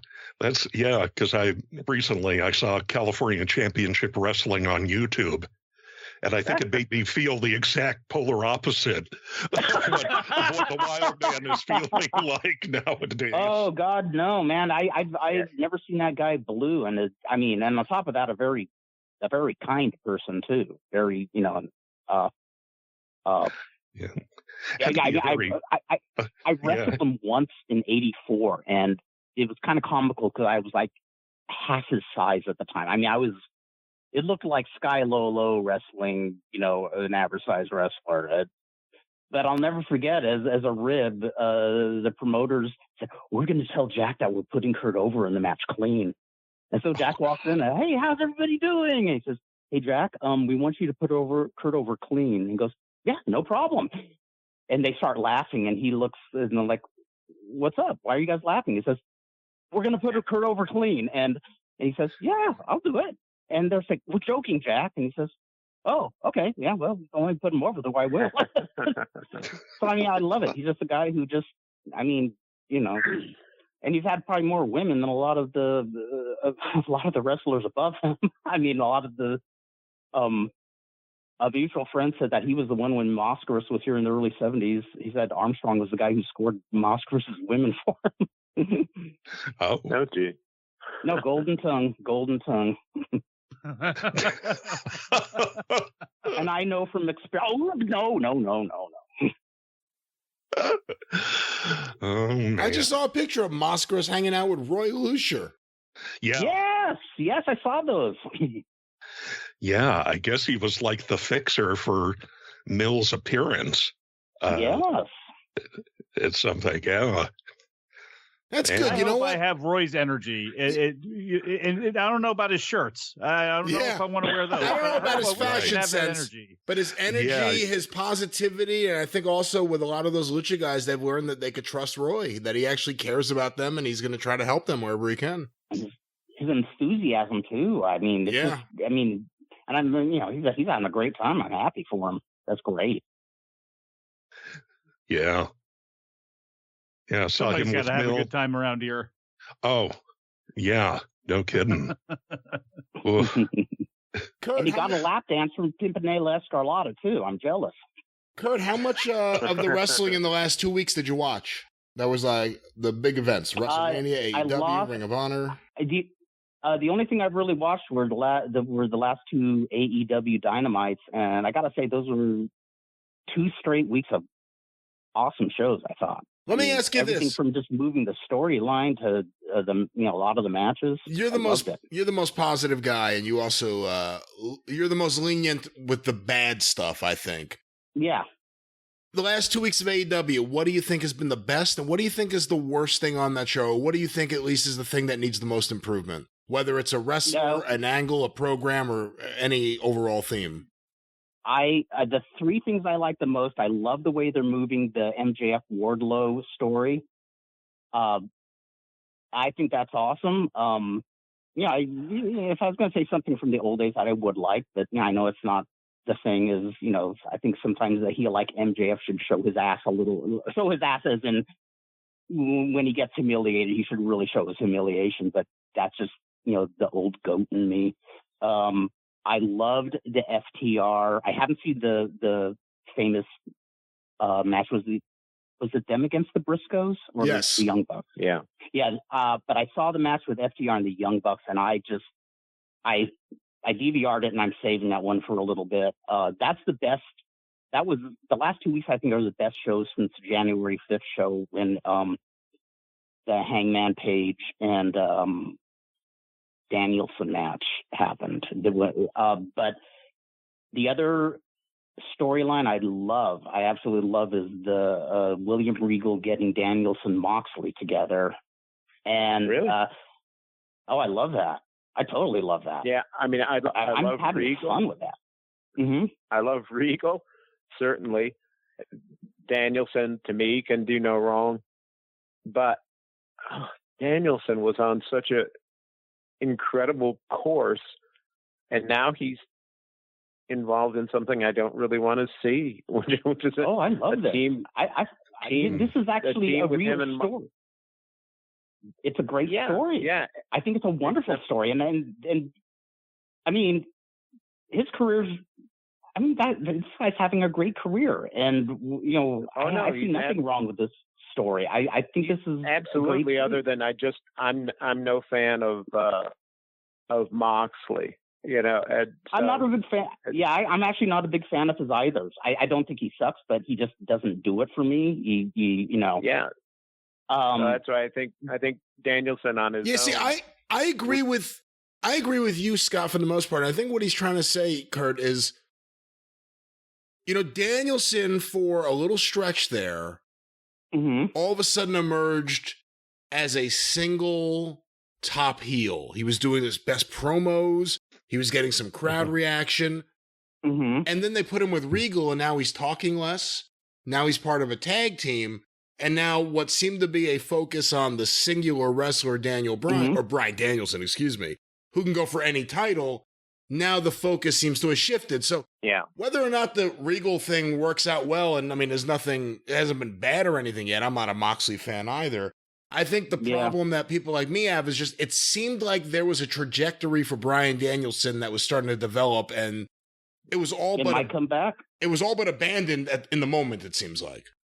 Yeah. It might come, but I think it might come back. And so here's the thing. I remember, this is just my anecdotal experience as a fan. There were a lot of guys who'd get good pushes on top here in LA.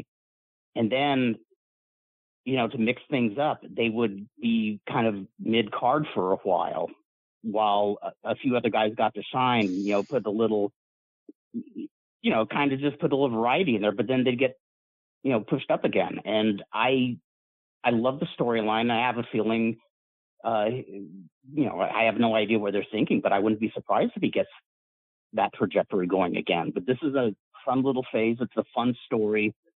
And, the one thing that I really think that shine a lot better for every guy like MJF.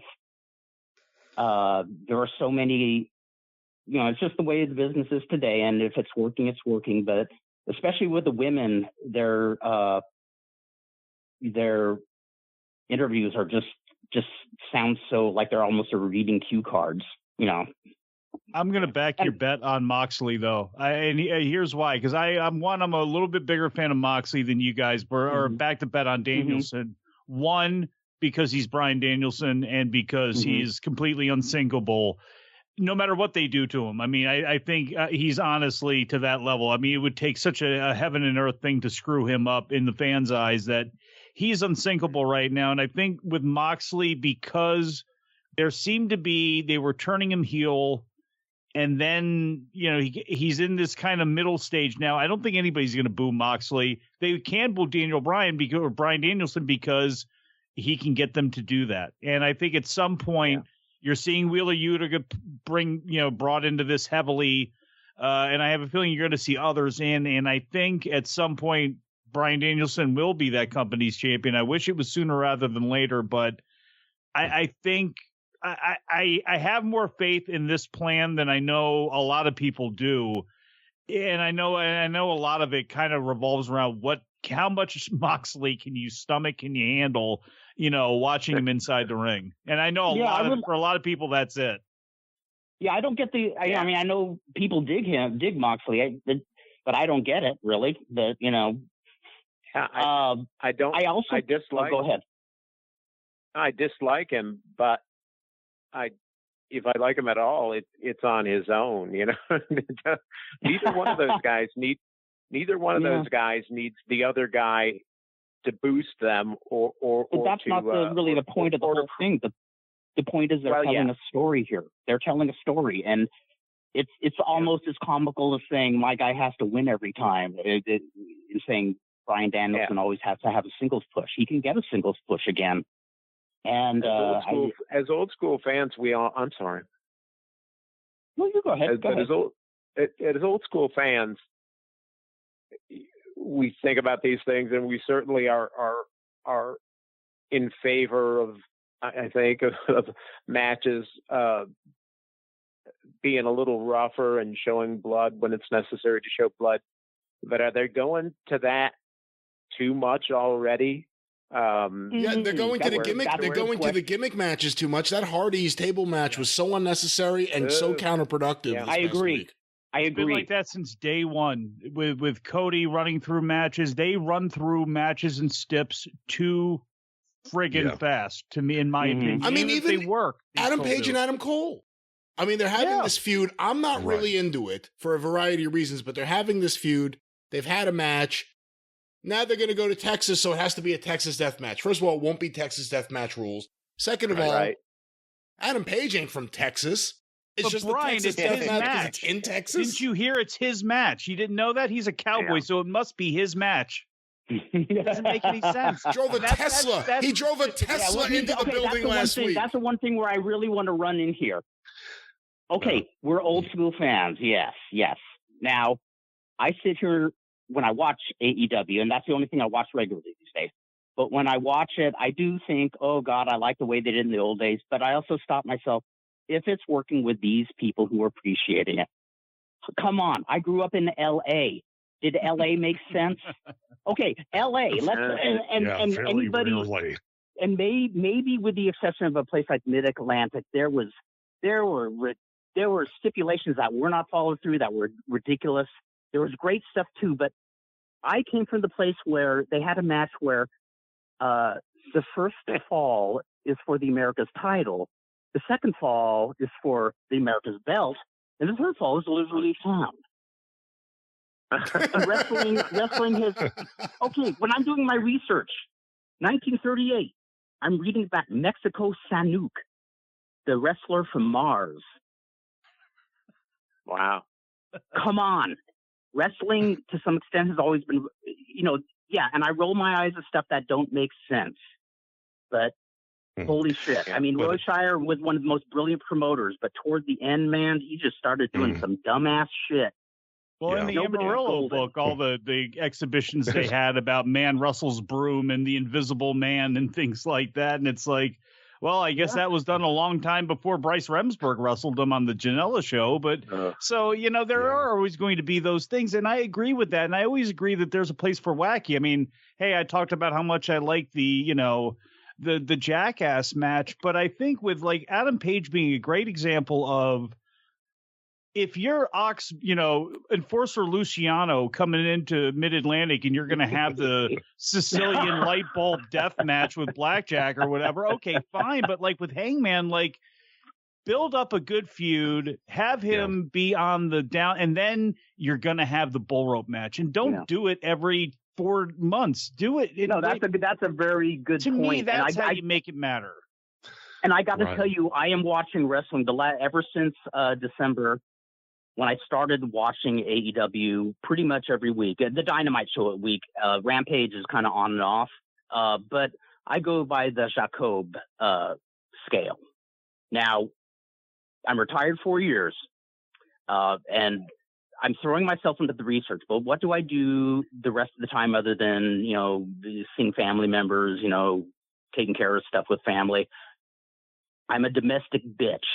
I am a proud domestic bitch. And if I had a little more money, I would dress up like Jacob, the housekeeper in the original film La Cage aux Folles. I prance around cleaning house, doing laundry. I put on AEW, and the register of if it's a good show or not, it has nothing to do with what makes sense, what doesn't make sense. What makes me stop cleaning the kitchen? What makes me stop doing laundry and say, I have to sit down and motherfucking watch this?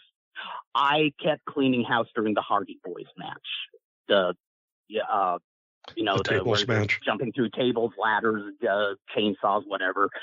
And of course, that's part me. I'm not a big fan of that kind of stuff. I don't know if there are a lot of fans. But bottom line is there are most AEW shows on TV.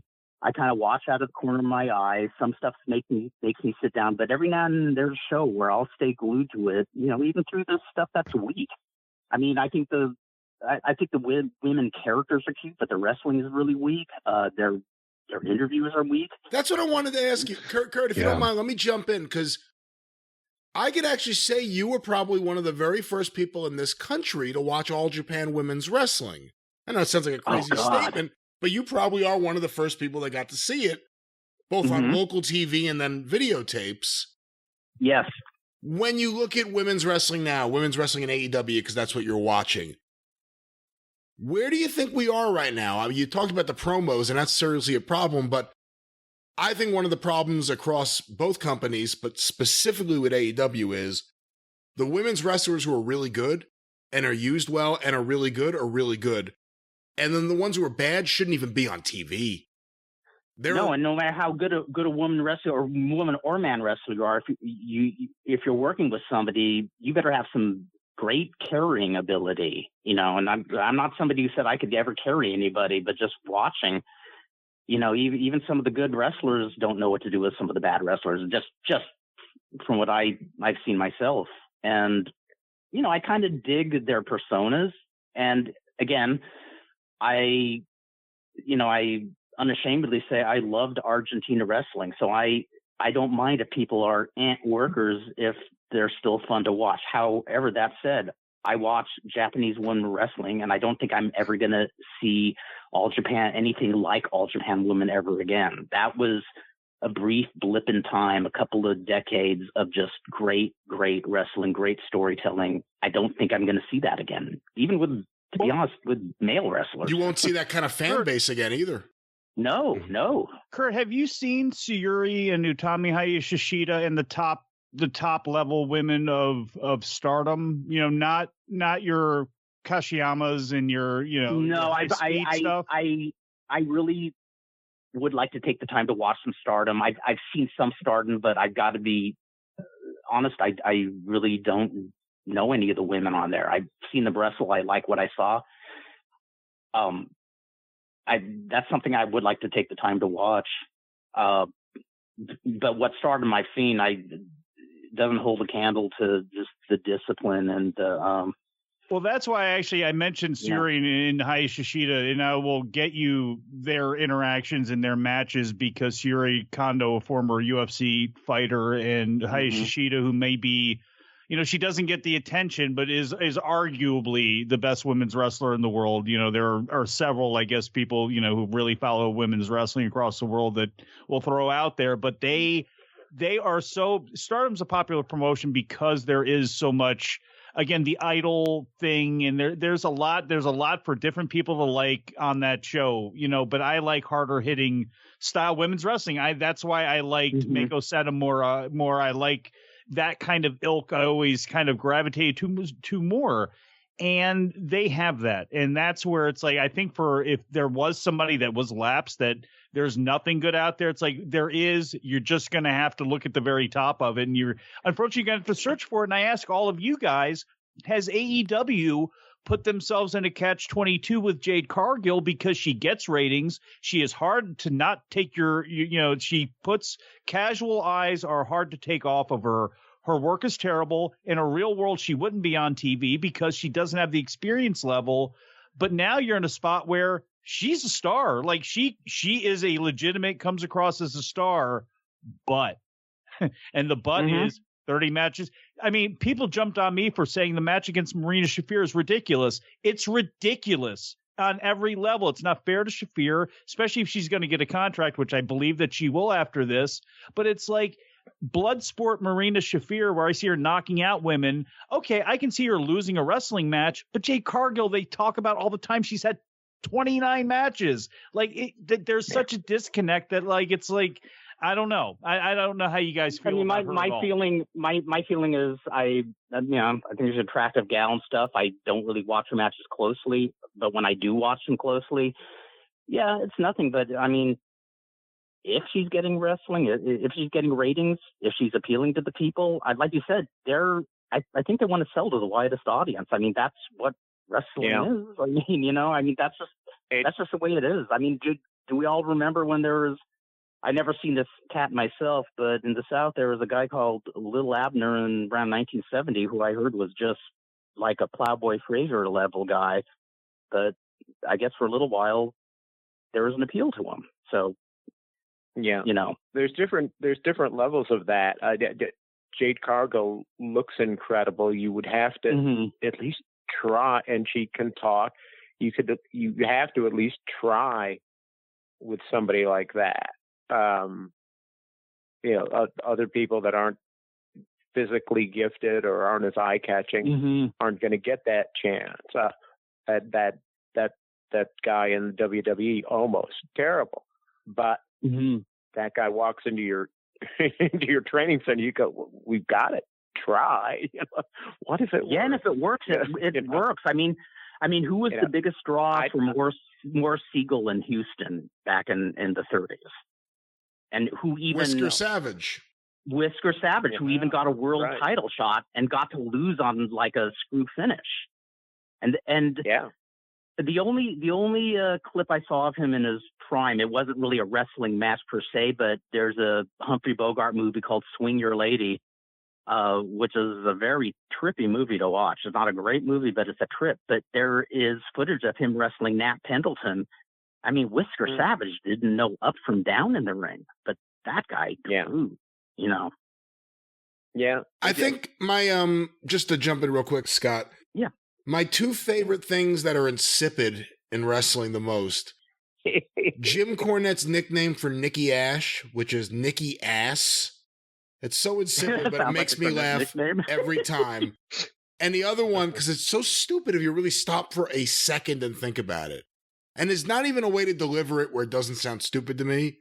But Jade Cargill pointing to TBS and saying, because that bitch show. It's like, you know, I get what you're trying to do, but it sounds stupid. What? Well, yeah, and here's my question, because I think we've all seen it brilliant things in wrestling and stupid things in wrestling. When she says it, does it get a pop? I don't know.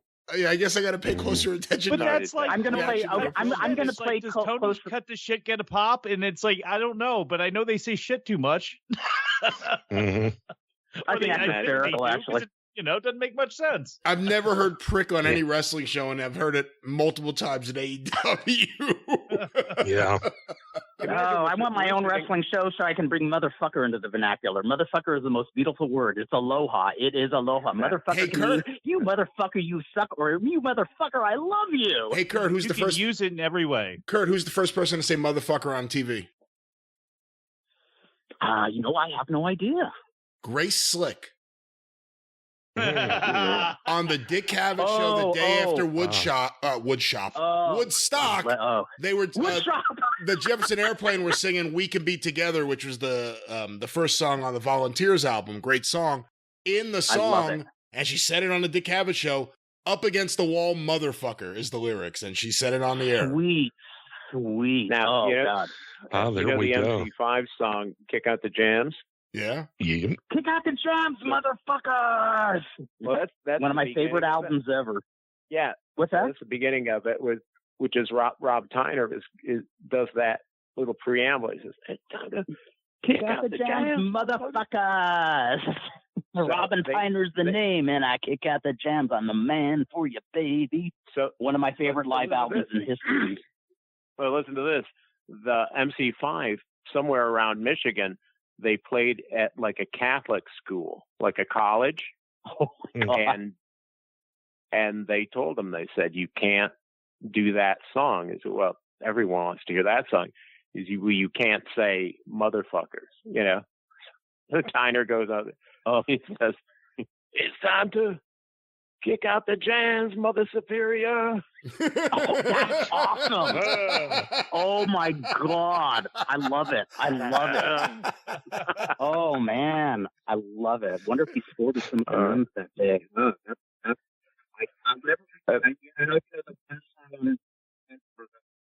Hey, Scott, we can't hear you. If you're talking, you sound like you're underwater. Oh, there you go. I heard some kind of fade. I didn't know if that was... Okay, well, I love the song Together in the Darkness, and I remember I discovered the MC5 album late in 1981 when I first knew Dr. Jerry Graham. And when my friend Lloyd and I would be driving to pick up the doc from the Not So Imperial Hotel in downtown LA, when that song came on, we just started singing along, Together with the Doctor, yeah! And that, and then we were driving home from Bakersfield with Tom Hankins and his wrestling brother Perry, and I decided I'd never played the MC5 for Doc, and so I put the tape in, and when it starts with, was it John Sinclair at the beginning who was doing that preamble? It's time to start a revolution, brothers. Well, he was their manager, so probably he was their manager. So I think it was him. I don't know if I got that right, but the Doc said, "What? Is this Martin Luther King? He's beautiful. He's beautiful." And we're going, "No, this is the MC5." When they break into Rambling Rose, Doc says, "My God, who are these guys? Are they British?" And I'm going, "No, Detroit." And then he just goes, "Holy shit, they're beautiful." And he's doing his little band leader orchestrations thing. He says, "Turn this shit up." When are you doing that book, Kurt? When are you doing the Jerry Graham book? It would freak me out too much. I could never write a book just about what a character he was. I would want to find out what made me tick, and I think that could make me break, because I don't believe he was born that way. Something fucked up must have happened to him as a child. I've heard people say that's not the case, but I don't buy it. I do know he had this very, I don't know if she's well-meaning, but a very overbearing mother. And yeah, I love the doc. And I think, I was telling one of the people I interviewed recently was Mickey Doyle, and we were talking about the doc, and it kind of dawned on me when I was talking to him. I think one of the things, Dan Farron has a great quote, because, sometimes I'll say, why does somebody hang around so-and-so? The guy is such a deviant or something like that. And Dan said, Kurt, come on, everybody has a Dr. Jerry Graham in their lives. And that made me think, why is it I feel this like bond with him even years after he's passed? And I think, I was pretty mental when I was a teenager, back in the days when you didn't talk about mental health and stuff like that. And I realized he's the first person I met who was way more mental than myself. And even though he hit bottom and then hit below bottom, he survived and kept going. And, in all seriousness, that's why I don't think I could write a book. I think it would just, who knows what I could even find out about him growing up. But if I found out, I think it would be rough, Well, I already pitched the Jerry Graham book to Brian Solomon about 5 minutes after meeting him. He'd be a great guy to do it. Brian Solomon, I think, would be a great person to do it. I think you'd have to have somebody a little more removed from me. I love telling Dr. Jerry Graham stories. I could even write an article about the fun I had, but a whole book, I wouldn't want to just say, hey, what a character he was, the only kind of biographies I'd like to read are ones where the person's really explored and in depth, I can't wait for that Sheik book. I just read John Cosper's Wahoo book, and it's really, it is a nice, for me, I love Hornbaker, and I love, I got all Rock's books at the same time, with the exception of the Star book. I had never seen them before. I've always heard about them, and oh my God, I love those types of big, heavy, meaty books. But the Wahoo, John's, and I don't want to make it sound demeaning or anything, but it's just such a simple, easy, refreshing thing to read. And it's, with quotes from his wife and things from his high school and how great of an athlete he was, and that being kind of brought more out of like kind of what made this guy who was such a crazy guy, who did such crazy things. It's a nice break in between, like, to me, going from reading The Professor and like waiting on the Sheik to come. It was the perfect, nice book to read. And it's got, again, when you have to explore such dark things as you would in a Jerry Graham book and all those sorts of things, it's not that there weren't, things that Wahoo obviously didn't have to overcome, but it's not, again, it was a nice break in between some heavier books to me. I think it's one of those ones I would suggest people kind of like cleansing the palate with a little ginger or something like that, so you can face the next dish. That is absolutely the case. Yes. And I would read a Dr. Jerry Graham book if somebody wrote it. I would read it. Even if it was dark and stuff like that, it'd probably be a rough read just having known him. And I know with several other people who probably feel the same way. And I'm unapologetic in loving all his chaos. He's like Godzilla. He was a force of nature, an alcoholic force of nature. On Facebook, Davey O'Hannon was going on about what an alcoholic bum he was, and I just retorted right back to him, no, he's an alcoholic force of nature, and God bless Jerry Gray. He got him there and says, right on, Kurt. Hornbaker, I got to reach out to him, see what's going on. After the Buddy Rogers book, the next project was going to be the Ric Flair biography. Oh, dear. Yeah, I'm actually very curious what he's... That'll be very interesting. Yes. I think his complexity could probably take up several volumes. You know what, too? That first book, that he put out, the one that it was him and Mark Madden who like jumped in, I think, because Keith Elliott Greenberg wasn't capturing Flair's voice. Mm-hmm. In a lot of ways, that book is kind of like the end of Flair having grace from all the fans. It was like after that I don't know. I was the biggest Ric Flair fan for so many years, but for the last 20 years, it's just every year I like him a little less, and I like that him. Book, I like him less and less since that book. Flair. Yeah, me too. I grew up loving Flair. That was the book. Mm-hmm. Honest to God, reading that, I should have never read it. It's like one of those things where it's like, and obviously I would have found out about stuff later on, but it's like, I lost my father at 12. I had a lot of, family things. And it's like one thing I always wanted was like, can things just be normal and calm and not sit here with like not being able to afford the light bill and stuff. And it's like the stories of like, she gets home from the store, got the babies in her arms, and Terry Funk's on the lawn. And it's just like, I'm Ric Flair. And it's like, that's how it's been throughout your whole life. And I and every bad thing that's happened, and I don't want to rehash it, but I look at all of them and I go, damn, and I can't celebrate you the way you want to be celebrated. I'll never be able to do that. In fact, I'm kind of sickened. And that's wrestling. No, that's well said. And it's not like, again, it is what it is, that's also why you don't, put people on pedestals that but with that said, it was stuff in that book where it was just like, there is more to life in wrestling. And I know this whole thing's a put on, and you're the best in my eyes at putting it on throughout the years, but I could never say this. I could never admit to this. I would never want to be that kind of man. I'd rather be a man. Yeah. Yeah. I'm a domestic house cat, and I don't want to change. I really, and I think the problem is we're told to look up to these people as human beings all overall. I think that's still being done, and I've never had kids, but I have two godsons, and the thing I kept telling them is, like, I know you love this guy, but appreciate what he does, but if you,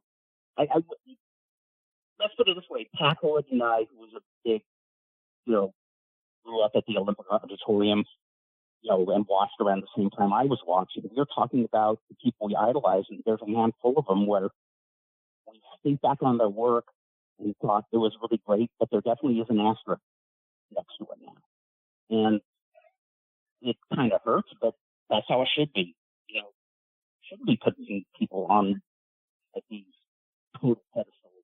Hey, Kurt, your phone's getting a little low, Kurt. I don't know if you're... Oh, I'm so sorry. There we go. I'm so sorry. Maybe it's the way I'm holding it. Okay. Sorry about that. But yeah, we should be, if we're putting their work on a pedestal, that's one thing. And if they repulse us enough where we can't watch their work, that's okay too, because art is a subjective thing. I heard John Wayne Gacy painted good paintings, but I'm not going to appreciate them. Fuck art. Conversely, sorry. What were you going to say, Scott? Did you hear about John Hinckley? Yeah, he's about to do a concert. I just saw an article in the Daily News about that. He's unlike Dennis Stamp, he's actually booked to do it. He's going to do a folk concert, Oh, I was scared he was going to do Beatlemania or something. I said, let me guess who's going to be on the guest list. Mark David Chapman. Jodie Foster. It'll just be Jodie Foster on the guest list. Yeah. Right. Exactly. But for Jodie Foster.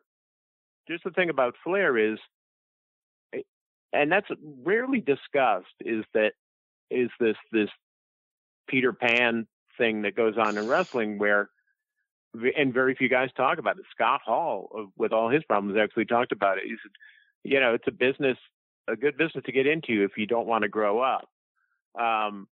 And not saying that everybody does that, but Flair isn't very different. It's very sad now that he looks old and he can't wrestle and he's having, all these run-ins and these problems and things, but he's pretty much the same guy he was when you loved him. So he doesn't get a pass for that, but But you know what it's made me do is people that I do find out, even if they have never made the level of Ric Flair, that you find out what kind of person they actually are. And then maybe you didn't like their work, but you like them. And, again, nobody is perfect. But, I start looking at, some of the people that, have been able to navigate and been, again, there's a lot of, again, we don't know everybody, but there are people that you find their stories out, and the well-adjusted ones, the hillbilly Jims of the world that were able to actually carve out a niche and do what they wanted to do outside of the business.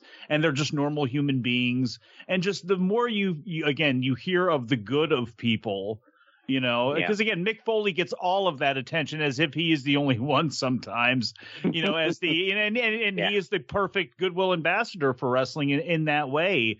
But, just ask him. Well, that's,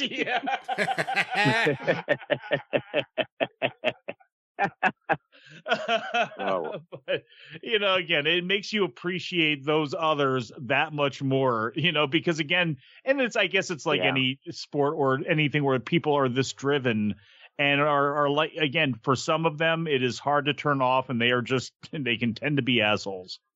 And I think power, celebrity, and money it's almost like a dangerous place. You can, I think people can get carried away with it all, and certainly the bad people.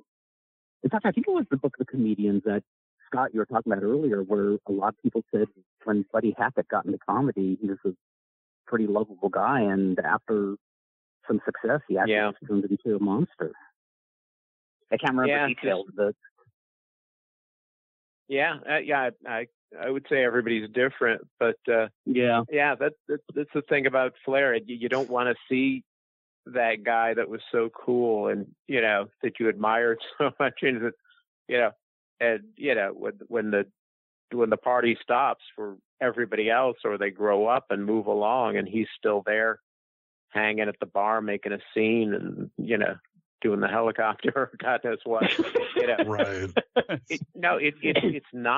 It's not funny at all. I mean, it just, because it's as simple as you don't have a family.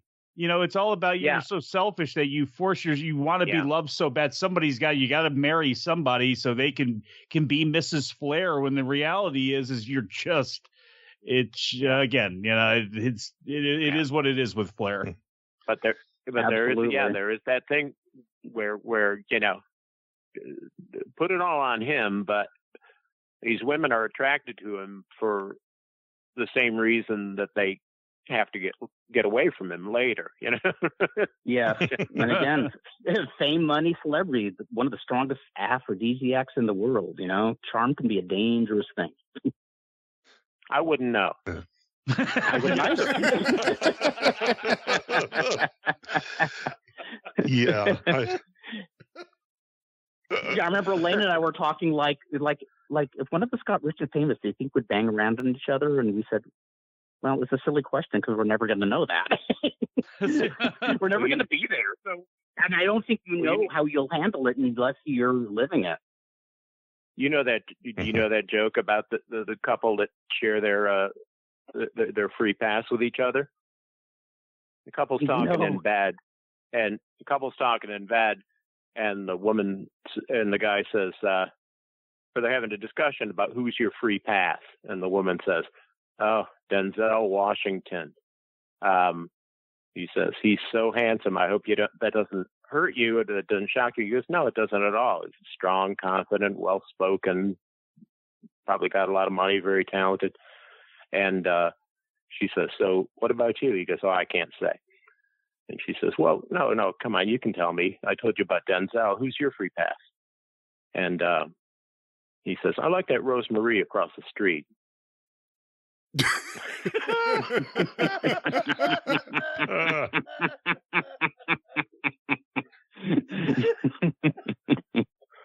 Well, I like that one. That's good. Yeah.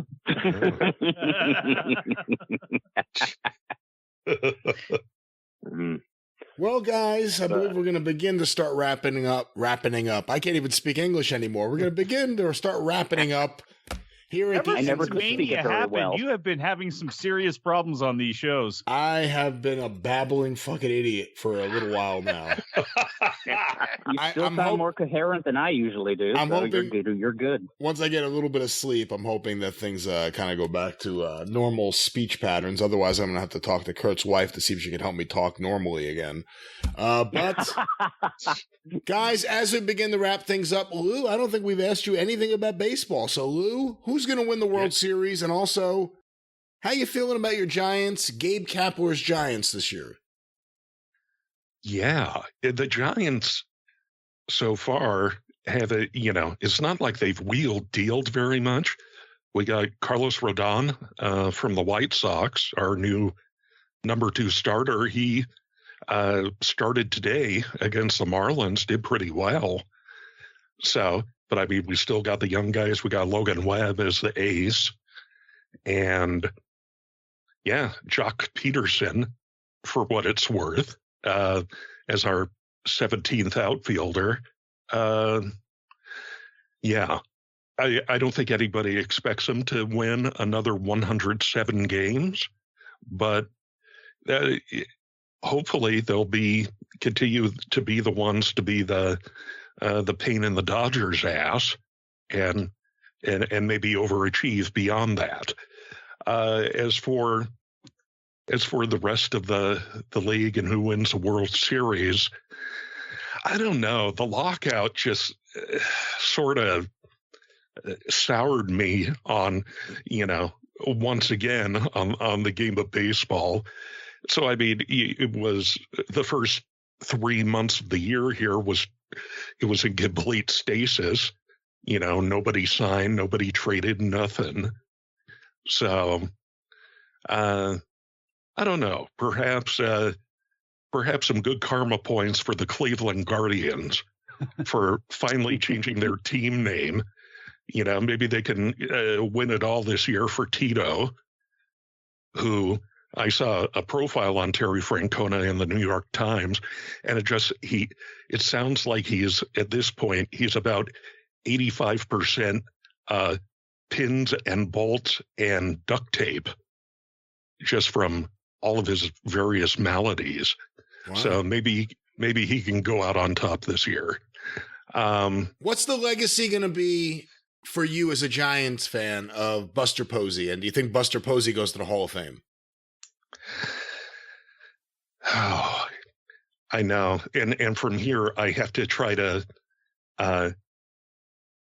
take my Homer heart out of my body. That's right, you do. For about 10 seconds and try to be objective on it. Buster Posey was from the jump, he's a cornerstone of the team. Even when he came up in 2010 and they shipped out Benji Molina, he was there. He, Rookie of the Year, NL MVP, the man who invented what they call the Buster Hug, which is anytime something really fucking fantastic happens, Buster Posey's out there on the mound hugging somebody, be it Tim Lincecum for one of his 2 no-hitters or Matt Cain for his perfect game or whatever. He's just a really solid dude. And in some ways, it didn't surprise me at all that he decided to hang it up, because he forewent the 2020 season because he and his wife adopted twins to go with the twins they already had. So, he could have gotten paid, but he wanted to be at home and be there for an important time with his family. Wait, and hold on. His new kids. Lou, they adopted twins and they already have twins? That's right. Wow, that's a lot of work. Wow. Yeah. No wonder he's staying home. No wonder he retired. Oh, yeah. That's a lot of work. Yeah. No kidding. And, he was just a really solid dude. Because I don't know his career stats off the top of my head, but I would hope it would be at least a borderline case for getting him into the Hall. He's definitely at least a borderline. I mean, he's someone that people have to think about. He's not like someone like, oh, give me a break. And also they changed baseball for him. They literally changed the rules of baseball because of Buster Posey. Exactly. I mean, yeah, they didn't change the rules for Ray Fosse in 1970. No, they celebrated Pete Rose knocking him out of his career. I know, poor Fosse. Although he was on the world champion Oakland A's, people forget that.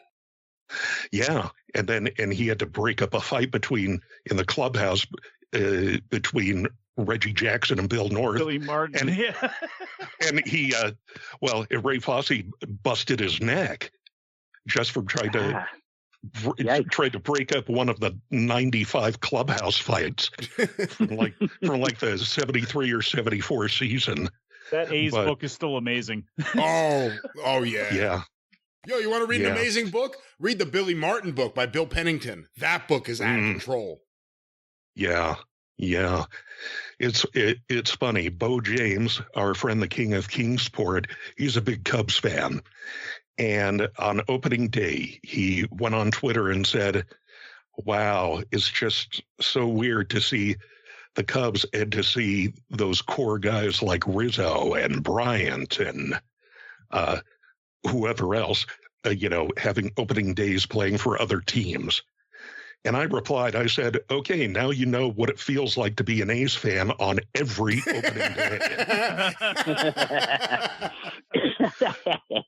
I mean, for God's sakes, they stripped him and sold him for parts again. They trade guys like minutes before the first pitch. I felt like the A's unloaded guys like just the last week before the season started.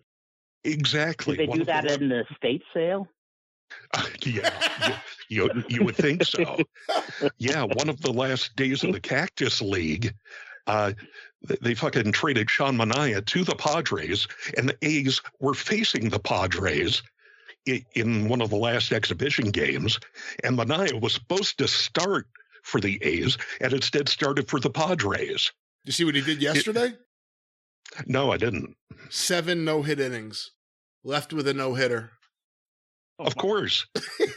Already had a no-no for the A's a couple of years ago. Hey, he's a good pitcher. Yeah. I know. And now that he's on the Padres and Bob Melvin is the manager there, I'm like, okay, fuck.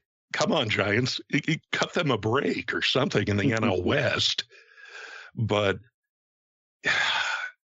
yeah, at least I'm only a nominal A's fan. I live and die by the Giants.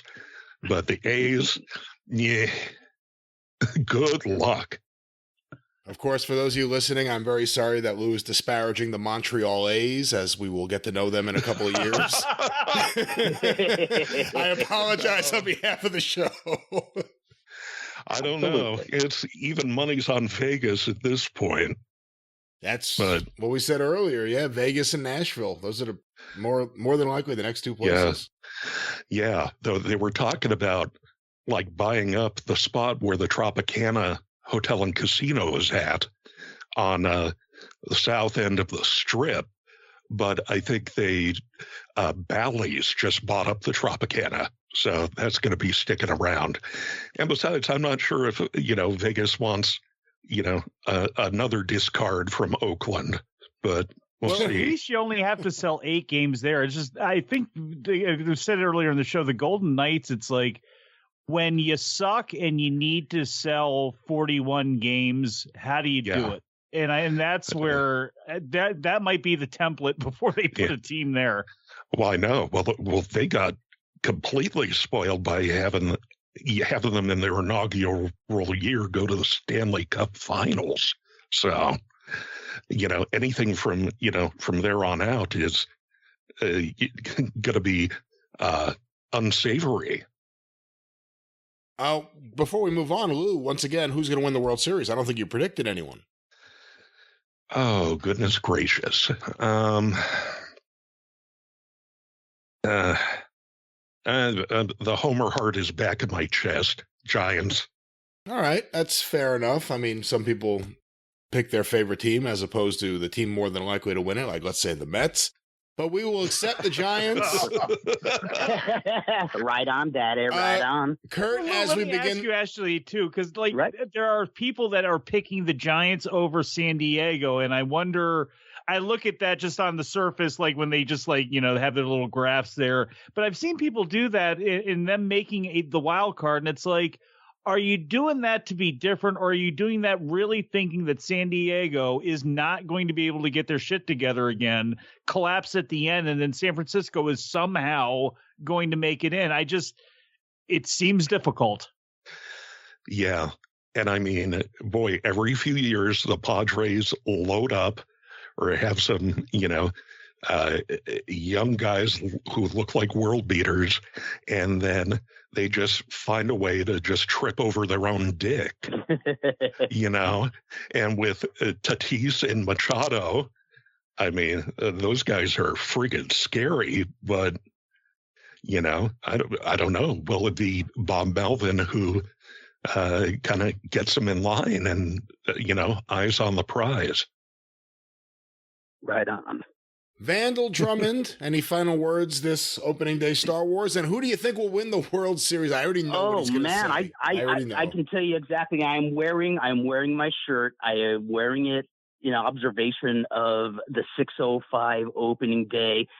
We all know that the New York Mets, thanks to their channeling the Tuba City cuttlefish through Ayurvedic cleansing and through a little praise of bringing Yolanka, Lord Krishna, and Jesus Christ together to just kind of do a nice little foxtrot on and off, and with a little bit of Kuan Yin, the goddess of compassion, they are going to take it this year. And I'm telling you, Tiger Woods looked really good the last couple of days. He's going to take his baseball club when he goes up there for the Met. And, that's what they tell you, man, So he's going to take his baseball club, and, man, he's going to knock it out for a field goal when he plays for the Mets in a few days. But most importantly is don't get too hyped up, because baseball has never been the same since Tim Lincecum. When Tim Lincecum cut his hair, he brought the stoner hippie into baseball in a beautiful way, got busted for pot the same year he won the most valuable player championship, and I'm sure he still has the belt up on his mantle, unless he sold it at the pawn shop like Pedro Morales did with the WWF belt way back when. But the Mets, thanks to the channeling of the cuttlefish and also the spirit of Cthulhu. Cthulhu is going to come out and say that, hey, Lovecraft gave me a bad rap, man. I'm actually, I have tentacles of love, man, and I'm going to embrace the New York Mets.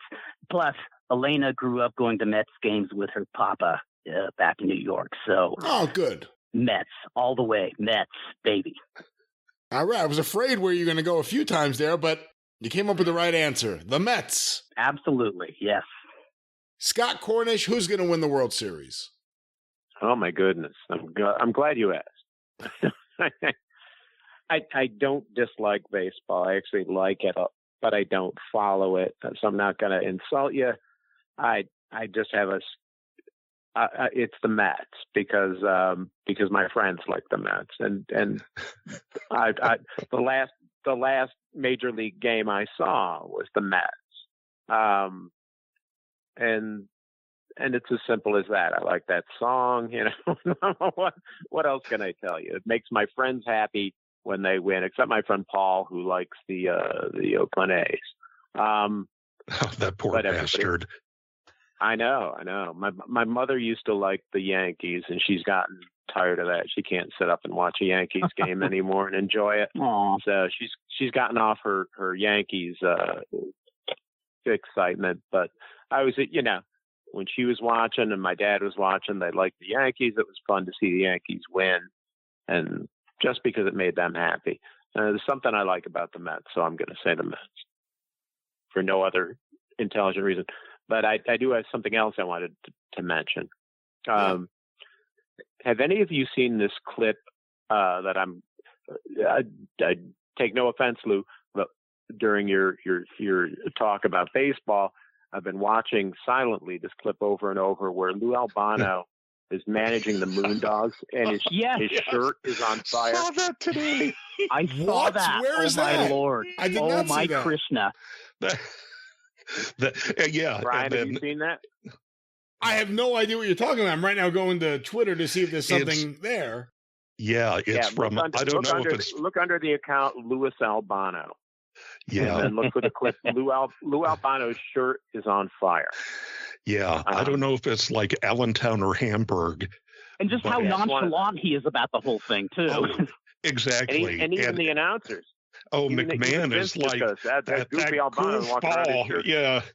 His shirt is on fire. Oh, my God. I'm watching this now. He just takes it off. Wow, how did I never hear about this before? Right. That's right. Is that beautiful or what? Yeah, look at him. There goes. Well, hold on, though. Here's the bigger question. Yeah. There was no pyro. There was... What lit his shirt on fire? His cigar. His cigar. In his pocket, he got a cigar going. Probably a polyester shirt. His cigar. He had a Dr. Jerry Graham moment. Yeah, exactly. He gave himself a super destroyer. What a constant gift. Oh, totally. I'm watching it again. He just takes the shirt off and throws it. It's great. It's great. Off. He's still got the cigar in his mouth. Absolutely. Hey, guys, I got to scram real quick here, but guys, Brian and all you guys, thank you. I can't tell you how much fun I had tonight. You guys are awesome, and I just had a blast. Good to talk to you, Ben. Oh, great to talk to you, Kurt. We'll do this again soon. Sounds great. Love you guys.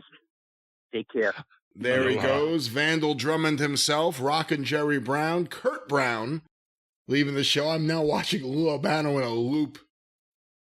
Yep.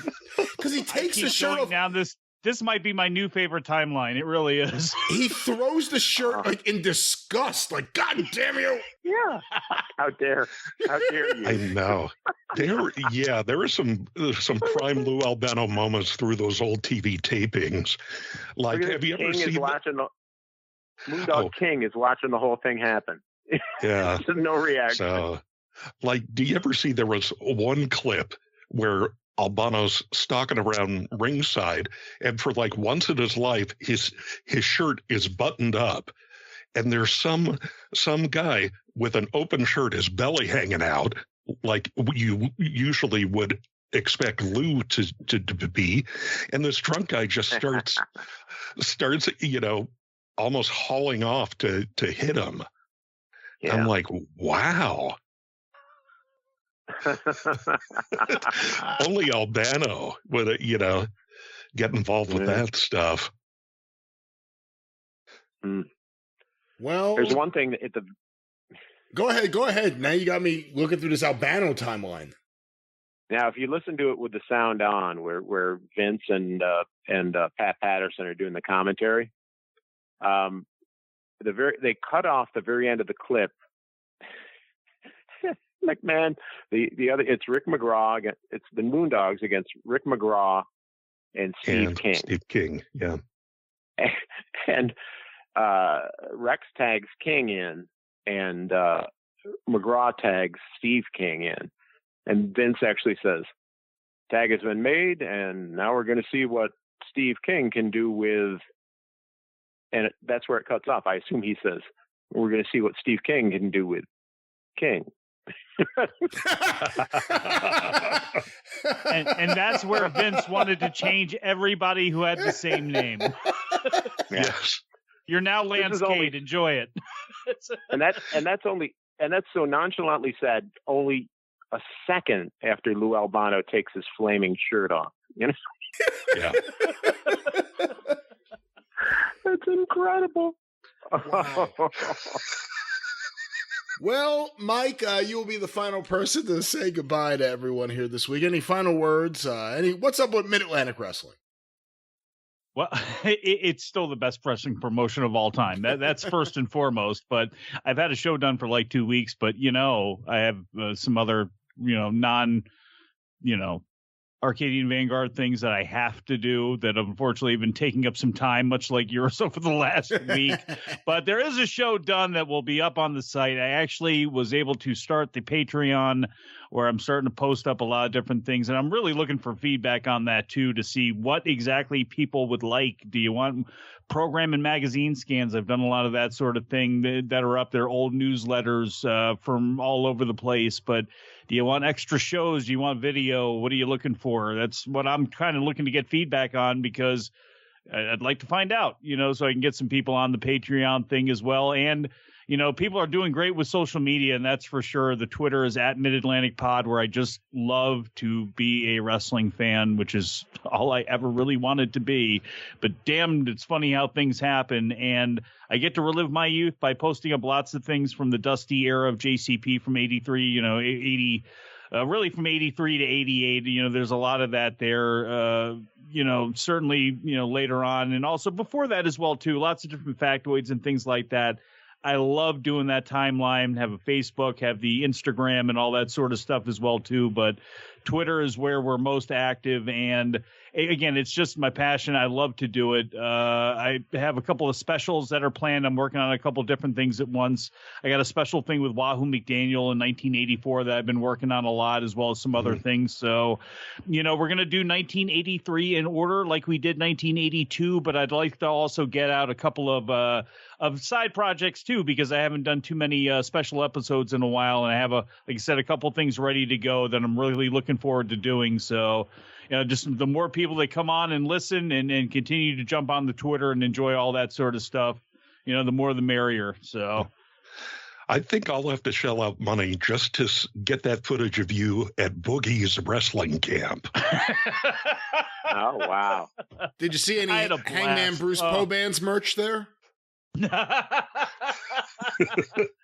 No, but if it was, would it have been in the outhouse that he's actually got? He's actually got an outhouse filled with merch and pictures. It's absolutely amazing. And what a nice guy. And yeah.